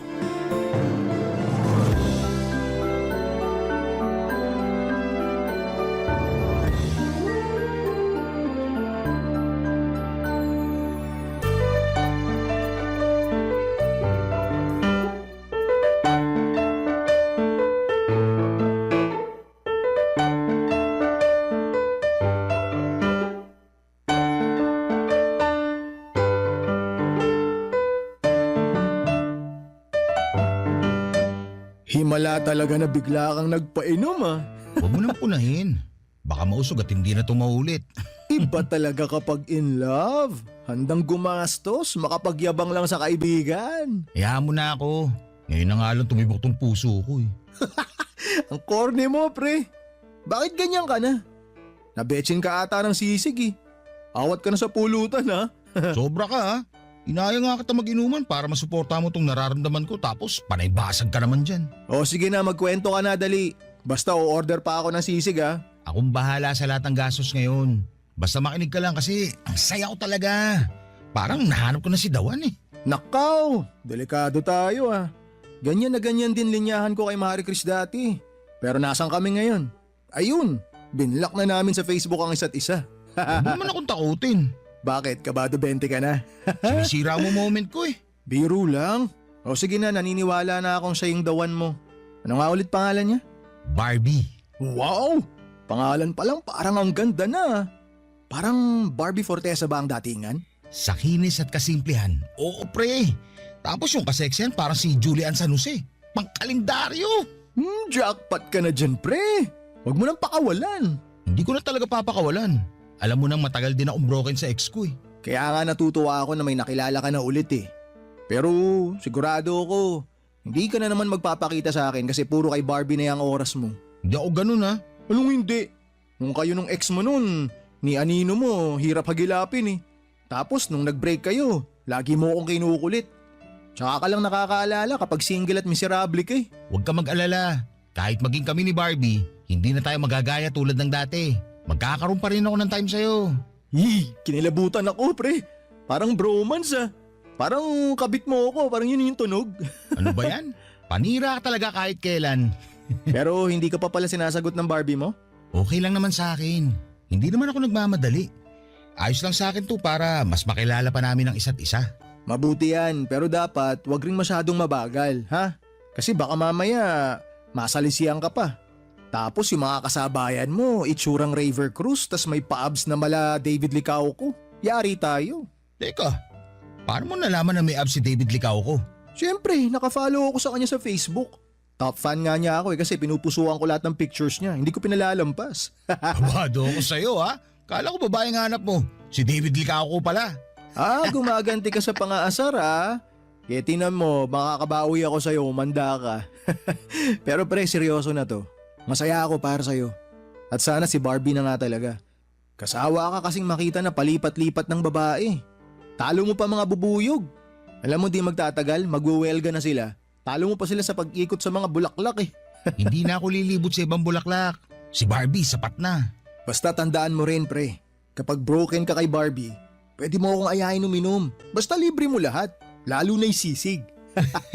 Loko, hindi ako mabobroken kay Barbie. Itaga mo yan sa abs ni David Licauco. Nagkantsawan pa kaming muli ni Martin at saka pinagpatuloy ang masayang inuman. Kung saan na napadpad ang usapan namin. Pero hindi matanggal sa isipan ko si Barbie, Papa Dudut. Kahit magkausap kami ni Martin ay panayang sulyap ko sa cellphone ko.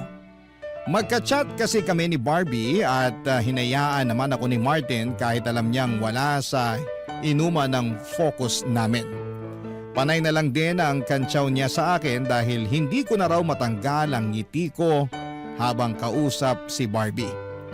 Paano ko ba naman kasi gagawin yon ay punong-puno ng kilig ang dibdib ko? Iba talaga si Barbie. Kahit sa ex ko noon ay hindi ko yon naramdaman. Feeling ko talaga si Barbie na ang the one. Nakadagdag din kasi na masipag siyang mag-reply sa panghaharot ko sa kanya. Kaya mas ginanahan ako, Papa Dudut. Nakilala ko si Barbie sa isang kasal ng katrabaho ko. Mabuti na nga lang at pumunta ako. Hindi sana ako pupunta dahil masyado akong bitter. Ayokong makakita ng mga taong masasaya dahil in love sila. Pinilit ako ng katrabaho ko na umattend dahil may ipapakilala raw siya. Noong una pumayag ako kasi naisip ko na isang panibagong babae ang haharutin pero hindi bibigyan ng commitment. Pero nagkamali ako, Papa Dudut, dahil nung pinakilala na si Barbie sa akin, hindi lang harot ang gusto kong mangyari sa amin. Gusto kong magseryosohan na kaming dalawa. Buong gabi kaming dalawa lang ang magkausap. Napansin na nga yon ng lahat kaya kinansyawan kaming dalawa. Wala kaming pakialam noon, Papa Dudut. Masyado kaming masaya para intindihin ang pang-aasar ng ibang tao.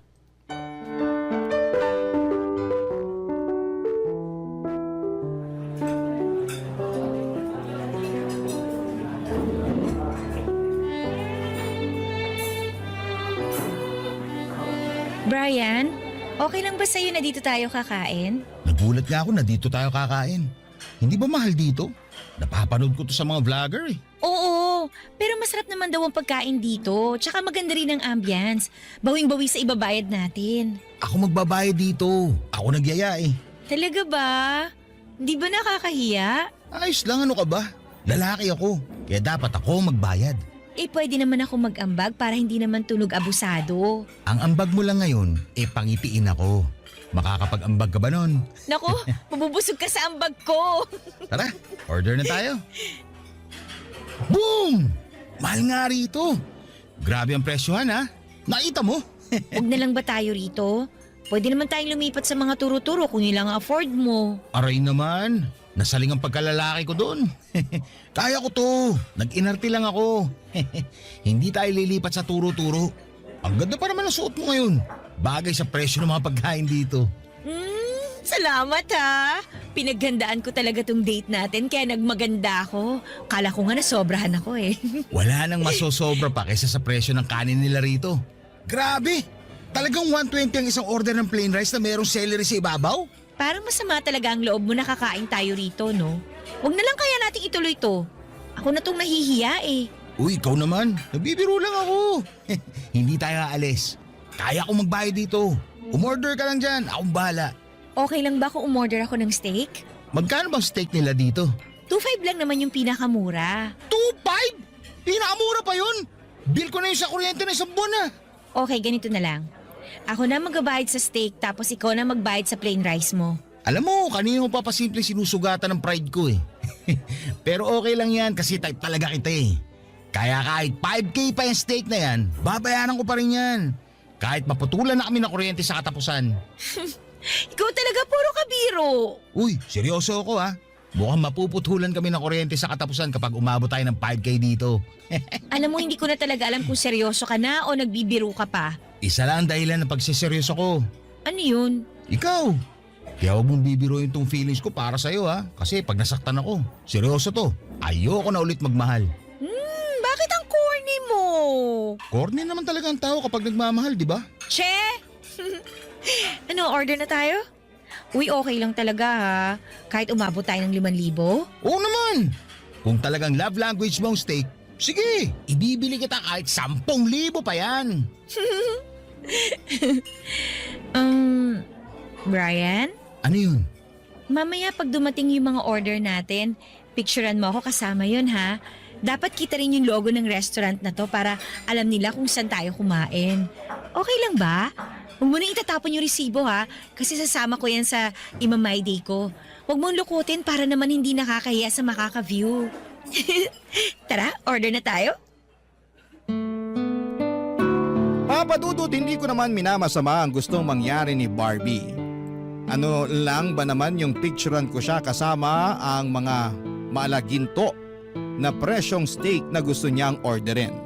Kahit isama pa niya ang resibo ng kabilang table ay wala ring problema sa akin. Ganoon naman kasi ang uso lalo na para sa mga Gen Z. Kailangang i-flex ang good moments. Natuwa lang din ako na siguro i-consider ni Barbie na good moment yung date namin. Noong dumating na nga yung mga order namin ay panay ang picture ko sa kanya. Lahat ng anggulo na gusto niya. Nahirapan pa akong isama pati yung logo ng restaurant kasi nga medyo malayo yon sa amin. Pero nagawan pa rin namin yon ng paraan. Kumukulo na ang sikmura ko pero hindi pa kami tapos magpicturan. Medyo lumamig na yung mga in-order naming steak at hindi na tuloy nakakatuwang kainin. Pero ayos lang kasi nakita ko naman ang saya ni Barbie. Priceless moment na yon sa akin. Panay ang check niya sa mga pictures na kuha ko sa kanya, Papa Dudut. Halos hindi na nga rin niya ako kausapin dahil nakatutok na siya sa cellphone niya. Pinost na pala niya kaagad pagkatapos niyang lagyan ng mga tamang filter ang pictures. Hinayaan ko pa rin siya kahit gusto ko na sanang makipagkwentuhan sa kanya. Ang dami ko pa namang baong kwento sa kanya tungkol sa sarili ko. Pero mukhang mas interesado siya sa mga pangpupuso ng mga friend niya sa Facebook. Nakafeel ako ng lungkot ng gabing yon. Dahil hindi man lang kami masyadong nakapag-bonding, Papa Dudut. Tapos mahigit 5,000 piso pa ang ginastos ko. Sa madaling sabi, parang luging investment yon sa akin. Pero ayos lang kasi nakita ko namang masaya si Barbie. Barangay Love Stories. Barangay Love Stories. May kaya naman ako sa buhay, mga kabarangay. Hindi ko lang kasi yon pinagsasabi sa iba dahil pakiramdam ko ay hindi naman kailangan. Galing ako sa mayamang angkan sa Batangas. Naambunan na rin ako syempre ng yaman pero gumawa pa rin ako ng sarili kong daan para mapatunayan ang sarili ko.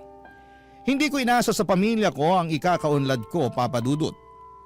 Proud ako sa sarili kong pagod at tiyaga ko ang nagtulak sa akin sa maayos na buhay. Madalas akong mailang kapag binabati ng mga kakilala ko ang yaman ng pamilya ko. Ayokong umakto na parang may ambag ako roon. Oo, at swerte akong napunta ako sa pamilyang hindi problemado sa pera. Pero mas gusto kong sa sarili kong gawa ako nagkaroon ng ipangbabayad ko sa lahat ng mga kailangan ko sa pang-araw-araw. Magkaiba naman kami ni Barbie. Hindi siya lumaki sa mayamang pamilya, pero nagsumikap din naman siya tulad ko. Hindi nga lang din talaga ganun kalaki ang kanyang sahod. Napansin ko na mahilig siyang bumili ng mga magagarang gamit at kumain sa mga mamahaling restaurant. Doon talaga kami nagkaiba. Mas trip ko kasi yung mga simple lang na gamit at nakakabusog na kainan kahit na hindi ito kamahalan. Pansin ko kasi na puro branded ang gamit ni Barbie. Nung una inakala kong mayaman talaga siya pero nalaman ko na galing siya sa hirap at kahit papaano ay nakakaraos naman. Pinaliwanag niya sa akin, Papa Dudut, na mahilig lang talaga siya sa mga mamahaling gamit dahil nawawala raw ang stress niya sa buhay kapag nakakabili ng mga yon. Ang importante naman daw ay wala siyang natatapakang tao sa mga hiling niya at hindi pa naman daw siya nababaon sa utang. Hindi man ako komportable sa naging sagot niya pero tinanggap ko yon. Kaya lang ay parang na-turn off ako minsan nang mag-date kami sa isang luxury mall. May ginawa siya at hindi ko yon nagustuhan.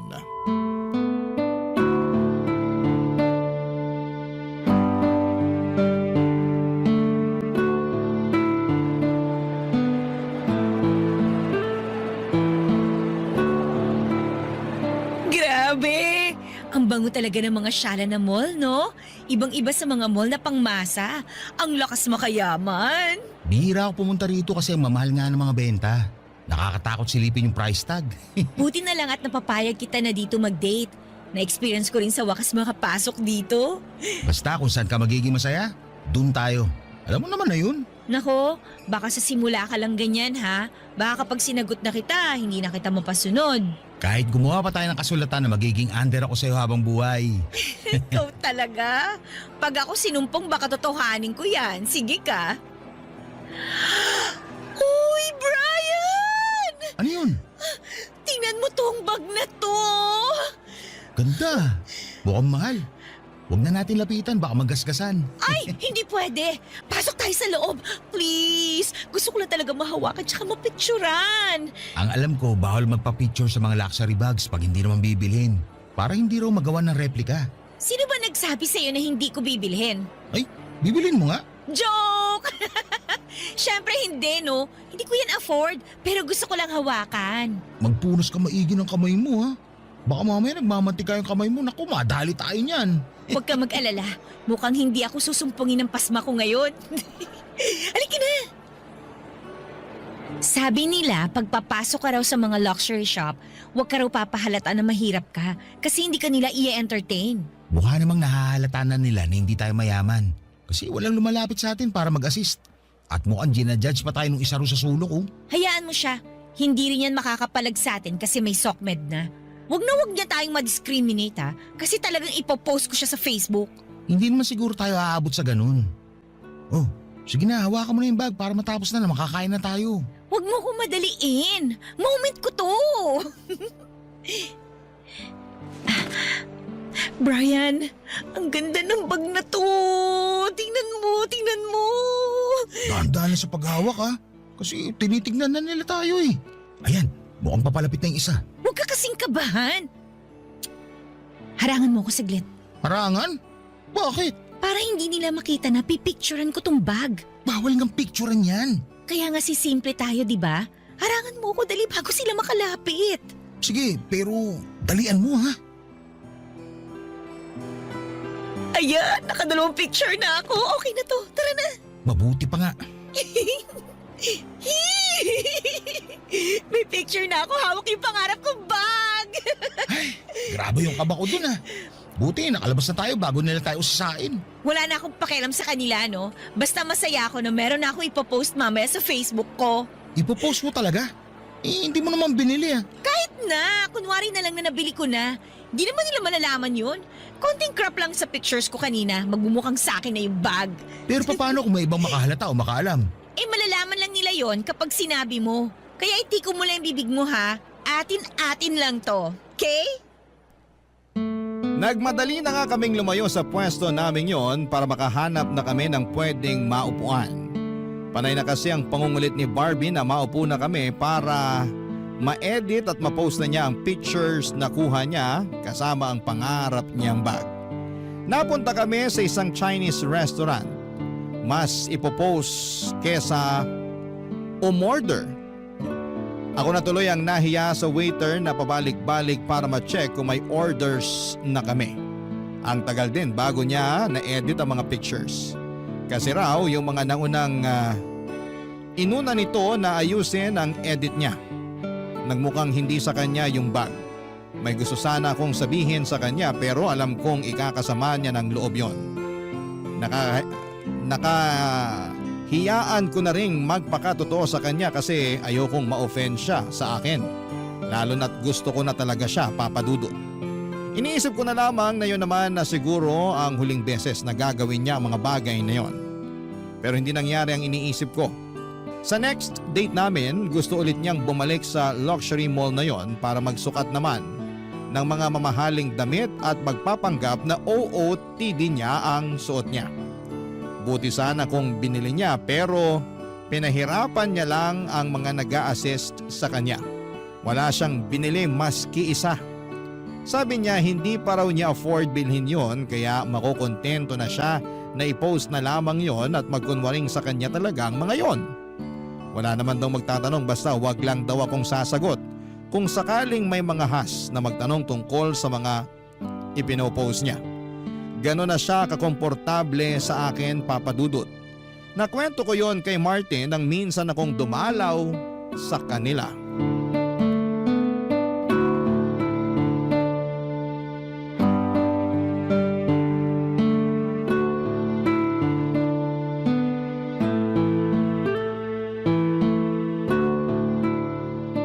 Ayos talaga pag in love ka eh, no?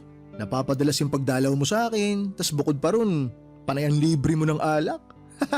Huwag sana kayo magkaroon ng problema ni Barbie para tuloy-tuloy itong biyayang natatanggap ko sa'yo. Paano kung sabihin ko sa'yo may problema kami ni Barbie? Ha? Ang bilis naman. Broken ka na ba agad sa kanya? Red flag ba? Hindi ako broken sa kanya, pero red flag siya. Lahat naman ng tao may tinatagong red flag na iwinawagayway lang kapag komportable na sila. Yun nga eh. Masyado na siya naging komportable sa akin. Kaya hindi na siya nagatubili na iwagayway yung red flag niya. Ano ba kasing nangyari? Niloko ka ba niya? Nanlalaki ba? Binastos ka ba niya? Parehong hindi. Huwag mo na akong pahirapang manghula, pre. Anak ka naman ng tipaklong eh. Hindi naman masyadong mahal tong painom mo para stressin mo ko kakahula sa problema mo kay Barbie. Grabe to. Nagiging red flag ka talaga pagdating sa alak, no? Eh ano nga kasing nangyari? Social climber siya. Ha?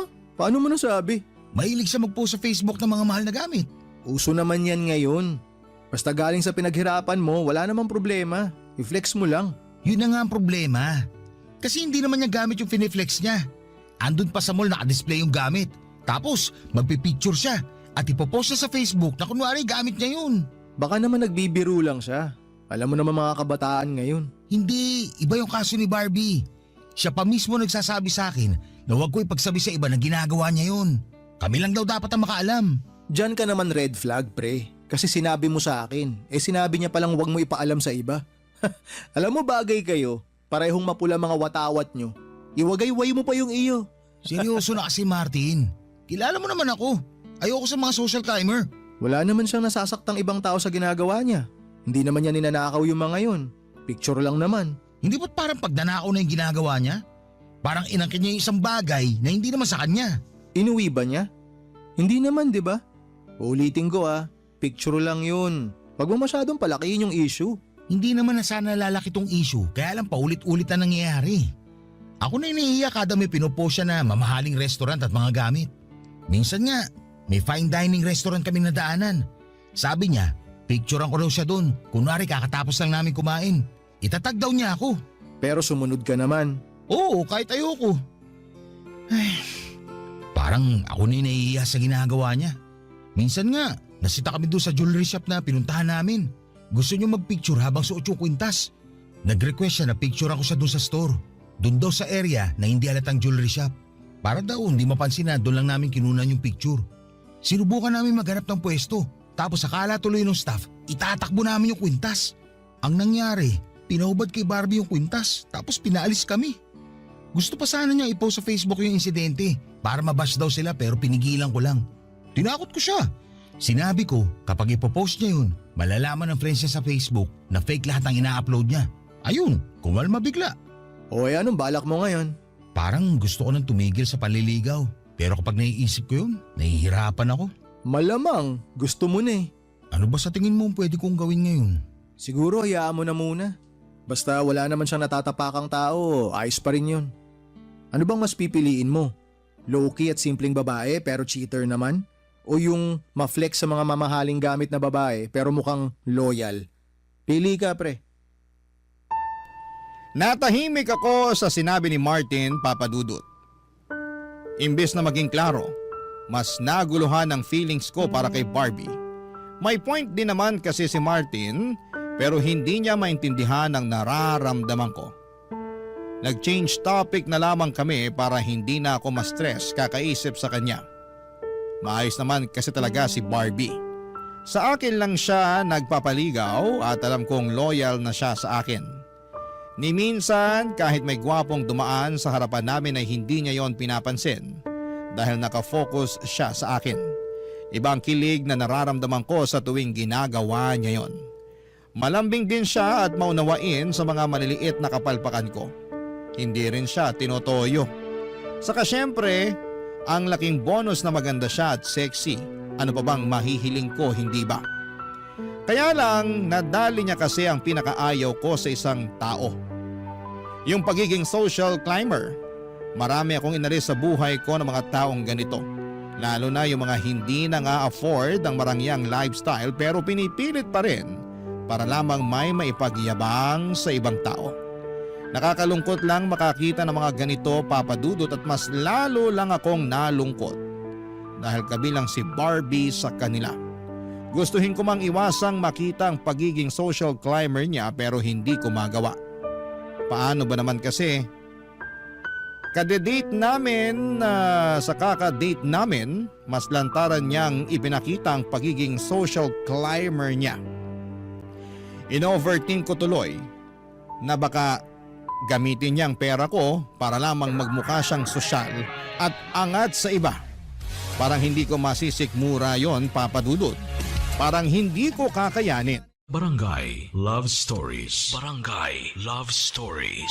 Kinaya ko pa ba ang pagiging social climber ni Barbie? Oo, sinubukan ko pa rin. Nagkunwari na lamang ako na okay lang at lagi ko na lang iniisip ang good sides niya kapag natu-turn off na ako sa mga ipinapakita niyang pagiging social climber. Minsan nga ay gusto niyang manood kami ng sine pero dapat daw doon sa mga reclining chair para magmukhang premium at maisip agad ang mga tao na hindi regular na sinihan ang pinasukan namin. Maaga rin kaming pumasok sa loob ng sinihan para lamang makapag-oras siya bago magsimula ang pelikula. Pinakita rin niya ang mamahaling kape na hindi rin naman niya ininom daw dahil acidic siya. For the picture lang daw, Papa Dudut. Isang beses din ay nagsukat siya ng mamahaling sapatos, nagpa-pedicure siya at foot spa para bumagay sa sapatos na isusukat niya. Mahalang sapatos na yon at alam niya sa sarili niyang hindi niya yon bibilhin. Pero kailangan pa rin niyang picturean para ma-post sa Facebook. Siyempre, inari na naman niya ang sapatos na yon kahit sinukat lang naman niya. Kasabwat pa nga ako dahil ako ang nagpicture sa paa niya habang suot niya yon. Ako rin ang nag-edit para magmukhang hindi floor ng mall o shop. Nakakahiya talaga yon pero ginawa ko pa rin kasi habang tumatagal, nahuhulog naman na ang puso ko sa ibang magaganda niyang kinikilos. Doon naman siya bumabawi. Pero pagkatapos niya makabawi, gagawa na naman siya ng mga bagay na agad kong hindi magugustuhan. Yun ang naging cycle naming dalawa, Papa Dudut.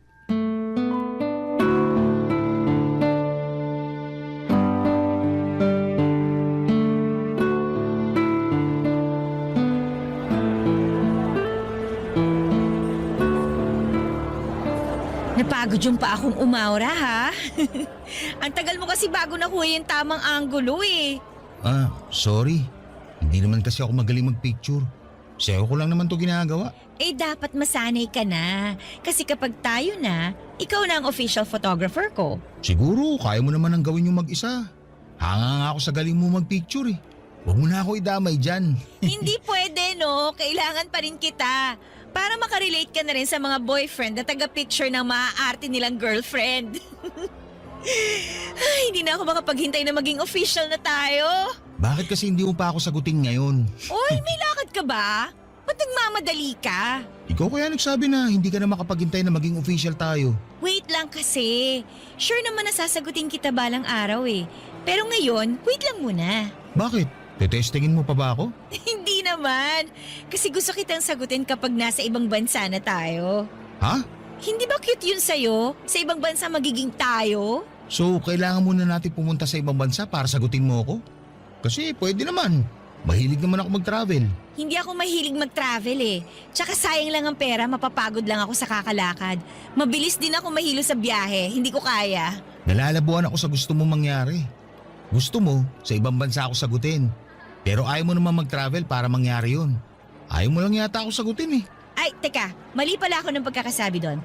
Ang gusto ko lang mangyari, yun bang magmukhang nasa ibang bansa kita sinagot? At pwede naman mangyari yun. Anytime, pwede ako mag-leave sa trabaho para lang matupad na yan. Hindi mo naman naintindihan eh. Ay nako, hindi mo na kailangan gawin yan. Hindi na tayo gagastos ng mahal. Meron akong mas praktikal na alam. Mas praktikal? Paano? May kakilala ka bang magaling mag-edit ng pictures? Nagagawa mo naman yun kahit sa simpleng app lang sa cellphone mo, di ba? Iiba pa rin yung professional para walang bahid ng pandaraya. Anong ibig mong sabihin? Pwede na kitang sagutin anytime. Basta may mahahanap kang mag-e-edit ng picture natin na kunwari nasa Korea tayo. Yung tipong nasa ilalim tayo ng cherry blossoms. Yung bang nakasuot tayo ng puffer jackets? Yung ramdam na ramdam ko tuloy yung lamig. Yung ganon. Eh bakit hindi na lang tayo pumunta ng Korea para totoo na? Ako nang bahala sa gastos para lang ma-experience mo rin yun. Eh sabi ko naman sa'yo, hindi ako mahilig mag-travel. Uunahin ko na lang ibili ng gamit kaysa ipang bakasyon ko, no? So, yun talaga ang gusto mo? Magaling mag-edit? Kuha-kuha mo talagang idea ko. Ay, para may ma-post ka sa Facebook, tama ba? Oo, grabe. Iba na talaga ang connection nating dalawa. Gets na gets mo na yung gusto ko. Pero sa panahon ngayon, kahit gaano kagaling yung nag-edit, mahalata pa rin. Marami nang magagaling na mga mata ngayon. Mahirap na kapag nagkabukingan. Nakakahiya. Hindi yan. Marami akong friends sa Facebook na alam agad kapag edited ang picture o hindi. E di i-hide natin sa kanila. Basta yun lang naman yung gusto ko eh. I-edit tayo sa iba't ibang lugar sa Korea. Gusto ko yung mga sikat na tourist spot doon ha. Tsaka kung pwedeng mag-edit na may kasama tayong sikat na artista sa Korea. Di ba? Kunwari kasama natin nagsasamgyupsa. Perfect yun, di ba? Perfect yun. Parang hindi ako sigurado kung gusto ko yan. Alam ko na bibigla ka pa lang ngayon. Pero mamaya pagka uwi mo, marirealize mo na maganda yung idea ko. At least, hindi ka nagagastos pang travel natin, di ba? Kailangan lang nating magpanggap. Hindi ako makapaniwala sa sinabi ni Barbie, Papa Dudut. Pero inintindi at inunawa ko pa rin. Siguro'y ganun lang talaga siya, baka may nangyari sa kanya noon kaya naging social climber siya. Sinubukan pa rin niya akong kumbinsihin tungkol sa ideya niya. Umuo na lamang ako para tumigil na siya. Pero ayoko talaga. Buong gabi na magkasama kami at wala siyang ibang bukang bibig kundi ang matuloy ang plano niya. Hindi pa rin ako nagsasalita tungkol doon. Nagtampo tuloy siya dahil nahalata niyang naiinis na ako. Nagpahatid na siya sa bahay at hindi niya ako tinext o chinat man lang. Nalungkot ako kaya minessage ko siya at sinabing payag na ako sa gusto niya. Naghanap talaga ako ng magaling mag-edit ng picture para magmukhang nasa Korea kami. Nagbayad ako ng malaki para lamang magawa yon. Natuwa si Barbie nang makita mga picture na inedit. Doon na niya ako sinagot. Pinost ni Barbie ang pictures namin at hindi ko yon inaccept sa timeline ko nang itag niya ako. Andun pa rin kasi ang hiya ko. Lalo na't nag-copy-paste din siya ng quote mula sa ibang magkarelasyon na vlogger. Iyang hiya talaga ako sa ginawa niyang yon. May mga taong nagko-comment at pabirong nagsasabi na baka edited daw. Pero ninabanan ni Barbie yon at sinabing totoo ang lahat. Nag-comment pa siya ng flight tickets namin kunwari pero kinuha lang niya mula sa internet ang mga yon. Kabado talaga ako na may makahalata. Halos atakihin ako ng anxiety dahil sa mga ginagawa niya. At nung hindi ko na talaga natiis, ginost ko na siya. Ilang beses niyang sinubukang puntahan ang bahay ko pero lagi akong nagtatago. Hindi ko siya kayang harapin dahil baka hindi ko ma-filter ang dapat kong sabihin sa kanya, Papa Dudut.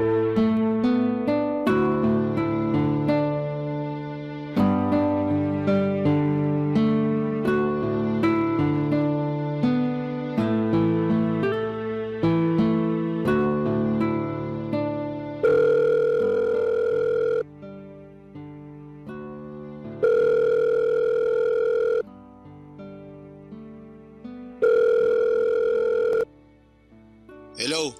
Martin, saan ka? Siya tayo? Alas 10 pa lang ng umaga, pre. Okay na yan. Mag-almusal ka na tapos punta mo na ako dito sa bahay. Ako nang bahala sa lahat. Ano bang nangyayari sa'yo? Bakit ang aga-aga, alak agad ang bungad mo? Teka, naghiwalay na ba kayo ni Barbie? Paano mo nalaman? Lahat ng taong broken nag-aayang uminom sa umaga. Bakit kayo naghiwalay? Kasasagot niya lang sa'yo, di ba? Walang formal breakup. Ginost ko na lang siya. Uy, mali naman yan. Kaya po nga pangit tingin sa atin ng mga kababaihan dahil sa mga ganyang gawain eh. Kasalanan naman kasi ni Barbie. Kahit pa kasalanan niya, pre. Dapat tapusin mo pa rin ng maayos para hindi na umasa yung tao. Papahirapan mo pa siya eh. Bigyan mo na agad ng closure. Napasaya ka rin naman niya kahit papano. Baka kasi kapag magkaharap kami, hindi ko makayanan. Baka bigla akong maging marupok. Alam mo naman na siya ang kahinaan ko ngayon. Bakit ba kasi nakipaghiwalay ka? Ang saya niyo pa naman tingnan dun sa mga picture niyo sa Korea. Ang laki ng ginastos mo ron tapos maghihiwalay rin pala kayo. Ay, yan na nga eh. Hindi naman talaga kami pumunta ng Korea. Edited lang yung mga picture. Gusto niya lang palabasin na galing kami dun. Si Barbie may pakana nun. Bumayag lang ako para mapasaya siya. Pero hindi talaga ako komportable kaya... Kaya mo siya ginost. Ay, mali ba talaga ako? Naiintindihan naman kita, pre. Mga bata pa lang tayo, lagi mo nang sinasabi na ayaw mo sa mga social climber. Kaya lang, mas maganda kung sasabihin mo na lang sa kanya yung dahilan para magkaroon din siya ng closure. Ang hirap na may nasasaktan tayong tao. Ay, tama ka. Sige, pass muna sa inuman ngayon. Tatawagan ko lang si Barbie. Basta tuloy pa rin yung inuman, pre, ano man maging resulta ng pag-uusap niyo ni Barbie, ha? Pero parang awa mo naman, pre. Mamayang gabi na natin i-schedule. Huwag ganito, tirik na tirik yung araw, oh. O sige, ako nang bahala mamaya. Bye. Kahit ayoko pero sige, tawagan na kita para magkali naman na.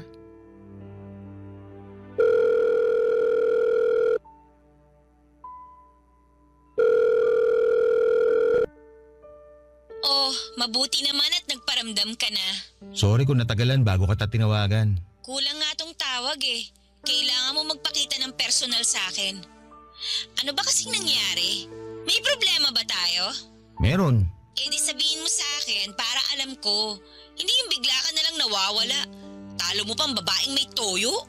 Barbie, gusto ko lang mag-sorry kung hindi ako nagparamdam sa'yo ng ilang araw. Eh ano ba kasing dahilan? Bakit hindi ka na lang bigla nagparamdam? Kasi ayoko na. Anong ayaw mo na? Bala ko talaga na i-ghost ka eh. Para hindi na ako mahirapan na sabihin sa'yo yung totoo. Kasi alam ko masasaktan ka. Pero hindi naman tama na gawin ko yun sa'yo. Kaya tumawag ako para formal na makipag-iwalay. Ang galing mo rin, no? Matapos mo akong makuha, tsaka ka biglang aayaw. Pare-pareho talaga kayong mga lalaki eh. Sa una lang kayong magaling. Gusto naman talaga kita eh. Hanggang ngayon. Huwag ka na magsinungaling.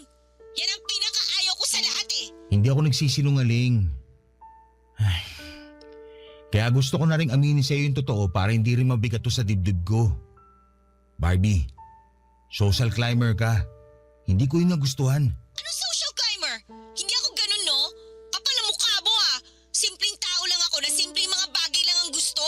Sige, ganito na lang. Hindi ako natuwa sa mga pinost mong mamahaling gamit sa Facebook, lalo't hindi naman sa iyo yun. Huli na rin talaga yung pagpapa-edit mo ng pictures natin na kunwari nasa Korea tayo. Doon talaga ako nadali. Ayoko na. Eh di sana sinabi mo sa akin yan. Tsaka, wala naman akong ginawang masama ah. Nagnakaw ba ako? Nanira ba ako ng ibang tao? May mga tao bang napariwara dahil sa mga post ko? Wala naman, di ba? Ang babaw ng panghuhusga mo sa akin? Barbie, ang gusto ko lang sana. Huwag tuloy ang sasabihin mo. Baka mamaya hindi pa kita matansya. Tama lang na maghiwalay na tayo. Sinubukan kong tawagan muli si Barbie para ipaliwanag ang sarili ko. Nasaktan ako na hindi niya ako nagawang maintindihan. Pero sa huli ay sinukuan ko na rin lalo't pinagbumuran niya ako sa text. Blinak na rin niya ako sa lahat ng social media accounts niya. Maraming nag-message sa akin na mga screenshot ng mga parinig niya sa akin sa Facebook. Ako ang nagmukhang masama. Tinanggap ko naman yon at hindi ko na kailangang ipaliwanag ang side ko dahil ginawa ko lang ang sa tingin kong tama para sa sarili ko. Hindi naman enough na gusto mo lang ang isang tao. Dapat din ay makakabuti siya para sa mga pinaglalaban mong prinsipyo sa buhay. Sadly, hindi yon natumbasan ni Barbie. Nanghinayang talaga ako sa relasyon namin at aminado akong nami-miss ko pa rin siya kahit may 4 na buwan na kaming hiwalay. Pero wala naman akong balak na makipagrelasyon pa ulit sa kanya. Wala na akong naging balita pa sa kanya at nagbalik na akong muli sa dati kong nakasanayan. Date lang muna pero iwas muna sa commitment hanggat hindi pa nakikita kung siya na talaga. Natuto na ako sa mga nangyari sa amin ni Barbie at ayoko nang maulit pa yon. Sisiguraduhin ko na kung sino man ang next na makikilala ko, siya na ang nararapat at huli ko. Ayoko nang sumugal sa maling tao para sa akin at hindi na ako papayag na unahin ko lagi ang kilig at landi. Meron pang mas malalim doon para mas tumibay ang pundasyon ng magiging relasyon namin kung sino man siya. At habang wala pa siya ay maghihintay lamang ako. Gagawin ko muna ang mga bagay na nagpapasaya sa akin at makukontento sa sarili ko. Aayusin ko ang mga maling nakagawian ko at balang araw kapag nagkita na kami ng dawan ko, hindi na ako magkakamali na piliin siya at ipaglaban. Dahil sigurado na ako sa mga desisyon ko sa sarili ko dahil minsan ay nagawa ko ng piliin kung ano ang mas tama para sa sarili ko. Maraming salamat po sa pagbasa ng aking liham. Ako ang inyong kabarangay forever, Brian. Barangay Love Stories. Barangay Love Stories. Anong say mo sa Barangay Love Stories na ito? Pagkwentuhan natin sa comment section yan. Nagustuhan ng iyong napakinggan? Ituloy yan via live stream sa www.gmanetwork.com/radio.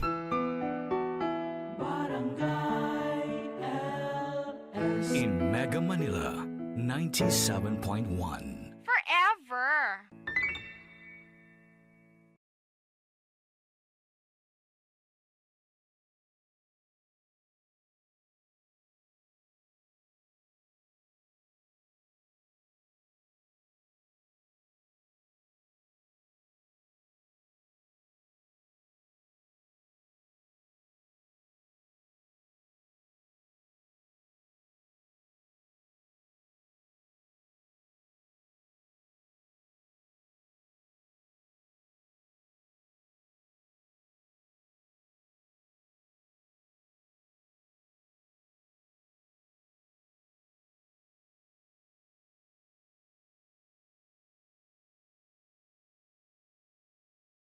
Ang mga kwento ng pag-ibig, kwento ng buhay at kwento ng pag-asa dito sa Barangay Love Stories. Love Stories. Malaki ang ginagampanang role ng nanay sa buhay ng kanyang anak. Ang nanay ang siyang humuhubog sa magiging ugali at pipiliing mga tao na pakikisamahan ng kanyang anak sa paglaki nito. Ikaw, kabarangay, bilang isang anak, gaano kahalaga na maayos ang pakikitungo sa iyo ng iyong ina?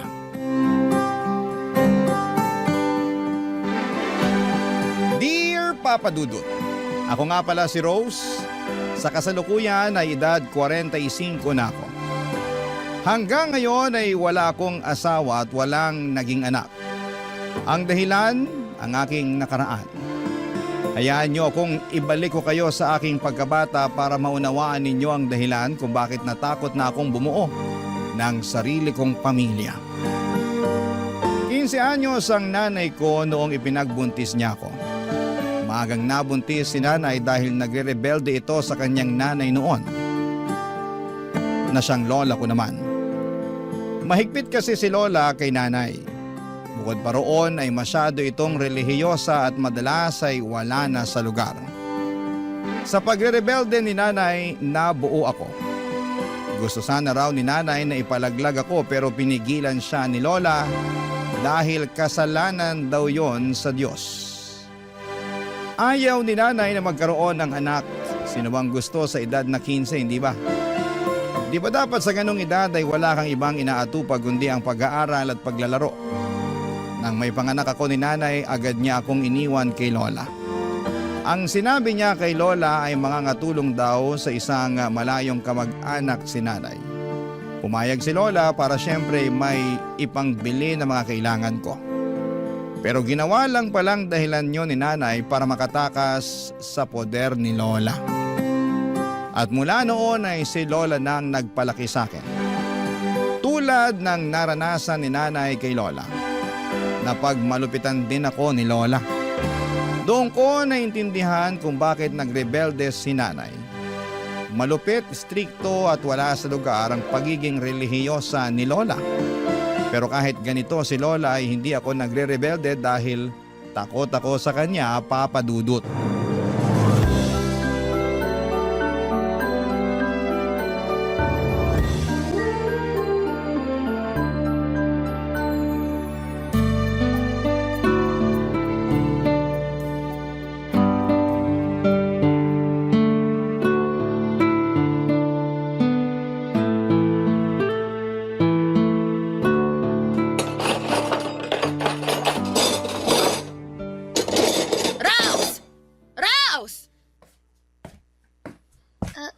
Lola? Ikaw ba talaga hindi na matututo maghugas ng pinagkainan? Tingnan mo nga, nagmamantika pa tong mga pinggan na hinugasan mo. Itong mga tinidoro, may mga kanin pang nanigas. Ay, ano ba naman to? Ang baboy mong bata ka. Uulitin ko na lang po, Lola. Pasensya na po Minamadali ko po kasi yung paghuhugas kanini. Kasi tinawag niyo na ako para sumali sa novena. Aba, at kasalanan pa ng Diyos na hindi maayos ang paghuhugas mo ng pinggan. Hindi naman po ganun, Lola. Inilapit kita sa Diyos dahil alam kong lalaki kang makasalanan. Tingnan mo nga, 15 anyos ka pa lang. Pero kung makasagot ka na sa akin, ako, talo mo pa ang demonyong may matigas na sungay. Pasensya na po, Lola. Nako, puro na lang pasensya. Lagi na ako nagpapasensya sa yung bata ka, ha? Alam ng Diyos kung paano ako naging mabuti sa'yo. Pero ikaw tong ayaw tumuwid ang asal. Uulitin ko na lang po ang mga hinugasan ko kanina. Sus! Imbis na makatipid sa tubig at bareta, dahil sa katangahan mo, mapapagastos na naman ako. Alam mo ba kung magkano ang presyo ng bareta ngayon sa bayan, ha? Akala mo kasi pinupulot ang pera. Sorry po, Lola. Mabuti sana kung nagpapadala pa ng pera ang magaling mong nanay. Pero hindi! Matapos kang iluwal, ako nang gumagastos para sa lahat. Siya tong nagpapakasarap pero ako tong nagpapakahirap. Ibawas niyo na lang po sa baon ko yung ipangbibili niyo ng bareta. Abay talaga! Sineswerte, nabuo pa rin ang ibibigay kong baon mo matapos tong katangahan mo. Wala akong pakialam kung maglakad ka araw-araw sa eskwela. At matuto ka na rin humingi ng pagkain sa kaklase mo. Kasi hindi ka na rin pwedeng magbaon ng tirang ulam dito. Naiintindihan mo? Opo, kahit kanin na lang po ang babaunin ko. Didiskarte na lang po ako ng Kahit ulam. kanin! Hindi ka pwede magbaon para matuto kang bata ka. Opo, Lola. Opo. At mamaya, pagkatapos mong maghugas, kunin mo ang bilao ng munggo at dalhin mo sa altar. Lola, huwag niyo pong sabihin... Luluhod ka ulit sa munggo ng 4 na oras. Dumipa ka at humingi ng kapatawaran sa Panginoon sa ginawa mo mga mali. Lola, hindi pa kasi magaling ang sugat ko sa tuhod nung pinaluhod niyo ako nung Ay wala akong pakialam. Nagkamali ka. Lumuhod ka ulit sa munggo. Kahit pumasok pa ang mga butil ng munggo sa tuhod mo, hindi ka pa rin tatayo hanggat hindi natatapos ang 4 na oras. Naiintindihan mo? Lola... Parang lumalabang ka pa, no? O sige, dagdagan mo ng 1 oras ang pagluhod mo sa munggo. Dagdagan mo rin ang asin ng munggo para lalong mas magsugat-sugat yung tuhod mo. Habang nakaluhod sa munggo noon, ay hindi ko maiwasang sambitin sa Diyos ang galit ko. Galit hindi lang kay Lola, kundi pati na rin kay Nanay. Hindi ko naman sana mararanasan ang paghihirap ni Lola na ibinibigay sa akin kung hindi ako iniwanan ni Nanay sa kanya. Pati nga sa Diyos ay nagalit na rin po ako. Bakit niya hinayaan na mapunta ako sa ganong sitwasyon? Napakabata ko pa para maranasan ang ganong klase ng hirap. Akala ko ba mahal niya ako? Mahal niya ang lahat ng nilalang niya sa mundo. Pero anong nangyari sa akin? Sa paglipas pa ng mga araw ay nagpatuloy ang pagiging malupit ni Lola sa akin. Napadalas na rin po ang pananakit niya. Kapag mainit ang ulo niya ay binubugbog niya ako kahit na wala akong ginagawa basta ako ang una niyang makita. Ako kaagad ang pagdidiskitahan niya.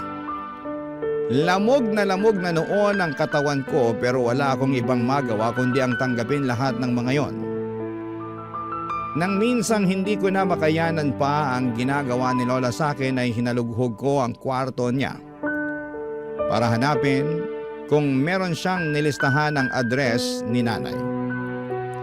Hindi naman ako nabigo, Papa Dudut. Nakita ko ang address book niya kung saan ay nakalista roon ang address ni Nanay. Nagmadali akong magsulat kay Nanay para magsumbong sa ginagawa ni Lola sa akin. Nagmakaawa na rin ako na sunduin na niya ako at itinago ko pansamantala ang sulat na yon at bala kong ipadala sa susunod na Sabado kapag meron na akong sapat na pera at kapag walang pasok. Pero sa kamalasan, Biyernes pa lamang ay naharang na yon ni Lola, Papa Dudut.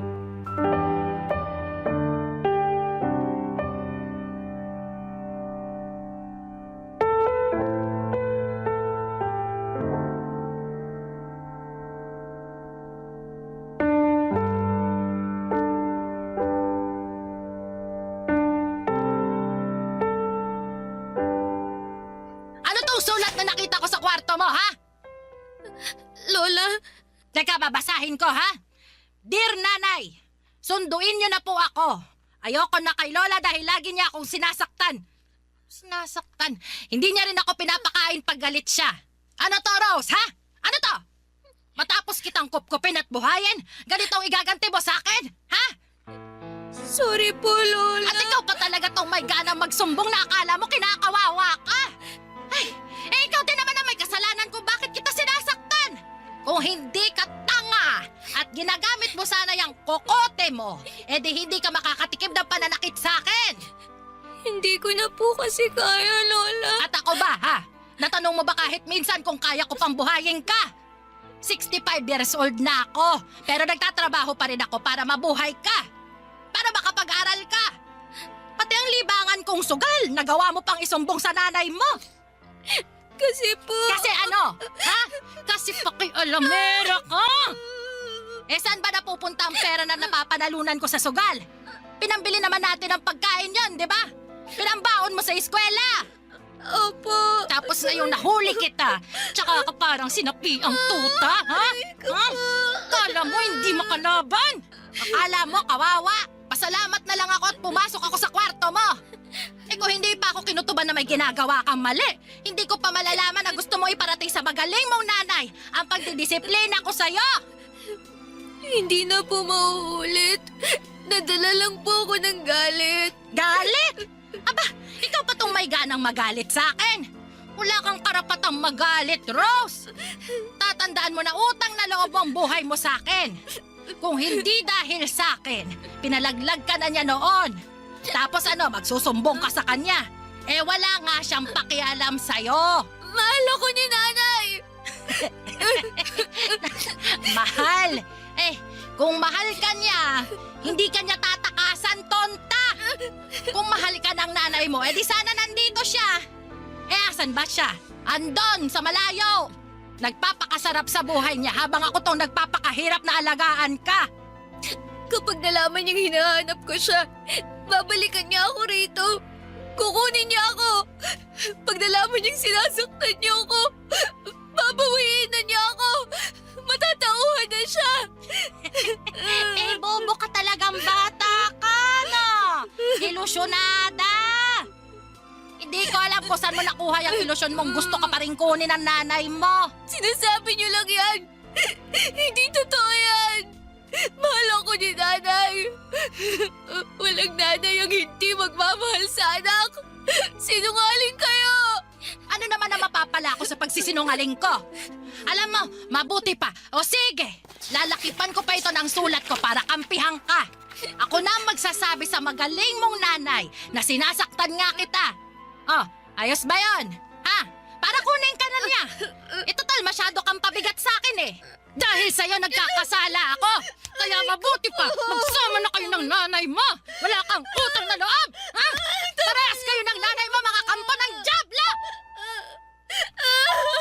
Sinasabunutan, tinatadyakan, sinasampal at pinadugo pa ang ilong ko ni Lola. Paulit-ulit hanggang sa mamanhid ang katawan ko at tuluyan akong nahimatay sa sahig. Akala ko ay mag-aalala si Lola noon pero hinayaan niya lamang ako sa sahig hanggang sa magkamalay ako. At nang magising na ako ay inutusan niya akong magluto na at maglinis ng bahay. Para bang walang nangyari. Sinabi rin niya na pinadala na niya ang sulat namin kay nanay. Ipinakita na rin niya sa akin ang perang hawak niya na pamasahe ko na raw kapag dumating si nanay para kunin ako. Sa totoo lang ay inaabangan ko na ang araw na yon. Wala nang kaso kung nabugbog ako ni Lola noon. Parang nawala na nga ang sakit dahil naisip ko na yun naman na ang huling beses na sasaktan ako ni Lola. Makalipas ang 2 linggo ay dumating na si nanay at kabado ako noon pero masaya. Yun ang unang beses na nakita ko siya. Nakasimangot siya noon at hindi pa nga niya ako pinansin dahil una niyang hinarap ang lola ko. Nakita ko kung paano silang mag-away dahil sa akin. Ilang beses na pinipilit ni Lola na kunin na ako. Ang daming dahilan naman ni nanay para hindi niya ako kunin. Nasasaktan po ako habang pinakikinggan kung paano nila ako pinagpapasapasahan. Walang may gustong kumuha sa akin, nakakadurog ng puso. At nang matapos ang kanilang usapan ay sabay silang pumunta sa akin para sabihin kung ano ang naging desisyon nilang dalawa. Barangay Love Stories. Barangay Love Stories. Sa dulo, Papa Dudut, ay napagdesisyonan nilang dalawa na kunin ako ni nanay. Nakahinga ako ng maluwag kahit pansin ko noon na ang saba ng loob ni nanay. Mukhang napilitan lang siya. Nagtalo pa nga sila hanggang sa huli. Umaasa si nanay na malalabanan pa niya si Lola. Pero sabi ni Lola ay sapat na ang panahon na ibinigay niya para alagaan ako. Walang nagawa si nanay at napangiti na lamang ako. Sa wakas ay tapos na ang impyerno sa buhay ko. Inutusan ako ni nanay na iligpit na ang mga dadalhin kong damit. Magkasama sina nanay at lola sa sala. Sinusubukan nilang magkaayos na dalawa bago kami umalis. Panayang sipol ko habang inilalagay sa sako ang mga damit ko. Wala na akong pakialam kung sa sako ko pa ilagay ang damit ko. Basta makaalis lamang ako sa poder ni lola. Kahit bitbitin ko pa yon, gamit lang ang maliit na braso ko ay titiisin ko. Pinaiwan ni lola ang mga damit na sa tingin niya ay pwede pa niyang ibenta. Ang mga natira lang sa akin noon ay yung mga butas-butas at kupas na. Wala pa rin akong pakialam noon. Kahit wala na akong maisuot na maayos, Papa Dudut, makalabas lang ako ng pintuan ng bahay ni lola ay ayos na talaga. Nang matapos ang pag-iimpake ko ay nilapitan ko na sina nanay at lola, Papa Dudut.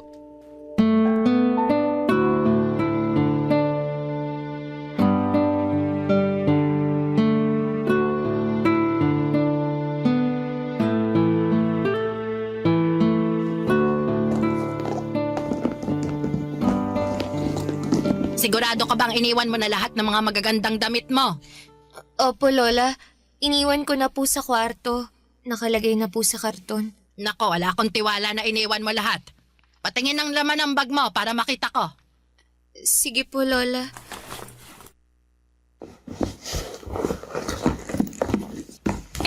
Sinungaling ka naman palang talaga. Hanggang sa huli ilalamangan mo pa akong bata ka, ha? Bakit andito pa ang maong na pantalon na to? Bakit hindi mo isinali sa iiwan mo, ha?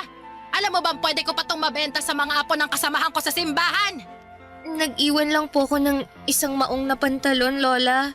Para may pangpasyal kami ni nanay. Tsaka 2 labahan na lang at kukupas na rin po yan. Pampasyal ninyo ng nanay mo. Umaasa ka ba na ipapasyal ka ng nanay mo eh? Wala ngang pakialam yan sa'yo. Ano ba yan, Nay? Pati ako dinadamay sa pagsisinungaling ng apo nyo. Rose, iwan mo na nga yung maong na pantalon at baka mangisay pa tong lola mo kapag hindi pinagkakitaan ng damit mo. Hoy, mahiya ka naman sa akin. Ako ang gumasto sa inabando na mong anak at ngayon babawiin ko ng pinundar ko sa kanya. Ako pa itong nagmumukhang masama. Sa bagay, kailan ka ba naging masama? Lagi ka namang tama, Nay. Wala kang kasalanan palagi, di ba? Mabuti at alam mo. Hoy, Rose, ipasok mo na nga ulit sa bag yung mga damit mo para makaalis na tayo.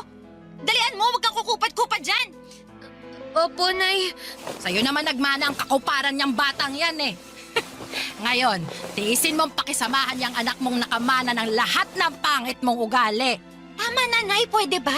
Magpaawat ka naman. Aalis na nga kami, oh. Ayokong tumigil sa kasasalita eh. Bakit ba? May karapatan akong magbunga nga dahil sa konsumisyon na binigay niyo sa aking mag-ina. Eh di sorry! Sorry na. Ako na tong mali sa lahat. Okay na po ba? Hindi pa sapat yung sorry mo sa lahat ng napala ko dahil dyan sa katigasan ng ulo niya. Nay, Lola, tama na po. Huwag na kayong mag-away. Isa ka pa, Rose! Sabat ka ng sabat dyan. Bakit? Kinakausap ka ba? Usapan ng matatanda eh, sumasali ka. Talagang wala ka natutunang tama. Paano may matututunang tama yang si Rose? Wala namang tama sa mga pinagsasabi nyo. Walang utang na loob! Bastos ka! Kailan ba kaya mo, ha? Ang batukan ako? Gusto nyo sampal-sampalin nyo pa ako eh. Sige! Ano, Nay? Eto, oh! Sampalin nyo na ako! Sampalin nyo! Dali! Para makabawi ka na sa lahat ng kasalanan ko sa'yo. Dali na, Nay! Ang lapit na ng pisngi ko, oh! Gawin mo na lang ang kulang, oh! Sampal na! Tama na po, Nay, Lola. Huwag na po kayong magsakitan. Umalis na po tayo, Nay, please. Wala ka naman pala, Nay. Kala ko naman matapang ka. Di mo naman pala kaya kapag hinamon ka. Pasalamat ka at ayoko na madungisan ng huling beses na makikita akong pagmumukha niyong dalawa. Alis! Layas! Wag na kayo magpapakita sa akin kahit kailan! Talaga? Kahit nakasilid ka na sa kabaong mo, hinding-hindi niyo na makikita ang pagmumukha ko! Hinila na ako ni nanay para makaalis na ng bahay ni lola. Hindi niya ako tinulungan sa bit-bit kong sako. Sumakay kami ng jeep papunta ng terminal at hindi niya ako kinakausap. Hindi niya ako tinitignan. Pero panay ang titig ko sa kanya at doon ay napansin ko ang lungkot at pagkalito sa mukha niya. Papa Dudut, alam kong hindi maganda ang naging ending ng pagkikita nila ni Lola. Umaasa pa naman ako noon na bago kami umalis ni Nanay ay magkakaayos pa sila, pero nagkamali ako. Hanggang sa dulo ay nagpuksaan silang dalawa. Sobrang lalim talaga ng galit nila sa isa't isa. At hindi ko maiwasang maisip na dahil sa pagkabuo ko sa mundong ito kaya nagkalamat ang relasyon nilang mag-ina. Nang makasakay na kami ng bus papunta sa bahay ni Nanay ay doon pa lamang niya ako kinausap. Nilatagan niya ako ng mga dapat kong sundin sa bahay niya. Doon din niya inamin sa akin na meron na siyang asawa. Tony ang pangalan at halos 5 taon lang ang bata nito kay Lola. Wala silang anak na dalawa pero meron silang aso na parang tinuturing na nilang anak. At bilin ni Nanay sa akin ay hindi pwedeng malaman ni Tito Tony na anak niya ako sa pagkadalaga. Kailangan daw naming magsinungaling at sabihin pamangkin niya ako at mangangatulong ako sa kanila.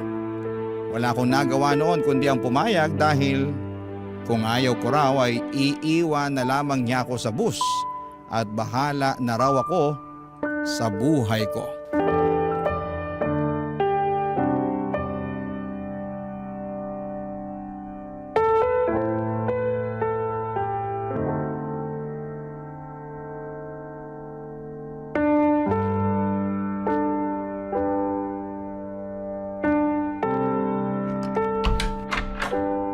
Tony! Baby ko! Andito na kami ng pamangkin kong si Rose! Mabuti naman at nakauwi ka na, baby. Yung kaso natin, ayaw na naman kumain. Hala, pinagluto mo ba ng manok? Oo, inilaga ako na, pinirito ko pa. Pero mukhang naumay na sa manok eh. Bumili ako ng barbecue, ayaw din. Hey. Ano kaya nangyari dyan? May bukas pa kaya na veterinaryo ngayong gabi? Naku, wala na. Nagtingin na rin ako. Hindi naman siya matamlay eh. Pero sabi ng katrabaho ko, palipasin lang daw ang gabing to eh. Baka busog pa raw kasi o kaya, yun nga, naumay na sa karne. Bantayan na lang daw magdamag para masabihan bukas yung veterinaryo pag ipapacheck up na. Sakto at nandito na si Rose na pwedeng magbantay magdamag. Ay, masipag tong pamangkin ko. Laging binibida ng pinsan ko na ito ang pinakamasipag sa lahat ng mga anak niya. Kaya siya ang sinangla sa akin. Sinangla? Malaki kasi yung pagkakautang ng nanay nitong si Rose sa akin at ang kabayaran na lang magtrabaho raw ang batang to para sa akin. Diba, Rose? Diba? Opo, tama po si tita. Ganun ba? Huwag kang mag-alala. Kahit na wala ka namang sahod hindi ka naman namin gugutumin dito. Ay, huwag mong sabihin yan, Tony. Baka mamaya maging masiba to sa pagkain. Mapagastos pa tayo imbis na makabawi sa utang ng nanay niya sa akin. Hoy, Rose, sakto lang ang kainin mo ha. 2 beses ka lang kakain sa isang araw. Sa tanghali at gabi lang. Tipirin mo rin ang pagkain ng kanin at may kamahalin ng bigas dito sa Maynila. Opo, tita. Malaki pa lang pagkakaawig yung dalawa. Hindi ko kayo kilala mapagkakamalan ko kayo mag-ina. Ay, tumigil ka nga, Tony. Ang layo naman ang mukha niya sa mukha ko, no? Tsaka tignan mo naman ang kutis namin. Tisayin ako. Ito namang si Rose parang sunog na barbecue. Wala naman sa kulay yan. Napansin ko lang sa hugis ng mga mata at mukha nyo. Halos parehas Wala namang masama lalo't magkadugo naman kayong dalawa. Siya. Wag na lang nating pagtalunan at baka tuyuin ka na naman at awayin mo pa ako. Mabuti naman. Ay, baby ko, pwede bang tignan mo muna yung aso natin habang inaasikaso ko tong si Rose? Bibilinan ko na rin siya ng mga dapat gawin dito sa bahay para alam na niya kung paano gagalaw mamaya. Sige. Mabuti pa nga. Mag-iinit na rin ako ng ulam natin para may makain na tayo. Ay, konti lang ang initin mong ulam ha. Hindi nakakain tong si Rose. Nakarami na siya ng mani at nilagang saging sa bus kanina. Sigurado ka ba? Marami pa naman yung ulam. Pwede pa siyang makisalo sa atin. Sayang naman kung hindi natin mauubos agad baka mapanis na yun. Di kapag nangangasim na, ipakain na natin kay Rose. Ikaw talaga, bebe ko. Puro ka biro O sige na. Maiwan ko na kayong dalawa dyan ha. Asikasuhin ko lang yung aso natin. Hoy, muntikan mo na akong tawaging nanay sa harapan ni Tony ha? Diba ilang beses na kitang binilinan sa bus na isaksak mo dyan sa utak mo na tita ang itatawag mo sa akin? Kapag nabuko tayo ni Tony, palalayasin talaga kita. Sorry po, Nay. Oh, yan na naman! Nanay na naman! Bobo ka talaga. Tama ang lola mo mahina ang kukote mo. Kaya galit na galit sa'yo ang lola mo dahil dyan sa katanghan mo. Ayusin mo, Rose, ha? Kung lola mo na pagtiisan ka pa kahit papano, pues magkaiba kami. Handa kitang palayasin sa isang beses na magkamali ka. Naintindihan mo? Opo, tita. Dinuro-duro pa niya ang noo ko para raw maalog ang utak ko at rumihistro sa kokote ko na hindi kami mag-ina, na magtiyahin kami. Nasaktan po ako pero ano ang magagawa ko? Andun ako at pumayag na rin naman ako. Unay naging trabaho ko ay ang bantayan magdamag ang aso nilang may lahi. Habang kumakain silang mag-asawa, ako naman ang parang gwardyang nakabantay sa kanilang aso. Aso na kung ituring nila ay mas tao pa kesa sa akin. Maliban na makaramdam ng selos dahil mas anak pa ang turing sa asong yon kesa sa akin. Hindi rin ako hinahayaan ni nanay na makatulog. Kailangang nakabantay ako magdamag sa aso.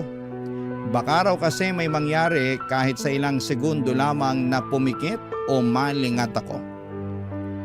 Nakakainggit kung paanong pakitaan ang pagmamahal ni nanay ang aso niya.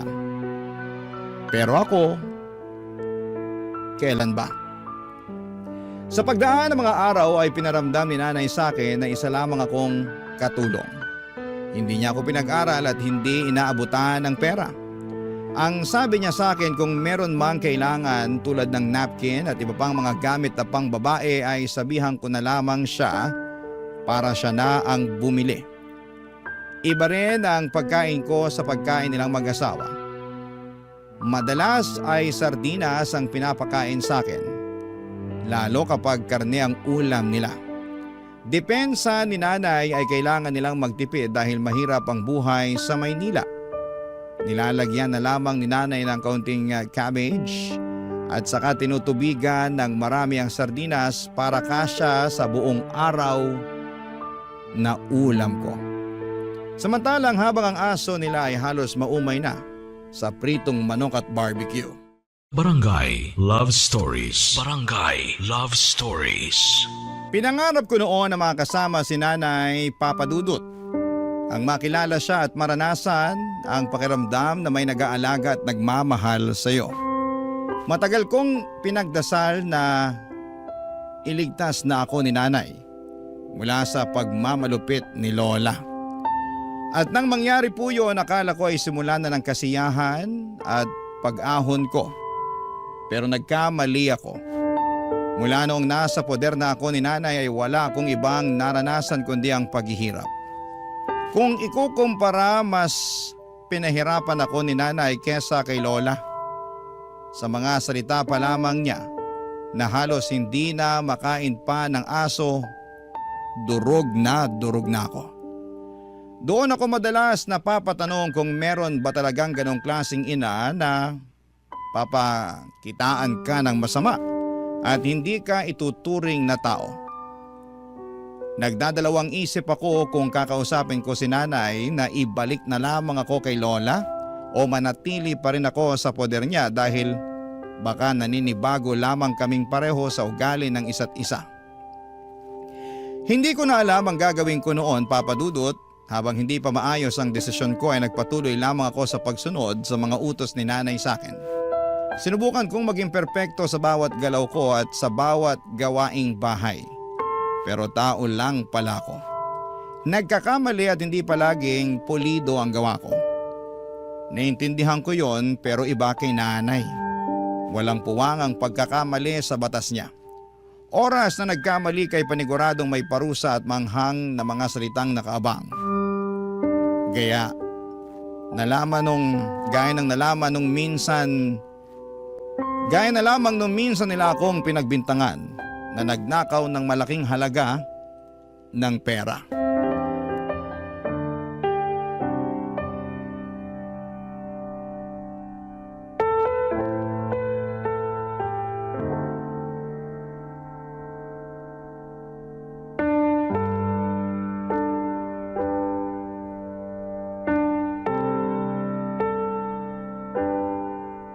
Ano nga ulit yung inutos sa akin ni nanay? Maglampaso, tsaka ano nga ulit yun? Siguradong siya nga ang kumuha ng sahod ko. Liga, kausapin natin. Rose! Rose! Ano po yun, Tito? Ilabas mo na ang pera ko! Nasasaktan po ako, Tito! Masasaktan ka talaga kapag hindi mo pa nilabas ang pera ko! Ano pong perang sinasabi niyo? Ka na magmangmaangan dyan! Alam namin na kinuha mo ang sahod ko sa kwarto namin! Hoy, Rose! Ilabas mo na! Baka mas lalo ka pang masaktan eh! Dalian mo na! Tita, wala po akong alam tungkol dyan, promise. Wala po talaga. Hindi naman po ako pumapasok sa kwarto niyo eh. Di ba nga bawal akong pumunta ron? Mali ba namin kung pumapasok ka ron kapag wala kami? Ilabas mo na ang pera ko, Rose! Huwag mo na akong gagalitin! Kailangan ko yung pambayad ng renta natin! Tito, wala po talaga akong kinukuha. Mamatay man. Papatayin ka talaga namin kapag hindi ka pa nagsabi ng totoo! Nagsasabi naman po ako ng totoo eh. Maniwala po kayo. Hindi ko po galing magnakaw. Anong hindi? Sabi nga ng tita mo na nagnakaw ka noon sa palengke ng mga chichiri at barya ng mga tindera! Wala pong ganun, tita. Hindi ka lang pala magnanakaw, sinungaling ka pa ha? Hindi ka talaga aamin, ha? Talagang ginagalit mo kami? Teka lang ha, tuturuan ka namin ng leksyon. Tony! Hilahin mo nga yun sa kusina! Dali! Isang ulo ha? Aray! Tama na po! Nasasaktan po ako! Wala po talaga akong kinukuhang pera niya! Nung bata ako, dinuturugan at pinapahiran ako ng nanay ko ng siling na puyo sa mata kapag nagsisinungaling ako. At mula noon, natuto na ako magsabi ng totoo. Natakot na akong magsinungaling. Kaya subukan natin sa'yo ngayon, Rose. Subukan natin! Huwag po, tita! Parang awa niyo na! Wala po talaga akong kinuhang pera! Tita, maniwala po kayo! Tito, hindi ko po yun gagawin! Mananakot lang naman yung siling yan, di ba? Huwag mo naman tututuhanin ipapahid yan sa mata ni Rose. Bakit hindi tututuhanin?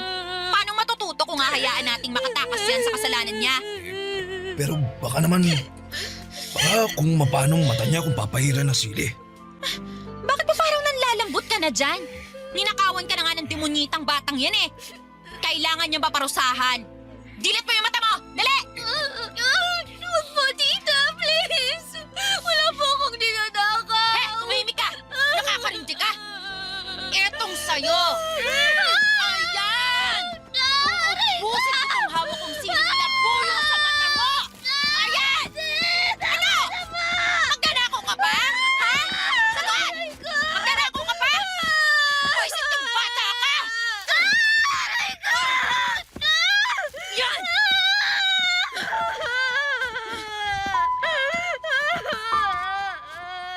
Wala akong ninakaw na pera, Papa Dudut. Kahit piso ay wala akong ginalaw na sobre sa tokador. Alam ng Diyos yon, pero bakit hinahayaan niyang pahirapan ako ng nanay ko at pahiran ako ng siling labuyo sa mata? Napakahapdi, napakasakit.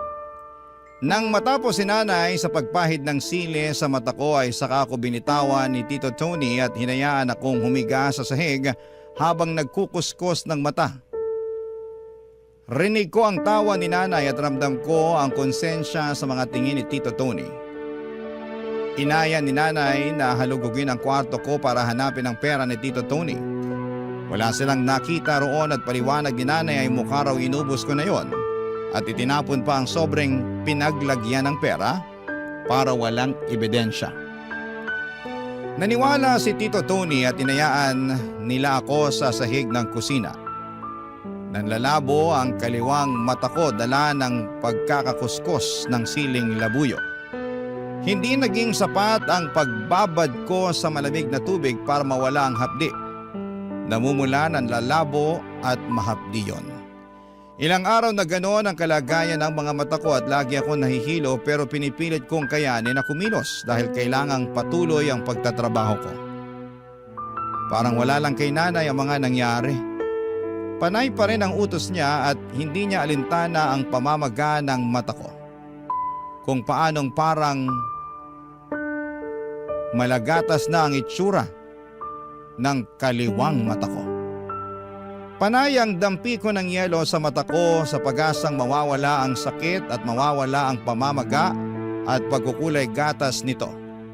Isang araw habang nasa kusina ako, nagpapahid ng yelo sa mata ay nilapitan ako ni Nanay Papa Dudut.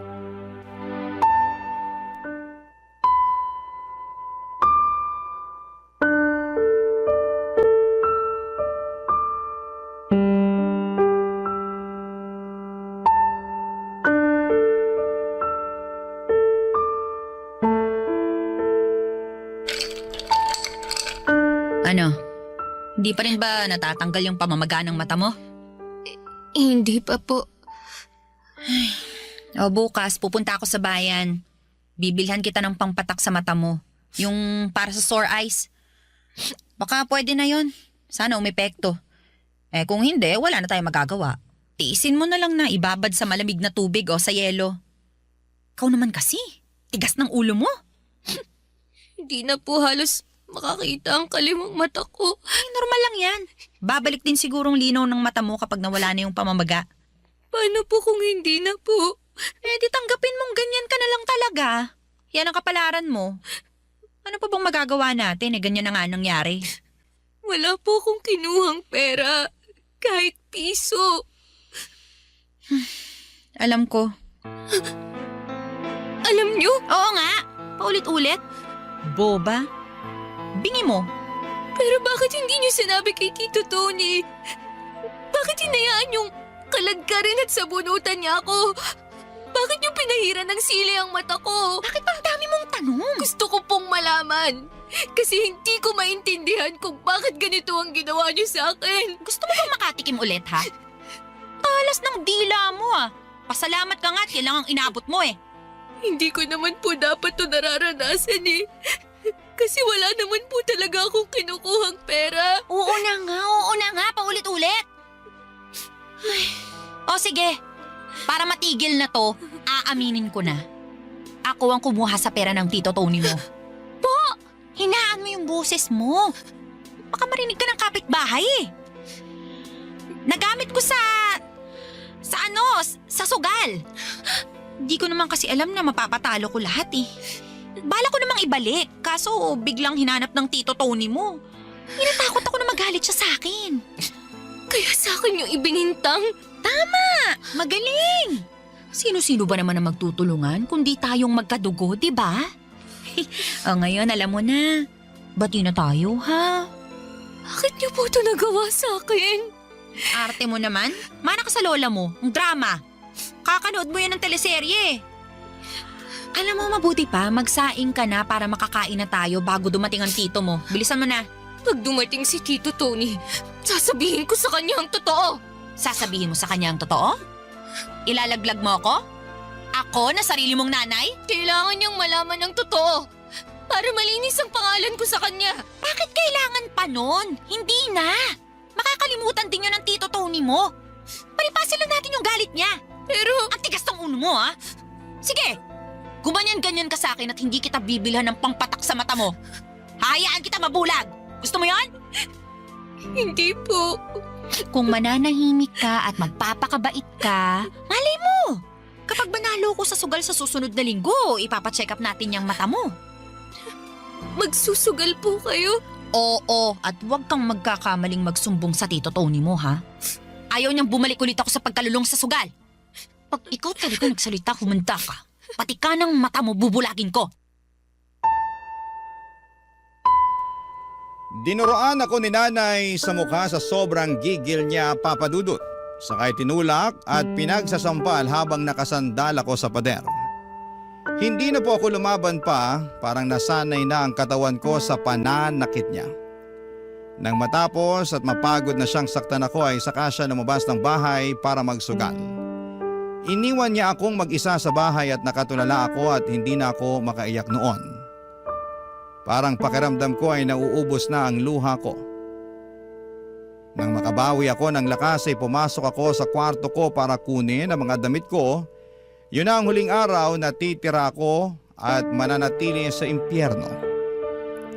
Umalis ako ng bahay na yon. Umalis ako sa bahay ng nanay ko. Umalis ako sa impyerno. Hindi ko po alam kung yon ang hudyat ng Diyos para tulungan ako. Dahil sa paglaboy ko sa kalsada, saktong nakasalubong ako ng mga grupo ng madre na siyang tumulong sa akin nang malaman nila ang kalagayan ko. Pinapulis nila si nanay at si Tito Tony. Ilang beses nagmakaawa si nanay sa akin pero wala na akong natira kahit katiting na awa sa kanya. Inilayo na ako sa kanya ng tuluyan at wala na akong naging balita pa sa kanya. Ngayong lagpas 40 na ako.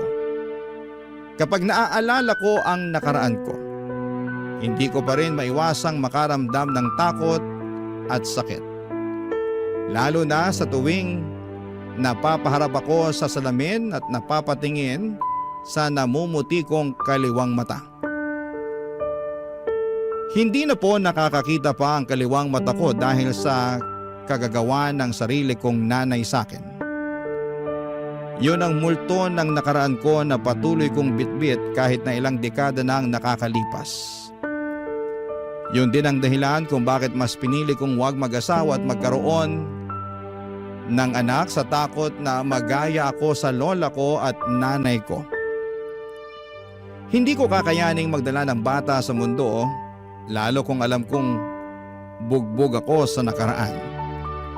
Pakiramdam ko ay magagaya lamang siya sa sinapit ko. Kaya kung tatanungin ninyo ako kung bakit pinili kong mag-isa, yun ay dahil sa mga maling tao na nakasama ko noong 15 anyos pa lamang ako. Maraming salamat po sa pagbasa ng aking liham. Ang inyong kapuso at kabarangay forever, Rose. Napakasakit na nangyari kay letter sender. Pero buti sa uli, naging maayos pa rin ang buhay niya. Anong say mo sa Barangay Love Stories na ito? Pagkwentuhan natin sa comment section yan. Ang mga kwento ng pag-ibig, kwento ng buhay, at kwento ng pag-asa dito sa Barangay Love Stories. Love Stories.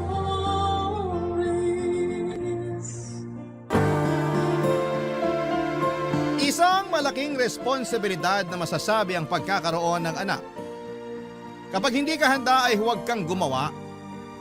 Ikaw kabarangay, handa ka bang magkaroon ng sariling pamilya?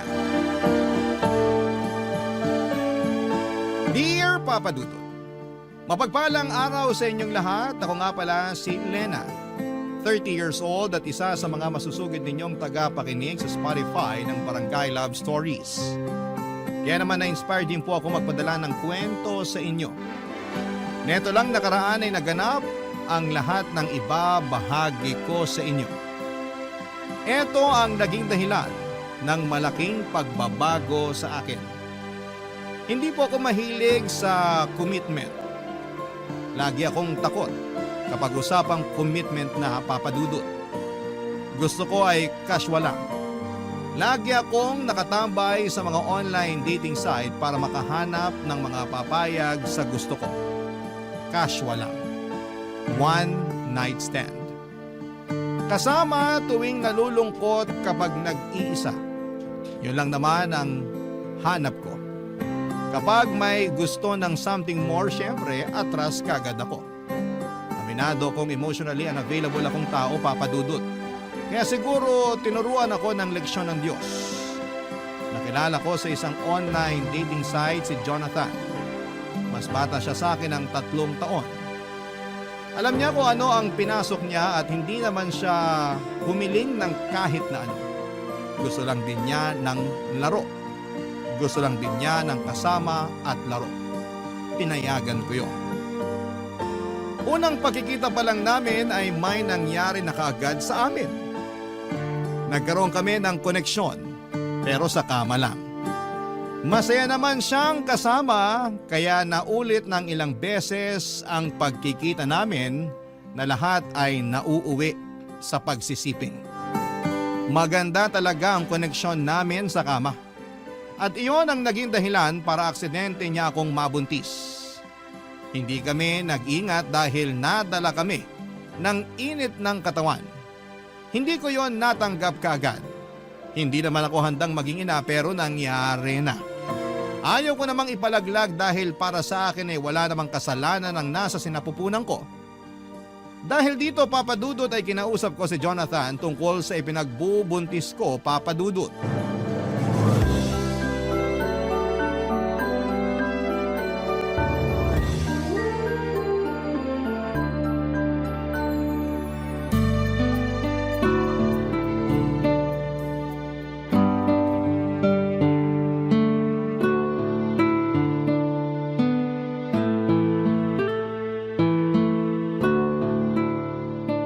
Anong oras? Saka saan pala tayo magche-check-in? Hindi mo sinabi sa akin sa chat. Mag-usap muna tayo. Sige, order lang ako ng beer natin. Asan ba yung waiter dito? Bawal sa akin ng beer. Orange juice na lang. Kailan pa naging bawal sa'yo ang beer? Ginagawa mo na ng tubig ang alak kapag nagkikita tayo eh. Dati yun, iba na ngayon. Bakit biglaan na ata ang pagbabago mo? Hindi ako ready. Buntis ako. So, hindi na tayo pwedeng mag-check-in? Narinig mo ba sinabi ko? Oo, buntis ka mo. So hindi na tayo pwede mag-ano? Di ba bawal yun kapag may baby na sa tiyan? Hindi mo man lang ba tatanungin kung sinong ama ng dinadala ko? Ako ba o iba? Malamang ikaw! Alam mo namang ilang buwan na tayo nag-aano? Malay ko ba kung may on the side ka pa dyan? Seryoso ako, Jonathan. Totoong buntis ako at ikaw ang ama. Eh di congrats sa akin. Magiging ama na ako. Hindi ako nakikipaglokohan hindi to prank. Alam ko. Eh ba't ganyan ang reaction mo sa binalita ko? Kasi masaya ako. Masaya? Hindi planado tong pinagbubuntis ko. Ako lang pa ito nagpapanik sa sitwasyon natin. Hindi ko nga alam kung bakit ka nagpapanik. Eh malaking blessing ang isang sanggol. Pues hindi ako ready sa blessing na to. Kaya kung may kilala kang santo na malapit sa Diyos, dasalan mo na para bawiin to. Uy, wag naman. Gusto ko pang maging tatay. Paninindigan ko yan. Seryoso ka ba, Jonathan? Hindi biro tong pinagbubuntis ko. Malaking pagbabago to sa buhay natin. Ano naman ngayon? Balang araw naman magiging nanay ka at magiging tatay din ako. Maaga lang nangyari sa atin. Pero nakatadhana na to. Sigurado ako. Nakatadhana akong mag-rescue ng mga aspin at maging cool na tita. Hindi maging ina. Eh saya na yung role na binigay sa'yo ng Diyos. Huwag ka nang pumalag. Mahalin mo na lang. Hindi ko alam kung bakit ganyan ang reaksyon mo eh. Pero mamaya lang, sigurado akong matatauhan ka na. Maiisip mo na hindi ka pa handang maging ama. Malabo yan. Gusto ko talagang maging ama. Saka pwede naman na akong magkaroon ng anak sa edad ko. Huwag kang pakakasiguro. Gusto ko talagang maging ama para may i-flex ako sa Facebook. Karamihan kasi ng mga tropa ko may mga anak na. Makijoin na rin ako. Saka para may dahilan ako para tumakas kapag sobra na sa inuman. Higit pa sa pagpe-flex sa Facebook ang pagkakaroon ng anak. Malaking responsibilidad to. At willing naman akong akuin kung gusto mo. Huwag mo sanang ipapalaglag ha. Araw-araw akong makokonsensya kapag ginawa mo yan. Alam ko karapatan mo bilang babae kung gusto mong ituloy ang pagbubuntis mo o hindi. Pero sana may isip mo na hindi ka naman nag-iisa sa pagharap niyan. Andito ako. Kami ni nanay. Ipapakilala kita sa kanya. Magugustuhan mo siya. Jonathan! Ramdam ko na natatakot ka. Siguro mamaya makakaramdam din ako niyan. Pero mas inunahan kasi ako ng saya. Ikaw din. Baka mamaya maging masaya ka na sa bagong blessing na dumating sa buhay natin.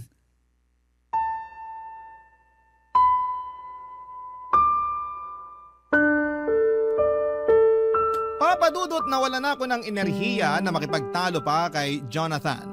Kahit na ilang beses kong pinaramdam sa kanya na hindi biro ang pagkakaroon ng anak, ayaw pa rin niyang makinig. O ayaw niya lang pakinggan dahil masyado siyang in love sa ideya na magkakaroon na siya ng i-flex sa Facebook. Tinawagan ito ang kanyang nanay para ibalita ang mga nangyari. Mukha namang maayos ang naging usapan nila, Papa Dudut. Mukhang mabait din ang nanay niya. Pagkatapos noon ay sinabi ni Jonathan na gusto ng nanay niya na tumira muna ako sa kanila habang nagbubuntis ako. Gusto nilang alagaan ako at ang magiging anak ko. Aaminin ko na na-touch ako sa mga sinabi ni Jonathan. Yun kasi ang unang beses na may trumato sa akin na parang isang pamilya. Wala kasi akong nakagisnang magulang. Lumaki ako sa tiyahin ko at noong mismong libo ko ay kinausap na niya ako para umalis na sa bahay niya. Hindi na raw niya ako kayang buhayin pa. Nasa tamang edad naman na raw ako para makapagtrabaho. Umalis ako sa bahay ng tiyahin ko sa mismong 18th birthday ko. Hindi ko alam kung saan ako pupunta noon. Bitbit ko ang 2 malaking bag kung saan ay nakalagay ang mga gamit ko. Pansamantala ay nakitira ako sa best friend ko. Umalis din ako makalipas ang 2 buwan dahil panayang parinig sa akin ng mga magulang niya. Nakahanap ako ng trabaho at nagsumikap. Mula sa pagbe-bed space ay nakakuha na ako ng sarili kong kwarto. Paunti-unti ay umayos ang buhay ko. Ito ang dahilan kung bakit natatakot akong mapalapit at mapamahal sa iba. Natatakot ako na isang araw ay abandonahin din nila ako tulad ng ginawa ng mga magulang at tiyahin ko. Kaya naman malaking pagbabago talaga sa akin at tinanggap ako nila Jonathan at ng kanyang nanay at masarap pala yon sa pakiramdam, Papa Dudut.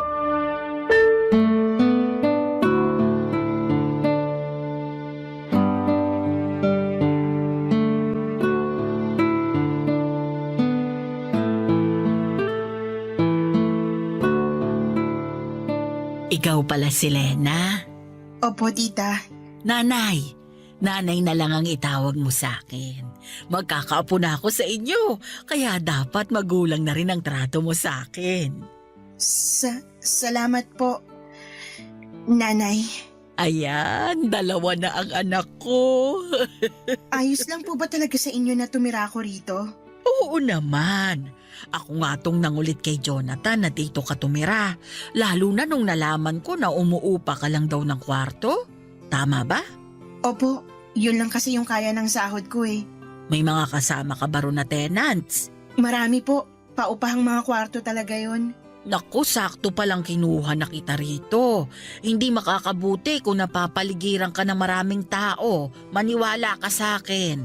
Mabilis ma-stress ang mga buntis. Dito ka na lang talaga. Mas maaalagaan ka pa namin ni Jonathan. Nasaan po ba si Jonathan? Hindi kasi siya nagre-reply sa mga chat ko. Pabalik na yon. Pinabili ko lang ng merienda natin at saka ibang kailangan mo. Ay, nakakahiya naman po. May pera naman po ako. Ako na lang pong gagastos sa mga pangangailangan ko. Ay, hindi pwede. Hati kayo ni Jonathan. Pag lumabas ang bata, sisiguraduhin ko naman na si Jonathan na ang magtatrabaho para masustentuhan lahat ng pangangailangan ng apo ko. Hindi ko naman po pwedeng iasa sa kanyang lahat eh. Kawawa naman siya. Makakapagtrabaho pa rin naman ako, makakapag-ipon pa para panghanda sa panganganak ko at sa iba pang mga pangangailangan naming mag-ina. Lena, naisip ko lang, paano kaya kung pagkatapos mong manganak ay huminto ka na sa trabaho? Para naman matutukan mo ang anak mo. Wala ka naman po problemahing bayarin sa upa kasi libre na ang lahat dito para sa'yo. Pero gusto ko pa rin po sanang may trabaho para mas malaki ang maipon namin ni Jonathan para sa anak namin. Iba na talaga ang henerasyon ngayon, ano? Nung panahon kasi namin, kailangang huminto sa pagtatrabaho ang mga nanay para may magbantay sa mga anak. Kaya ko naman pong pagsabayin. Ay naku, sa una lang yan. Pero kapag nahawakan mo na ang anak mo, halos ayaw mo nang bitawan at ayaw mo na ring bumalik sa trabaho. Lagi mong mamimiss. Lagi kang mag-aalala. Marami akong pamangkin na ganyan ang nangyari. Saka ako na po siguro po problemahin kapag nandun na ako. Sa ngayon, gusto ko pa rin pong magtrabaho para maiabot naman po ako sa inyo kahit papaano. Hindi mo kailangan akong abutan. Ano ka ba? May pinagkakakitaan naman ako. Ipunin mo na lang para sa anak mo. Salamat po, tita. Anong tita? Di ba nanay na ang itatawag mo sa akin? Hindi pa rin po ako sanay. Sanayin mo na. Kasi magtatampo ako sa'yo kapag hindi. Wala po kasi akong tinawag na nanay mula pagkabata. Kaya parang ang hirap sanayin ng dila ako na banggitin ng salitang yan. Nakwento nga sa akin ni Jonathan. Kaya pinilit ko talaga siya na kunin ka rito. Kailangan mong magkaroon ng isang ina para alam mo kung paano maging ina sa magiging anak mo. Salamat po, Nanay. O kung may kailangan ka, huwag kang mahihiyang magsabi sa akin. Ituring mo akong isang ina. Salamat po. Nay, Lena, nakabili ako ng merienda. Okay bang paglihian mo tong inihaw na mais at taho? Bakit naman ikaw ang magdidesisyon sa paglilihian ni Lena? Hindi ba pwede yun? Natakam kasi ako nung nakita ko to sa palengke eh. Ikaw ata ang naglilihi eh. Ganyan din ang tatay ni Jonathan dati. Siya ang nauunang maglihi kesa sa akin. Dalin mo na rito yung mais sa taho na yan. Maski ako nadamay sa paglilihi mo, Jonathan. Nagkatawanan at nagkantsawan pa ang mag-ina habang hinahanda ni Jonathan ang merienda namin, Papa Dudut. Napangiti na lamang ako. Ganito pala ang pakiramdam na mapabilang sa totoong pamilya. Tahimik lang ako noon at pinagmamasdan silang dalawa. Ang saya nilang tignan.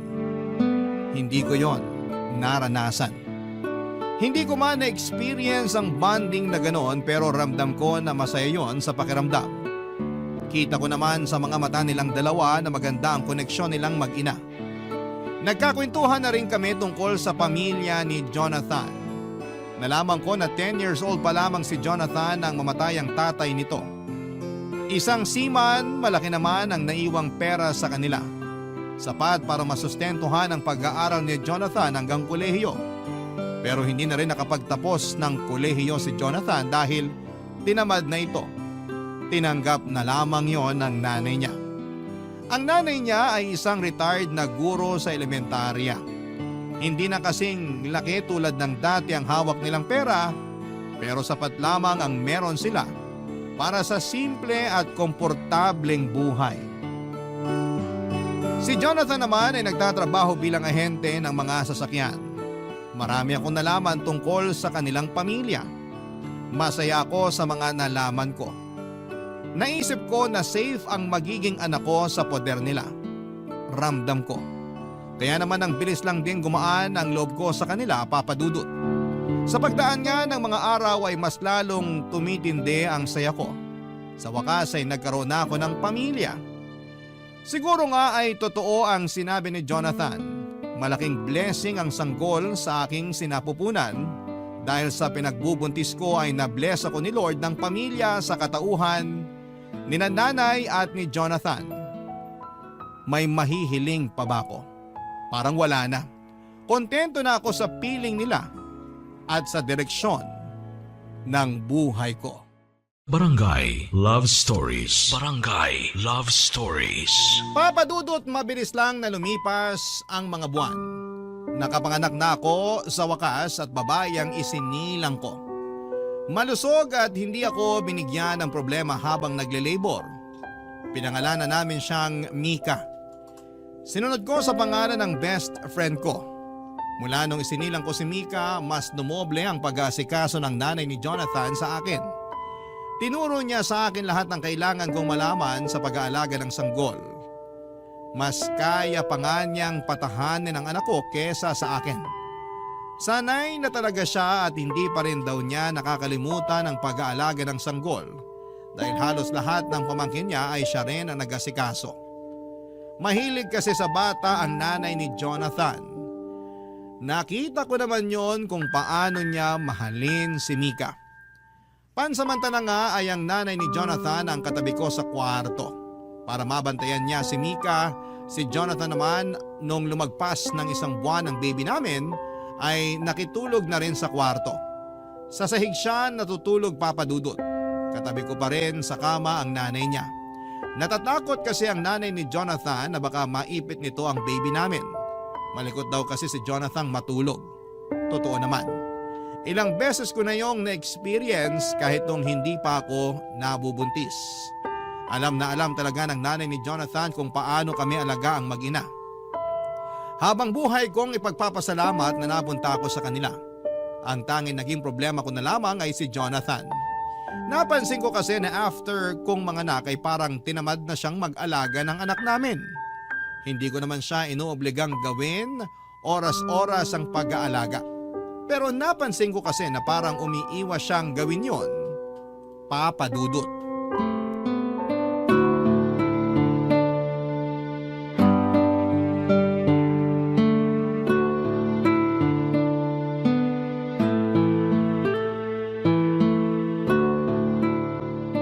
Oh, isoli ko na si Baby Mika sa'yo.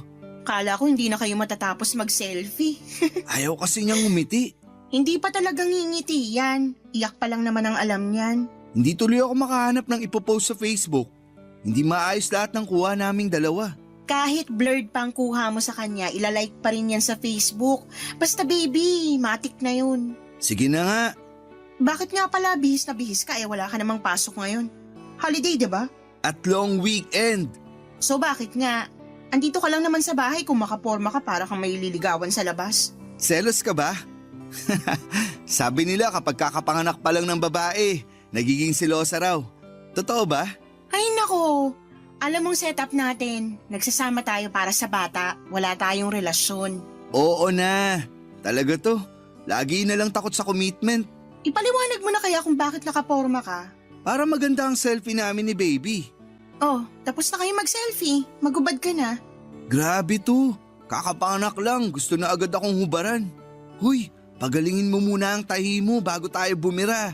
Ang dumi ng isip mo. Ang ibig ko sabihin, magpalit ka na ng pambahay para komportable ka na at matulungan mo na rin ako sa pagbabantay kay baby. Aalis ako. Saan ka naman pupunta? Out of town. Kasama ang mga katrabaho at tropa ko. Ngayon na? Oo, kaya nga ako nakabihis, di ba? Hinihintay ko na lang yung tropa ko magsusundo sa akin. Bakit ngayon mo lang sinabi sa akin? Hindi mo man lang pinaalam. Bakit ako magpapaalam? Wala namang tayo. Chos! Seryoso ako. Alam mo naman kailangan kita sa pag-aalaga ng baby natin Kaya nyo na yan ni nanay. Hindi nyo nga ako kailangan Pangpasikip lang ako sa bahay. Pero Jonathan, hindi naman pwedeng iasa na lang natin sa nanay mo lahat ng pag-aalaga sa anak natin. Gusto naman niya.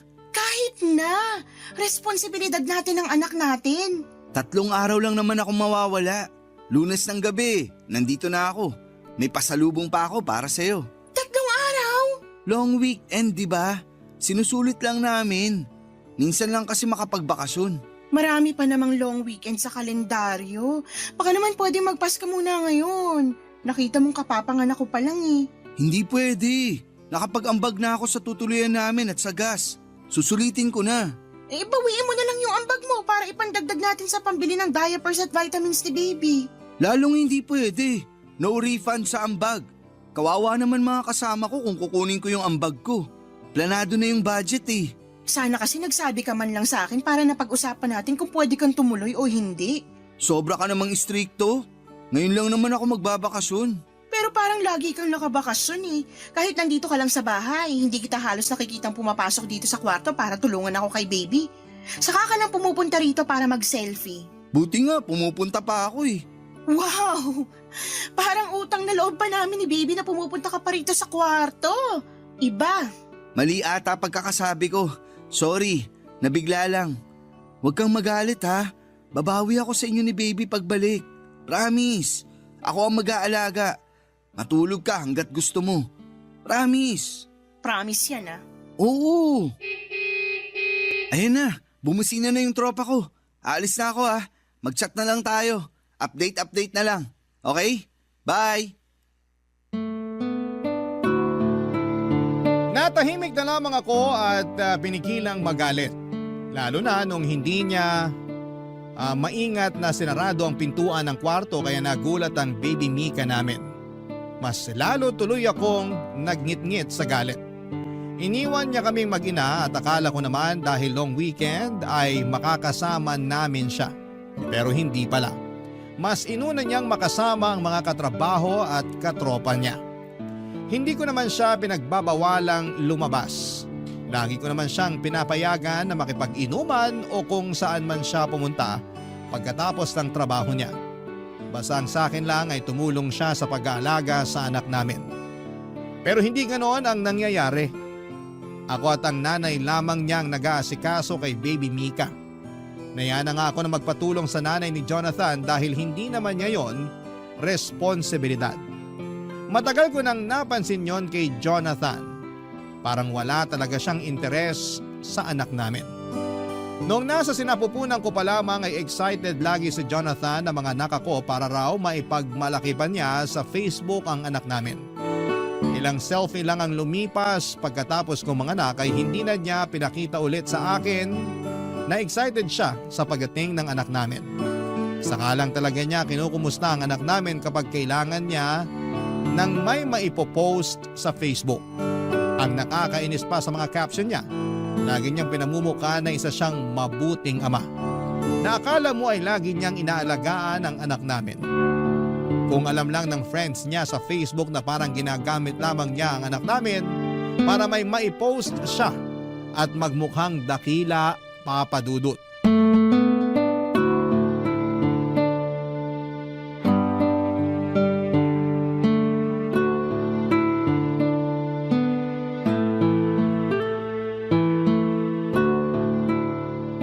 Lena, Bakit? may sasabihin ako. Nakita mo ba yung mga medyas ni baby? Nawawala yung ibang pares eh. Hindi ko alam. Tanong mo na lang si nanay. Siya naman yung naglalaba. Pwedeng ikaw na lang ang magtanong o kaya tulungan mo akong hanapin dito. Baka nandito lang sa cabinet at naihahalo sa ibang damit. Huwag mo nang pahirapan ang sarili mo. Itanong na lang natin kay nanay.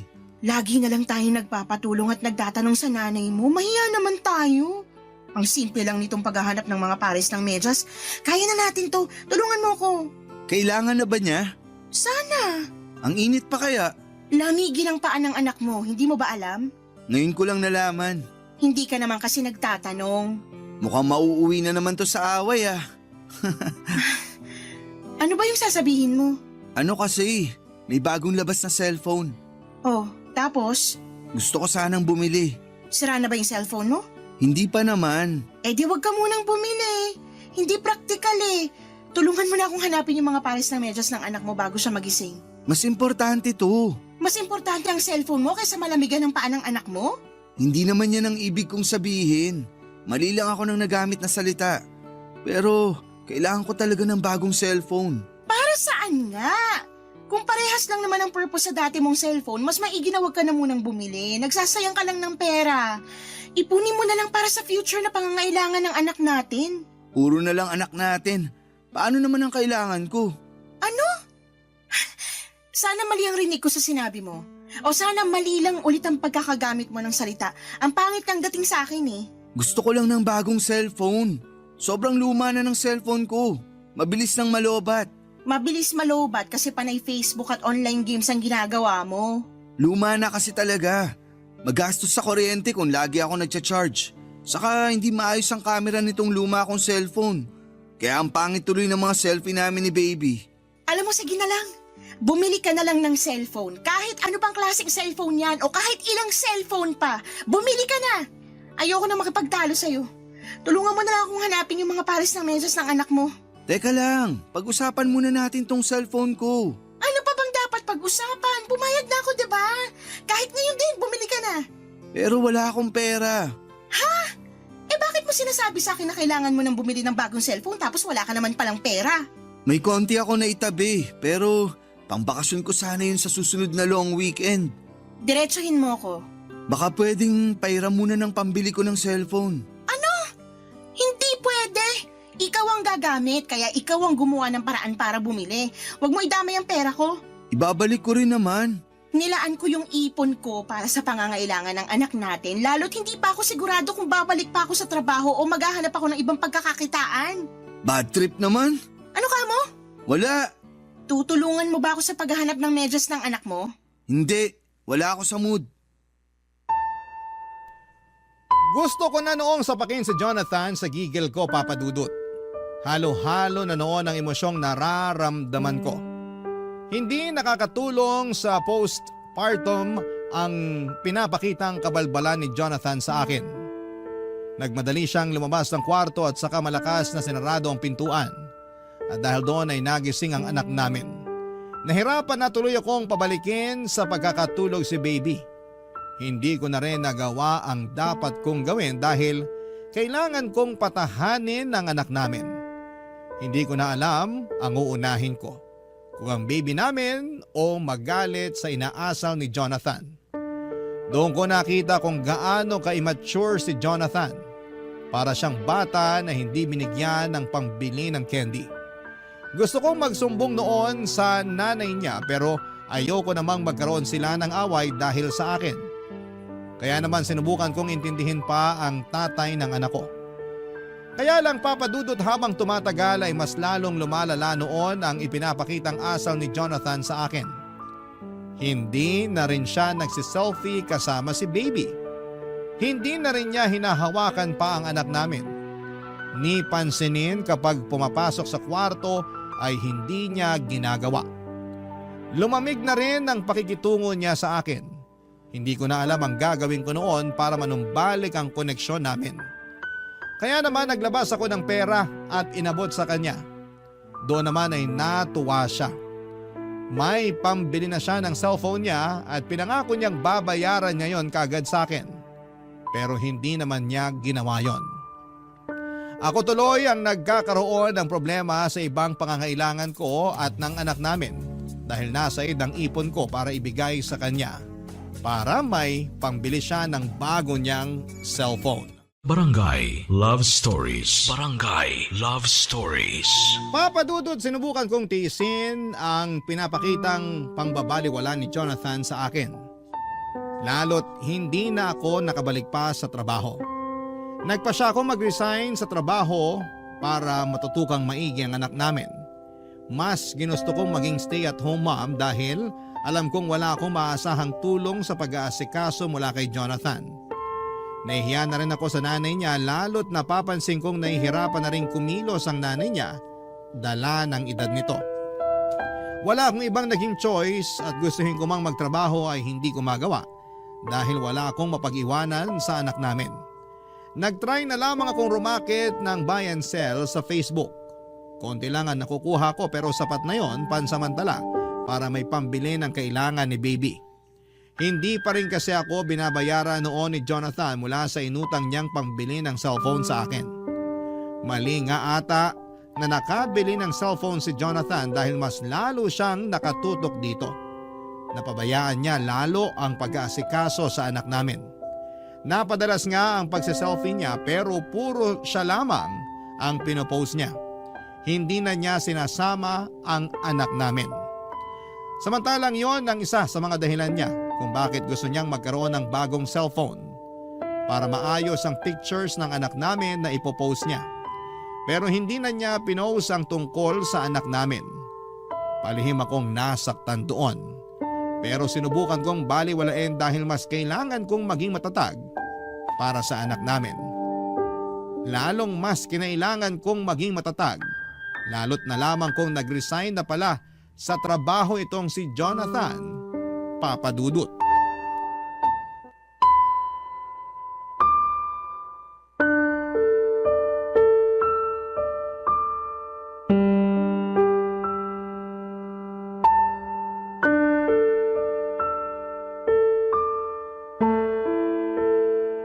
Nag-resign ka sa trabaho? Oo nga, paulit-ulit. Bakit mo naman ginawa yun? Hindi ko na kaya yung pang-power trip ng boss ko. Lagi akong pinapagalitan. Bakit ka pinapagalitan? Kasi may mga palpak ako sa trabaho. Pero kailangan bang pagalitan? Pwede namang kausapin na lang. Para naman siyang isip bata. Lagi na lang mainit ang ulo niya sa akin kapag nagkakamali ako. Kahit sinong boss naman siguro magagalit kapag may palpak na ginagawang mga empleyado niya. Pero walang personalan. Parte yun ang trabaho ni. Sigurado namang lilipas din yun. Gusto ka lang niyang matuto. Di ko naman kailangan ng advice mo. Pinapaliwanag ko lang sa'yo. Grabe ka naman, Jonathan. Nag-resign ka pa talaga kung kailan naman wala rin akong trabaho. Ikaw din naman nag-resign ah. Pinagalitan ba kita? Nag-resign ako para may mag-alaga sa anak natin. Baka nirarason mo lang yan kasi ayaw mo na magtrabaho. Andiyan naman si nanay na mag-aalaga ng baby natin. Bakit di mo na lang siya gamitin? Kasi nakakahiya na iaasa sa nanay mo yung responsibilidad natin kay baby Mika. Hindi naman siya nagre-reklamo. Ikaw lang tong gumagawa ng issue. Hihintayin pa ba natin na magreklamo siya? Jonathan naman.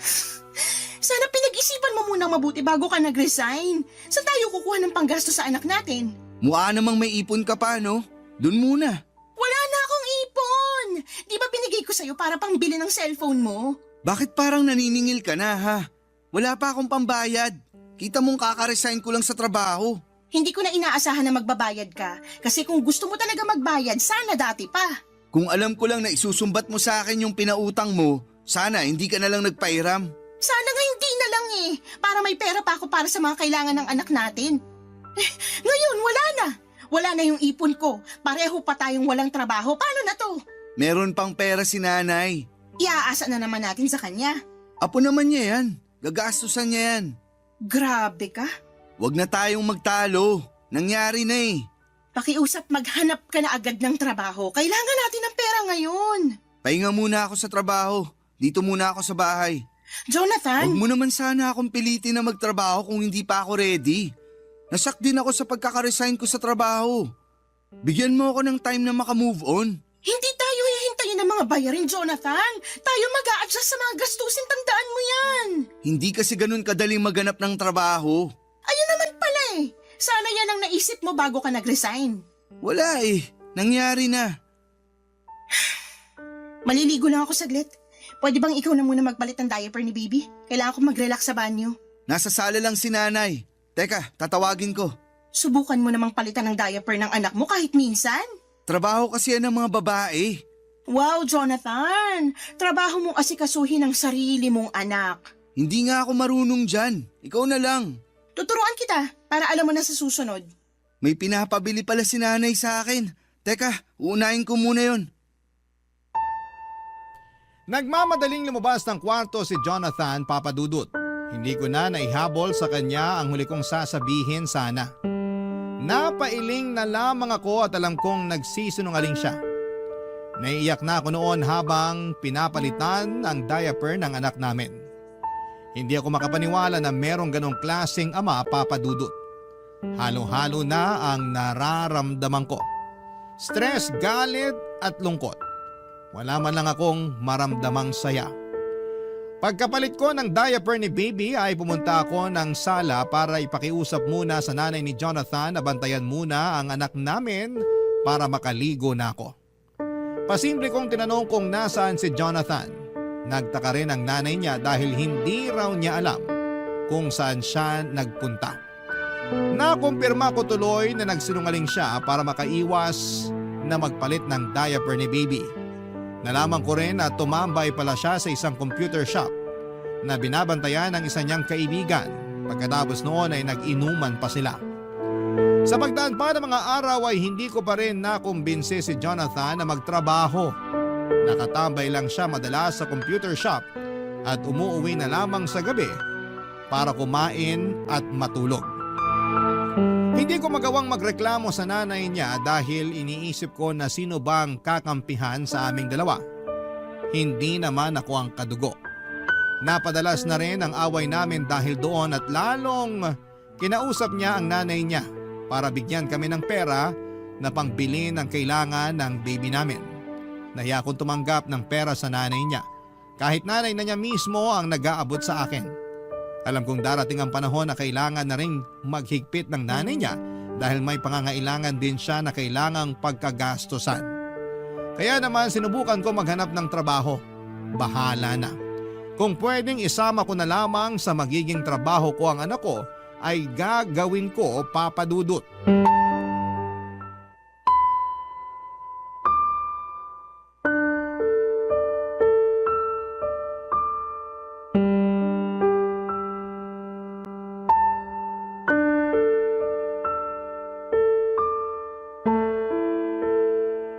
Lena, mag-usap tayo.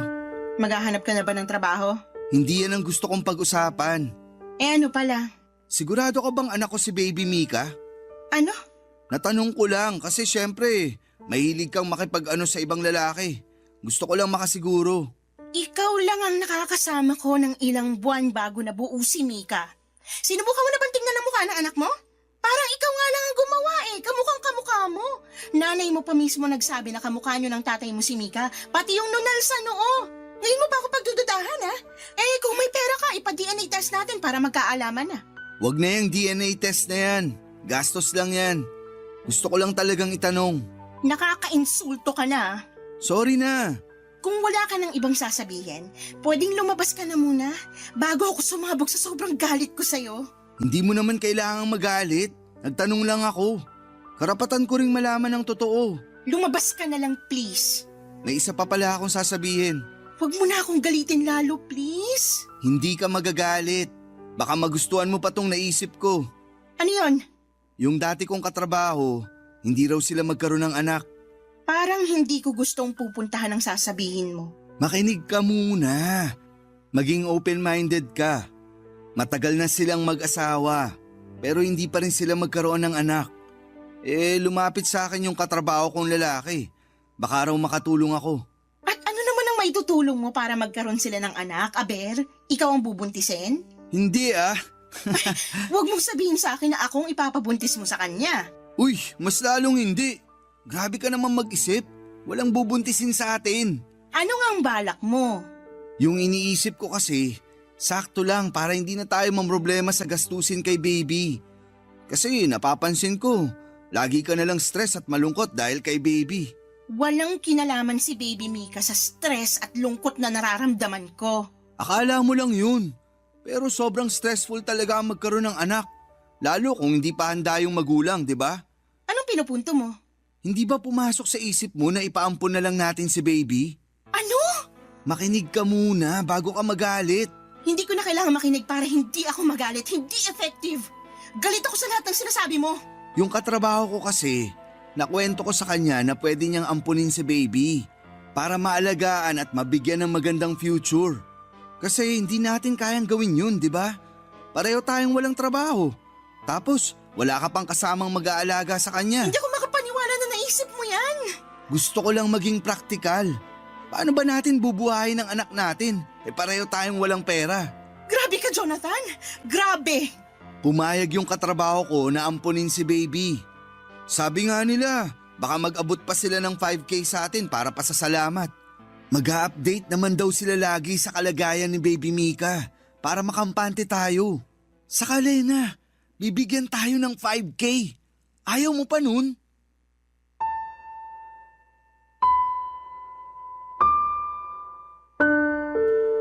Blanco ang mukha ko noon habang nagsasalita si Jonathan. Hindi ko na magawa pang magalit. Napagod na ako. Hindi ko na rin siya inimik noon.